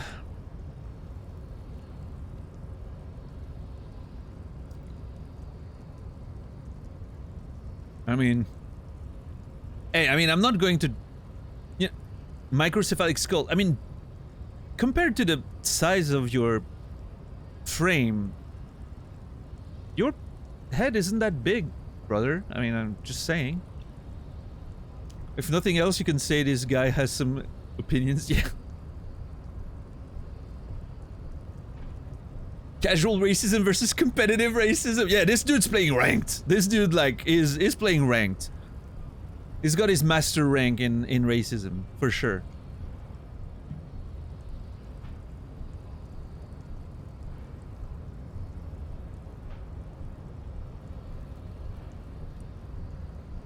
Esports level of racism, yeah. Dude's grinding. He's on the grind. 8 hours a day. There may be a peaceful solution to this. Mm-hmm. You could internalize Measurehead's race theory. Oh. He would take you as one of his own. Oh my god, dude. What are we doing?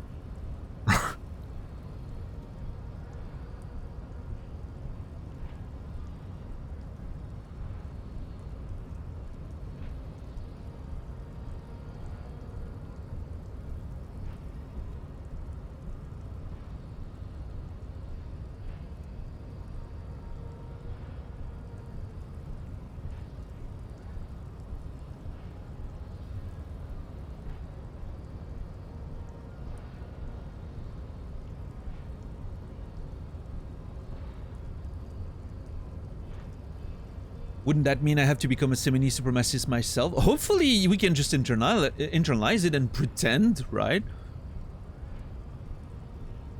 Without actually adopting the ideology. Well, not as such. What you do with a mastery of advanced race theory is up to you. You could reject the findings, sure, or accept them and become an advanced racist.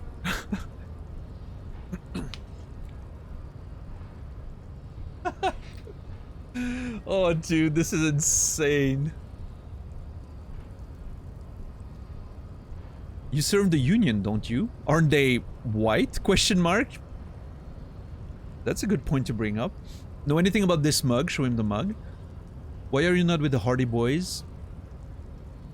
I'm sorry, every time I read that now, I can't help but think about the Hardys, you know, like the wrestlers. But what are those tattoos of you supposed to mean? Yeah, I mean, again, they look very similar to the ones I believe Tommy is wearing. Well, I mean, they're clearly different. If this is like Simonese art, right? Hey, I have a pretty high chance of conceptualizing the race theory stuff, so that's good. Physical instrument, knock him out. I like that this is an option.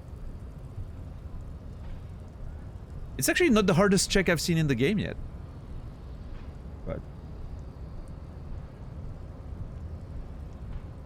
yeah, Carsini.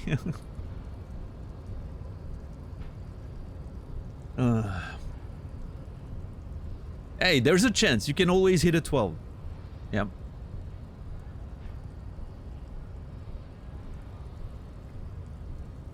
Do you know anything about this mug? He does not so much as glance at the object. Is your kind of thing? Stop showing me your pathetic cup. I have no interest in it. He had nothing to do with it. Alright. You serve the Union, don't you? Aren't they white? Don't be vulgar. White or not has got little to do with this. The race enigma runs much deeper than that. Turns his eyes towards the harbor, seemingly bored with you. Yeah, but you still served them. How does that factor into your life? Keep telling yourself that. I'm sorry, of course, I understand now deeper. Yeah, but you still served them. How does that factor into your life? Mr. Clare is a man of vision and means. He has the will to confront polycultural capital.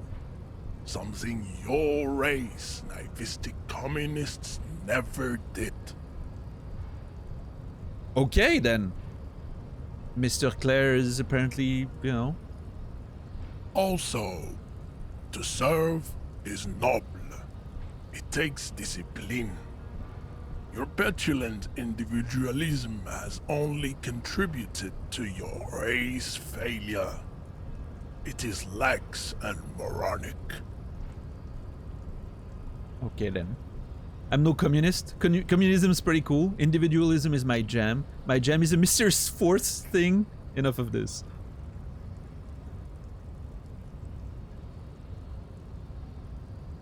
I mean, we're on the train to communism already. We've been somehow led into the idea of maybe rebuilding communism, which I don't necessarily fully believe in myself. Individualism is much more my jam, I think. As weird as it sounds. Believe it or not, I'm a very individualistic person.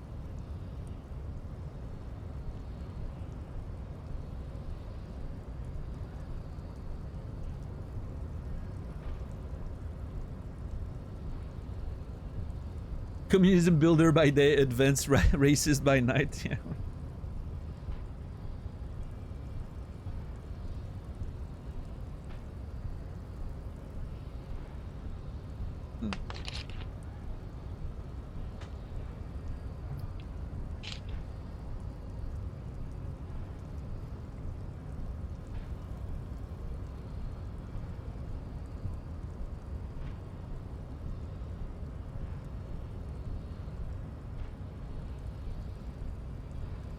You know, based on the idea that I would like to subscribe to is maybe ideology to sort of manipulate him, right? I should probably not provoke him too much on those things.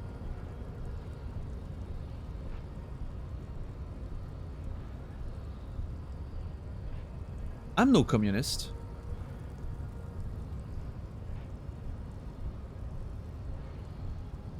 Of course you are, Revacholian man. The failure of communism to challenge the world order is the core of your race fate. All around you, the fruits of its defeat. Individualism, rock and roll music, Sure. sexually transmitted disease. Yeah, those are all the same thing. Absolutely. Oh my god, dude.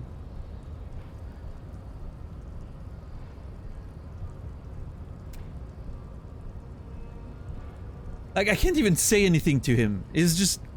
every little thing I say is going into a whole full-fledged thesis. Above all, rampant multinational finance still reigning large.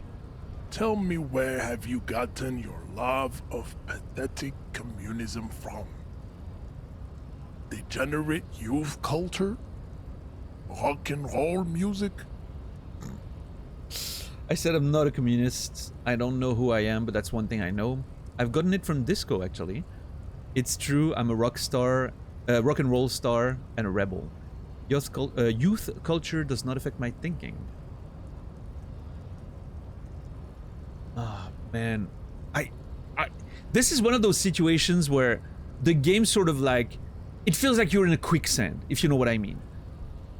The more you're trying to wiggle your way out, the more you just like go deeper and deeper, and the game like just sort of like you're trying to find a way out and nothing works. It's like, how do I get out of this situation?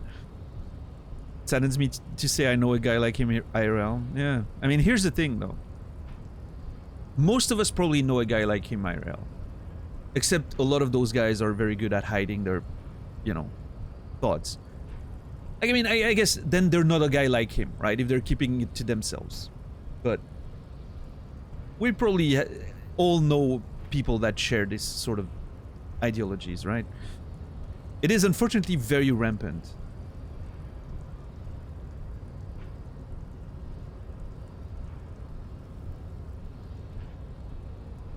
I don't know anyone like this, but that just means I might actually be the one like him. Well, I wouldn't admit that publicly on the internet, Dom. But it probably means maybe you know people who have that sort of ideology, but they just don't talk about it, right? They keep it to themselves or talk about it in specific communities on the internet and whatnot, right?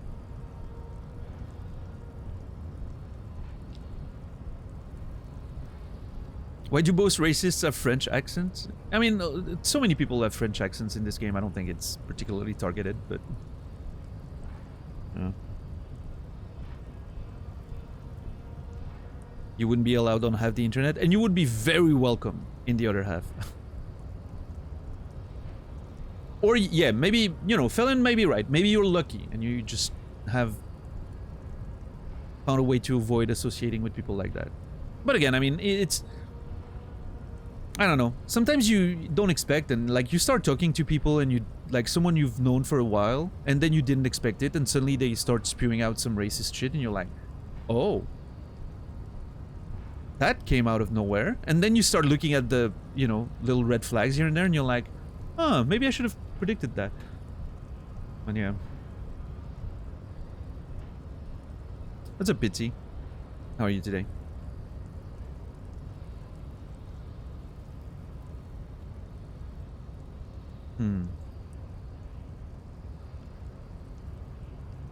Racism is only real racism if it comes from the racism region in France. Otherwise, it's just sparkling prejudice.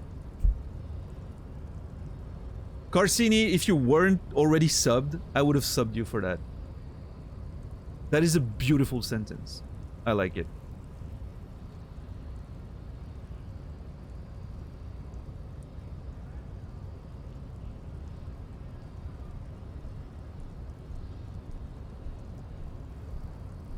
I should have pronounced it better.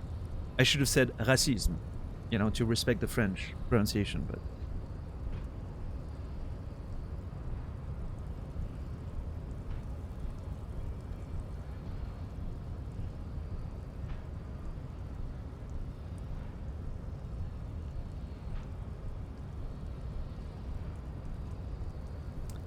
Youth culture does not affect my thinking. Of course it does. Oh my god, see? You are a degenerate individualist and a rock and roll rebel. A pawn of international finance, just like the rest of your ham-colored race. Sure, Measurehead. I am not surprised you enjoy it so much. This has happened to many of the side products of the inevitable cultural victory of the Seminoles race. Okay, I'll ask. Who are the Seminoles? I don't really know who the Seminoles are. I've recently experienced head trauma. Wonderful, I need to enter the harbor now. Could you take the body down yourself, maybe? Wonderful. We're done with this line of inquiry. Inquiry? I don't know.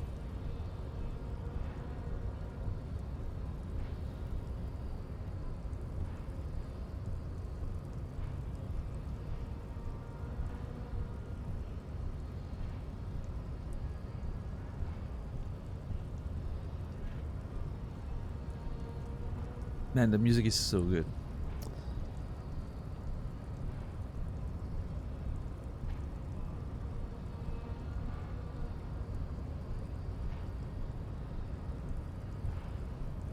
He's not gonna do it, if I ask. I don't think.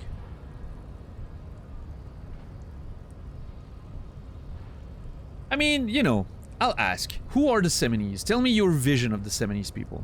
The South Island race, haplogroup A4A.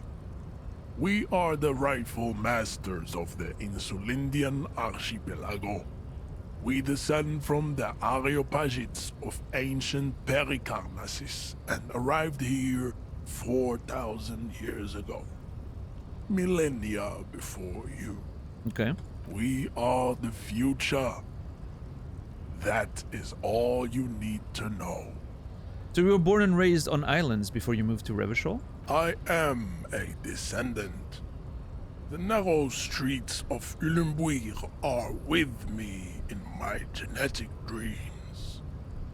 I see young Seminoles women walk into the grey mass on Ile de Fantôme, waiting on immaculate conception from the pale. Dude, the mythology of all of this is so fucking interesting. Like the whole... There's a whole lot of, like, aspects of this game and its history and the politics and whatnot that feels like borderline mythological, right? I think it's so great. It has that hint of fantasy in there. That is so well balanced. It's... I don't know, it's like a sprinkle of, you know, like a little bit of spice on this very contemporary bleak world. I think it's fascinating. I absolutely love it. It is legitimately one of the most interesting world buildings I've ever seen in any video game ever. Not even just video games, actually. Just like straight up one of the most interesting world buildings I've ever seen.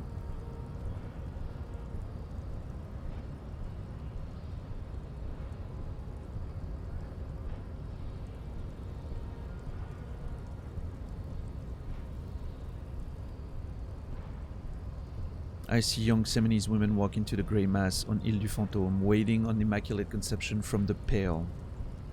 The whole concept of the Pale, again, is something I really want to get myself into. For some reason, it makes... there's a lot of this game that makes me want to play Sunless Sea. I don't know why it's hitting, like, sort of the same notes, but it's that idea of... Like, Sunless Sea has... It's a very different, right? But it has that idea of... It feels like a normal world, like London collapsed, you know, under the ground, but it's London, right? But then there's this whole crazy fantasy aspect to it that is so strange.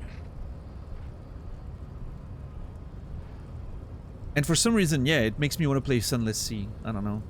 I should probably give Sunless Sea a proper crack at some point. Hey, that could be something I play off stream. I want to play some... I mean, again, Sunless Sea could be a fun game to stream as well. I don't think it would draw too many people, but it's, you know, it could be an interesting game to play. I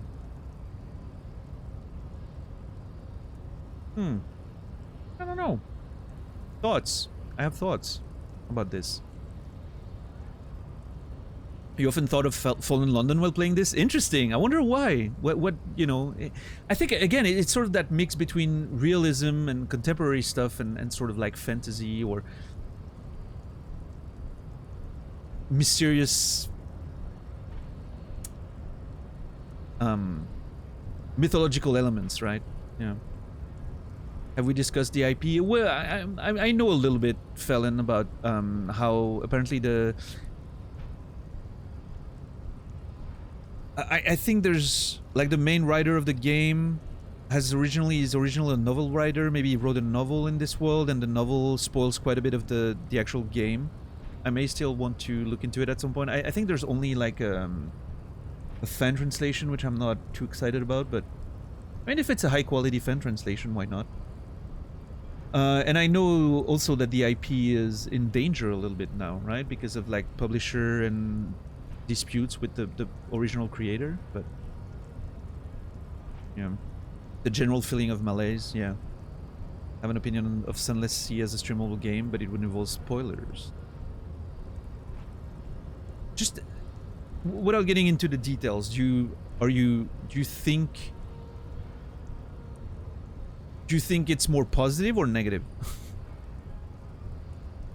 I mean, I don't know. Sunless Sea, I've played a couple hours of it, but when it came out back in the day, but I never gave it a proper crack, even though I was fascinated with it, right? The things personally I see as an issue with streaming it is there's a lot of reading to do, like actual reading. And it's very, it's not a very exciting video game, I guess, in terms of like the menus and whatnot. And I don't know, maybe it's something I should more explore in my own time. But yeah, do we have a mod present? Sure, I think Naz is around. Yeah.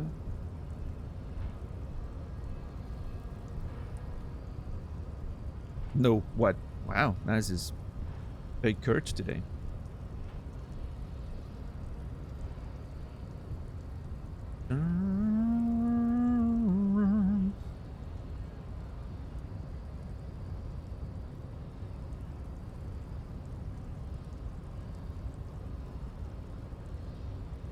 Have you played Forgotten City? Not yet. I've seen the game in the PlayStation Store a couple times. I've heard some good things. If I'm not mistaken, that's the one with the Greek. I remember just seeing like the cover, right, on PlayStation Store. Is the one with the Greek theme, right? Or am I completely mixed? Trying to decide what I want to start tonight. I get that. Greco-Roman themed. Cool. Yeah. I've heard some pretty positive opinions about it. Unless he may not suit Dan's playstyle, requires multiple playthrough with death and restart. Oh yeah, there's a... I know about the roguelike aspect of it. That much that much I'm aware of. Like you sort of... It has a roguelike sort of nature to it, and then you like pass up some stuff to your next playthrough.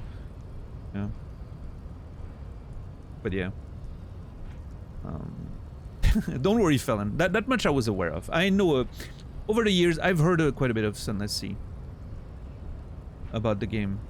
I'm not like full blind on it or anything. I don't know much about the actual substance of it, but I did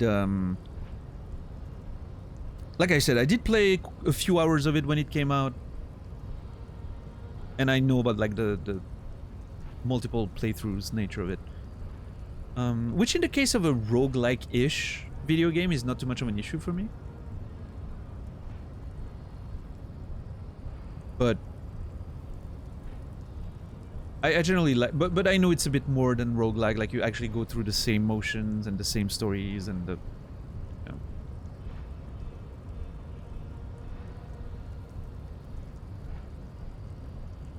Yeah, Herman, I think Forgotten City is something I'm gonna play at some point. I also need to play Firewatch. I also need to play Ethan Carter, Edith Finch. There's a lot of those games, right? Those like sort of... I don't know if Forgotten City is in that same category, but that's what I've gotten from, I think, people mentioning it in the stream, telling me that it could be a game that I'm interested in. It sort of like seemed that it was ringing sort of the same notes as those games, right? Sort of walking around and exploring and figuring out the world and whatnot. But yeah, we'll see. Plenty of games I need to play eventually, so. But yeah, right now is disco time. So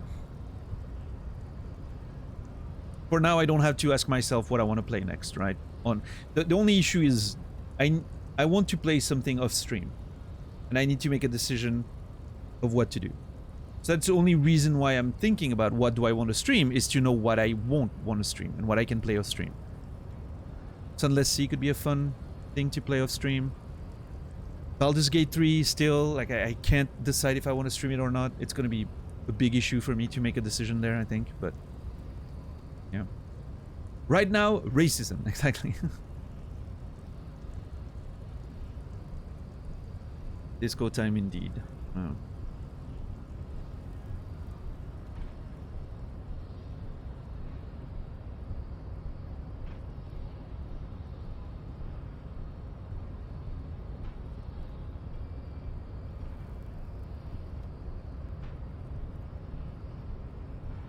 Waiting on the Immaculate Conception from the Pale. So did you come from the islands?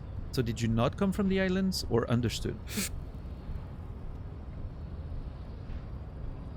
I am a descendant. So you did come from the islands? No. I have heard about it on the radio. Interesting. So he's not an original inhabitant of those lands, right? He would be appreciative if you did not further chase this line of inquiry in front of the women. Oh, he would, huh? I was right about him being a radio guy, I told you.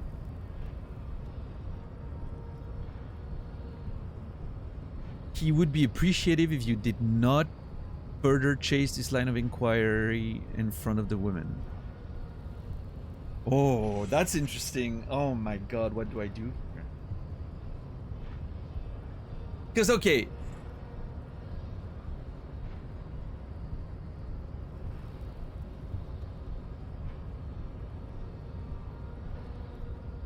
What if I push him, though?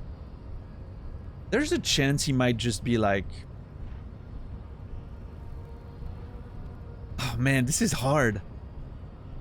This is rough. I don't know what to do there.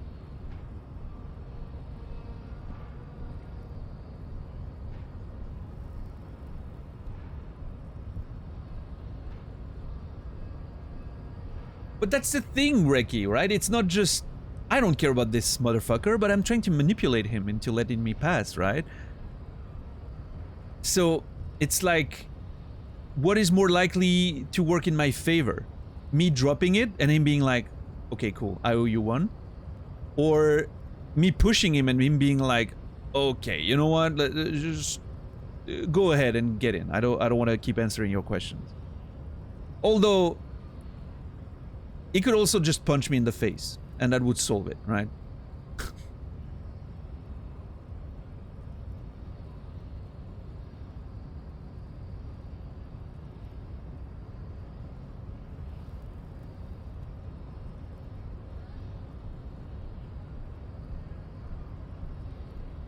Man, this is rough. Obviously, suggestion is... You know, suggestion is like, he would be appreciative if you did not further chase the line of inquiry, and it's a success. So it's like, hey, here's a hint to help you, but maybe pushing would be the way to deal with that. I don't know. Yeah, Carsini, it's a very interesting character trait, right?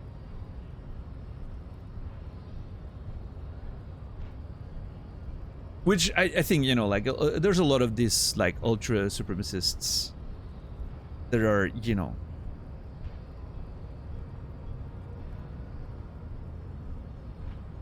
hiding behind, like, all kinds of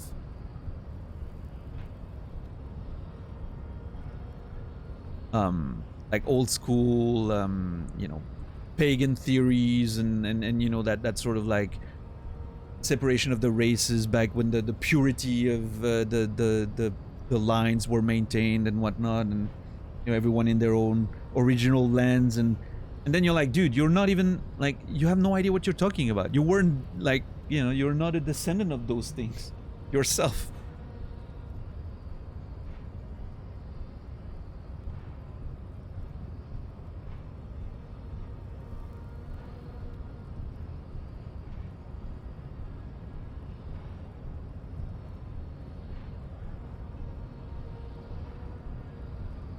Yeah, like tell me more about pagan beliefs while you're on the internet, enjoying your McDonald's meal.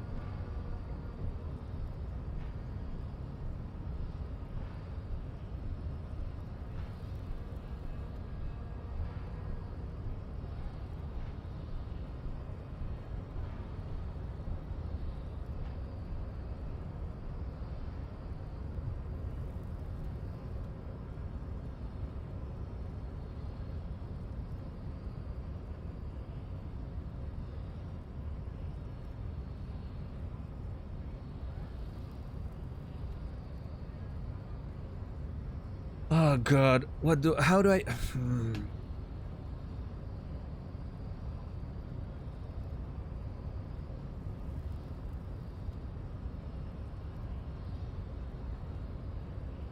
Man,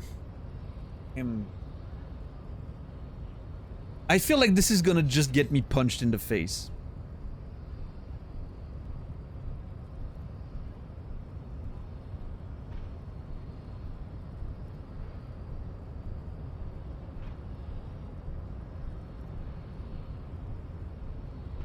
What's up, SCD? How are you doing today? Cool. So we're not really semi easier from River.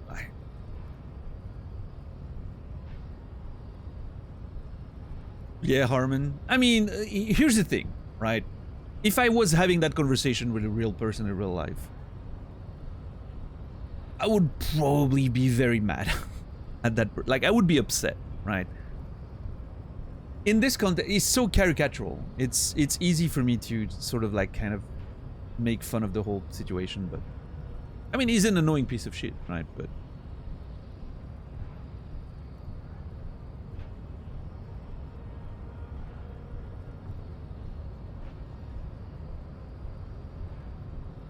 like in this context here, I'm just sort of hyper aware of the whole almost caricature aspect of it, and like the, you know, coupled with the great funny writing and the fact that he's in all caps all the time, like all those, like, I mean, I don't know, there's a lot of it there that just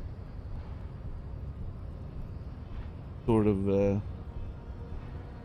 you can tell there's some form of satire there on the part of the writers, right? Which I love.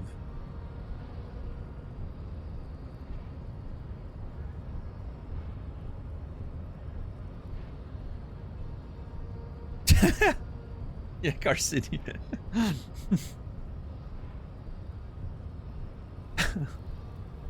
You were born in Dusseldorf.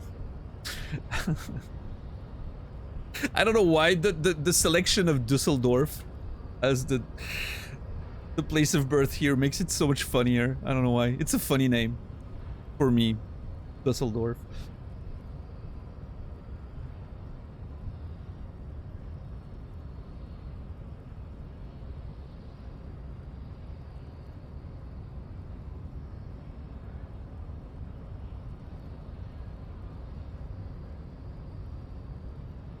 Oh man, I don't know. I don't know what to do. I don't know if I should listen to suggestion. And that's the thing. I don't know how to take suggestions intervention here. He would be appreciative if you did not further chase. Okay, so do I do it to please him? Or do I confront him specifically to push his buttons? Because he is annoyed, right? That's the beauty of this game. Because it's not, it never was about your skill or straight up helping you. There's situations where it's just like, yeah, it's a check. You get it and you get something. Nice. But there's so many little things where it's like, oh yeah, no, like getting, like, passing the check is, first of all, not necessarily a help. It can be a hindrance. And also, it's not going to be clear about which one it is. I love that. This is so subtle. I actually appreciate that very much.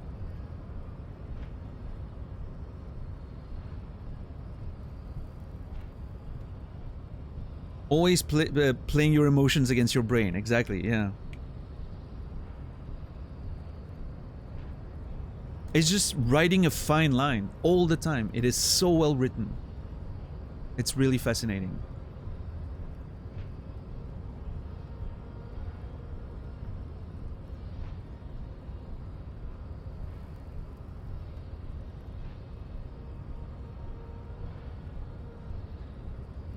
think I'm not gonna listen to suggestion here. I think I'm gonna go. I'm gonna push his buttons. What do the most nationalistic Serb and the most nationalistic Croat have in common? They both live in Germany. Wow. Hey, I mean, to be... Well, okay, there's levels to this. One aspect of it is...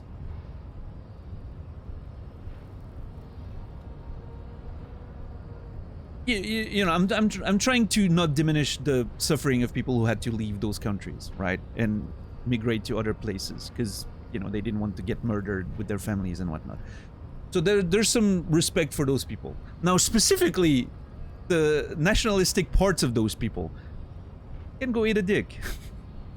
But, you know, as with every conversation, there's some nuance in there. And obviously, let's just say it's a privilege to be in a situation like the one I am, for instance, where I don't have any nationalistic pride. I don't really even relate to being Swiss or anything. I just, you know, it doesn't mean much to me. I don't have much patriotism in me. I don't relate to my nation as a concept. But I think it's a privilege to be able to do that. I wasn't, you know, I wasn't born, or I wasn't, you know, I didn't grow from a family that had to leave their place of birth because they were getting murdered by their neighbors, which obviously is gonna, you know, place the seed and water that seed of nationalistic pride and feeling like you have to sort of take the defense of your country against that other country that murdered you and yours while you were younger, or even before you were born, your family, right? I understand that there's some hard, difficult truths and situations in there. I'm not justifying nationalism, right? Far from it. I'm just saying, I understand how it gets, you know, bred. And I understand that those are the feelings and sentiment that those leaders are using to breed a new generation of nationalistic fucks, right? That's what they use. But I'm just saying, it makes sense. It is understandable. It is, you know, it is certainly something that careful manipulation and half truth, exactly, yeah. So I just like to remind myself personally that it's a privilege to be able to not feel any sort of nationalistic pride and whatnot, right? There's a privilege in there, having had a peaceful life in a peaceful country, right? So I don't think it's that clear cut is what I'm trying to say, especially because of like the they both live in Germany part of the thing, right? But of course, you know, I'm not trying to take the defense of nationalistic assholes, obviously. I'm just for the sake of conversation, I'm just trying to always make sure we sort of keep some nuance in the conversation. You also live in Fortress, Switzerland. You folks have a whole thing of your own. Yeah, but I mean, I just live there, right, Felon? I have no attachment to it, particularly, so. Tribal mentality can be a dangerous manipulation point, for sure. Yeah, Friar, absolutely. Nationalism can be oppressive or emancipatory. Yeah, no, that's true. That is true. We've seen that happen a lot in Arabic countries, right? In recent years, there was that whole what is it called in English? We call that le printemps arabe in French. Arabic Spring, maybe? Where, you know, some of those countries, you know, use that nationalism to suddenly try to obtain some form of autonomy, and you know, those are positive things, right? But obviously, again, it's one of those things that it's so very easy to just use that and just use the fuel of the positive aspects of it, and then just certainly turn that into the more oppressive shit, right? But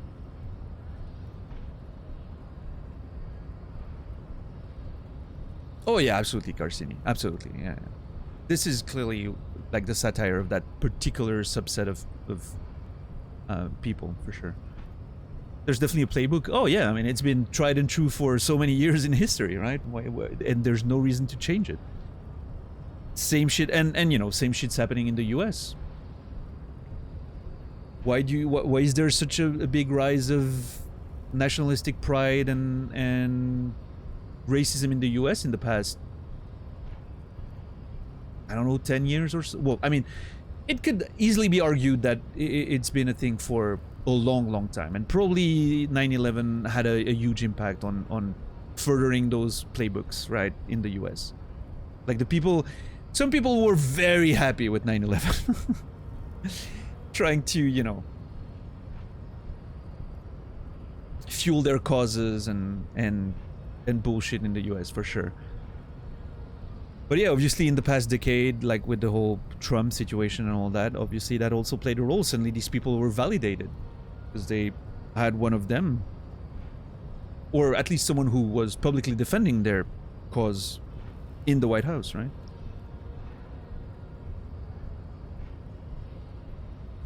I don't think Trump himself had much of an opinion. I think he's just like a fool of a puppet, but yeah.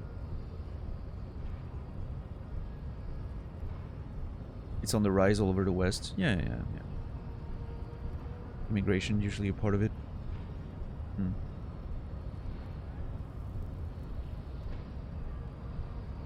Yeah, it's all a big machine. Wars, immigration, leading to, you know, more instability, violence. Oh yeah, I mean, he's just doing what, you know, what he expects is gonna get him the most benefits to himself, right? Yeah, exactly. That's it.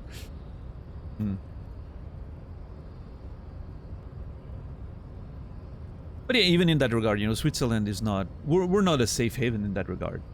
Our number one political party is far right. They're, you know, openly racist far right. So, you know, I don't think we're any better than anyone else here.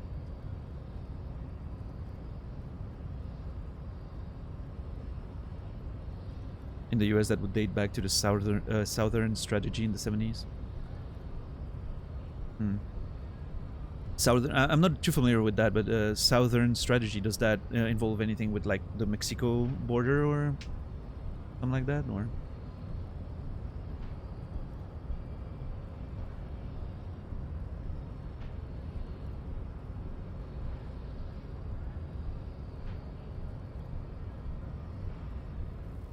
I think people just get manipulated on their human instinct to protect their family across the board.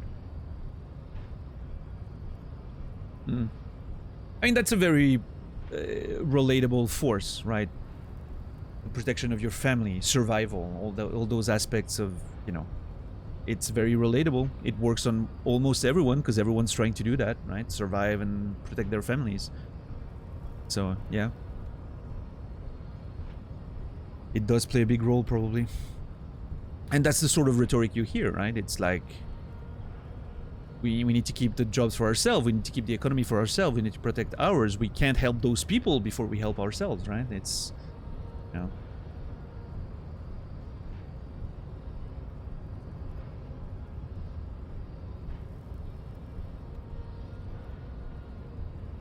Ah, I see, Felon. That makes sense. Yeah.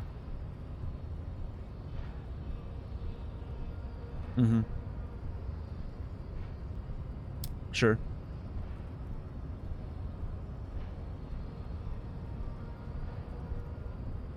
Sure, Carsini, yeah. Well, this conversation's fascinating, but it definitely doesn't help me make a decision here.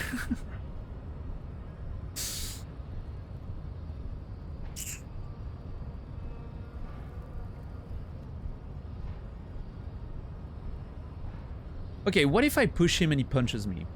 Is that gonna make him look weak? Maybe he doesn't want to look weak, right?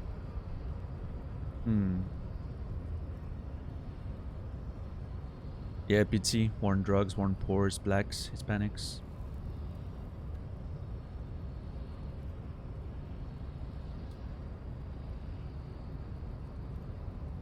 Plus the 8 of the puritanical Christian right. Man, what a mess. What? The war on Christmas, let's go. Oh. Okay, I think I'm gonna push his buttons. I'm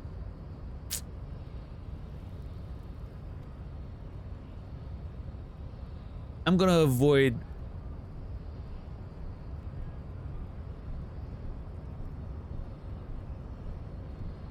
I'm gonna push his button. I can't help it. It's too tempting. It's right there. Alright, so you're not really Seminese. You're just from Revachol. I'm from Couronne. And no, it is not just in Revachol. Wait. The city is central to the Simonese strategy. Spreading through its trade networks, our culture will dominate the world. Isn't Couronne like super privileged? Hold on.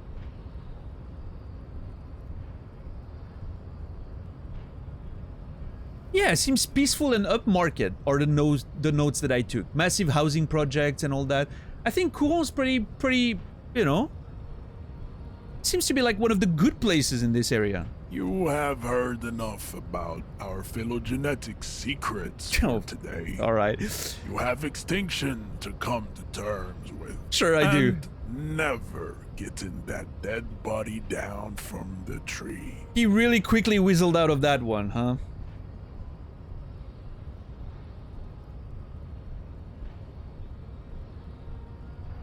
Kim, what do you think about this? I think this racist is better than the last. But the next racist will be the really good one. Oh, Kim. Yep, the competitive racism. It's a thing.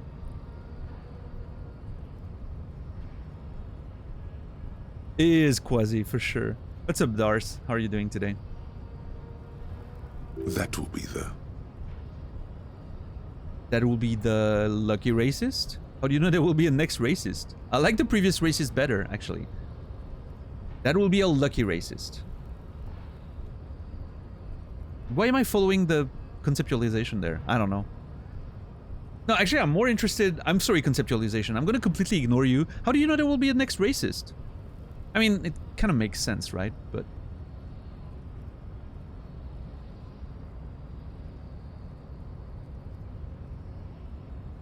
There always is.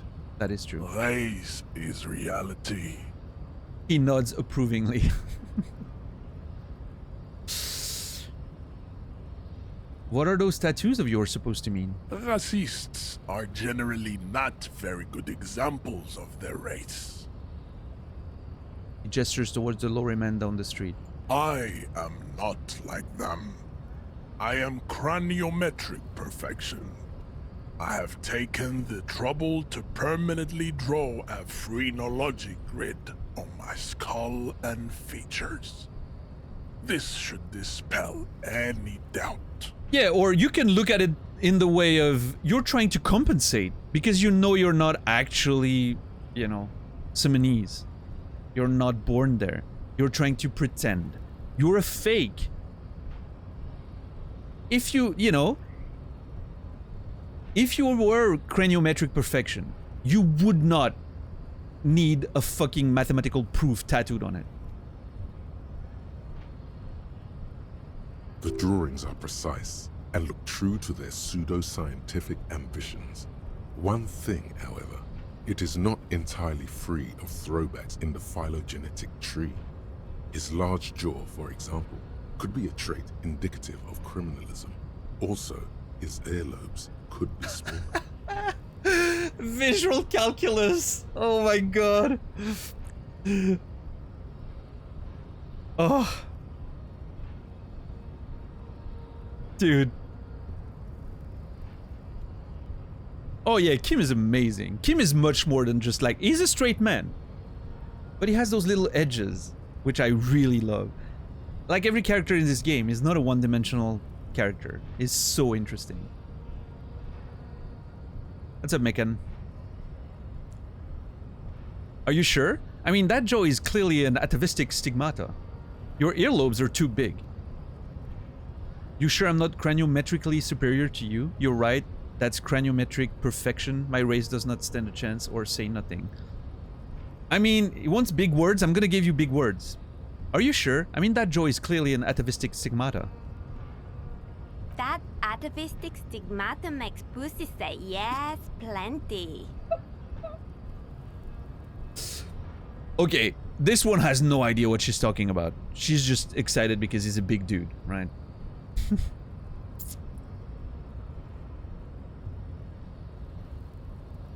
Babe, thanks. The tattoos on his stone... But I got this. The tattoos on his stone face briefly form a smile.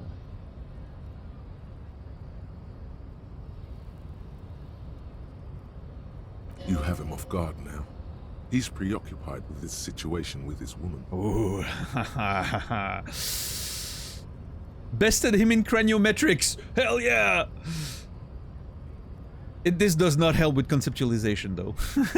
Unfortunately.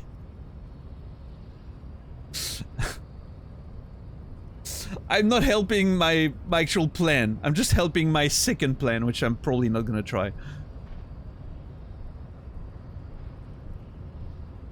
Why are you not with the Hardy Boys? I am not the first line of defense. I am the last. In addition, these so-called Hardy Boys are an effeminate clique of bodybuilders. Their company is spiritually degraded. Oh my god. An effeminate clique of bodybuilders. Their company is spiritually degrading. I am not the first line of defense. I am the last. You pick up on something artificial in his tone, like he's putting on an act. This is unlike him. I mean, he's usually more himself. We picked up on that before, right? That he's sort of like putting on a facade, but he's letting it through a little bit, I guess. There's more to it. What have you got against him? Okay. Fine. They have recently fallen under the influence of a possibly sexually perverted female vagrant and a narcotics peddler. It's shameful. Huh. Possibly sexually perverted female vagrant and a narcotics peddler. Oh, that's the 8th member, maybe? What do you mean? Find out for yourself. Endomorphic blob. Okay. Interesting. The lieutenant takes a quick note. Okay. Interesting. Yo, Finn. What's up, man? Thank you for the raid. How are you doing today?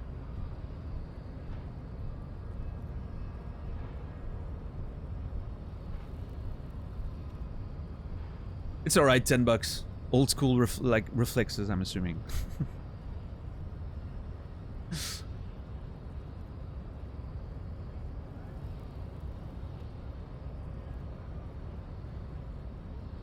What were you playing today, Finn?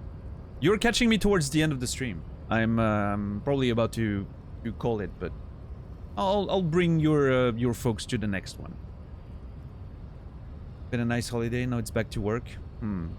Well, I'm glad you had a good time. Yeah.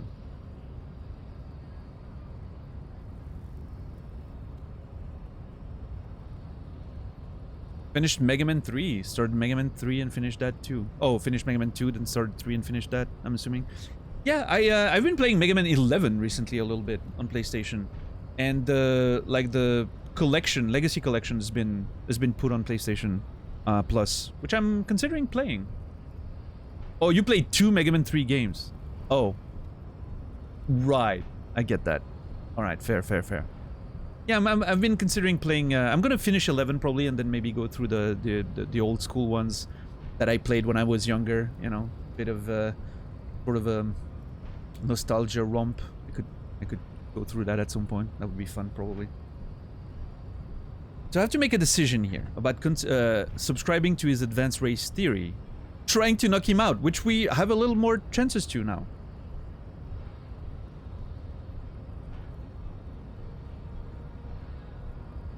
I have to make that decision. And I will make that decision. Tomorrow. We still need to get into the harbor. We need help with the tree situation. There must be another way. His gaze wanders over the whirling roof to the yard. I'll try that again tomorrow. I'm just gonna check. Your race descent has only worsened since I last saw you. You have really let yourself. I literally didn't move, Measurehead. Alright, I'll make that decision tomorrow. That's a good spot to leave, I think. That's a very nice cliffhanger there. We'll make our decision tomorrow. Alright. Thank you, everyone. I truly appreciate you hanging out tonight and the support. If you don't mind waiting a few minutes, we're gonna raid out and keep the raid little train going. But yeah, thank you, everyone. I hope you had fun. I did. I'm very glad to be back after Christmas into the world of Disco Elysium. I cannot wait to resume the playthrough tomorrow and make a decision with Measurehead and see how we can go through. Maybe there's another way that doesn't involve any of those two. I don't know. I'll have to think. Maybe my decision will be to postpone the decision. Or maybe it will be one of these two. We'll see. But anyway, Mark, what's up? Lizard, what's up? Thank you, everyone, for the follows, for the subs, the resubs, the gift subs, the raids. Thank you for the lurks and the conversations. I hope you enjoyed this stream. I will be back tomorrow in about 19 hours, 7 p.m. Central European Time, 1 p.m. Eastern, 10 a.m. Pacific, for more of Disco Elysium. What's up, Taurus? Yeah, make sure to catch up on the VODs if you're not up to date and all of that. Make sure to follow if you want to know when I'm gonna be live tomorrow. You can check the schedule under the page too. It should be up to date all the time. And yeah, I mean, I don't have much else to say. I'm gonna launch the little raid to my good friend Nasrallah, who's currently doing the DGR2, which is defeating 7 From Software games, one after the other, without dying in any of them, which is a very interesting challenge. He's crazy for doing it, and I'm gonna give him some support. But anyway, thank you, everyone. I hope you have a wonderful rest of your day, evening, or night. I will see you guys tomorrow, and until then, remember me, and I'll remember you.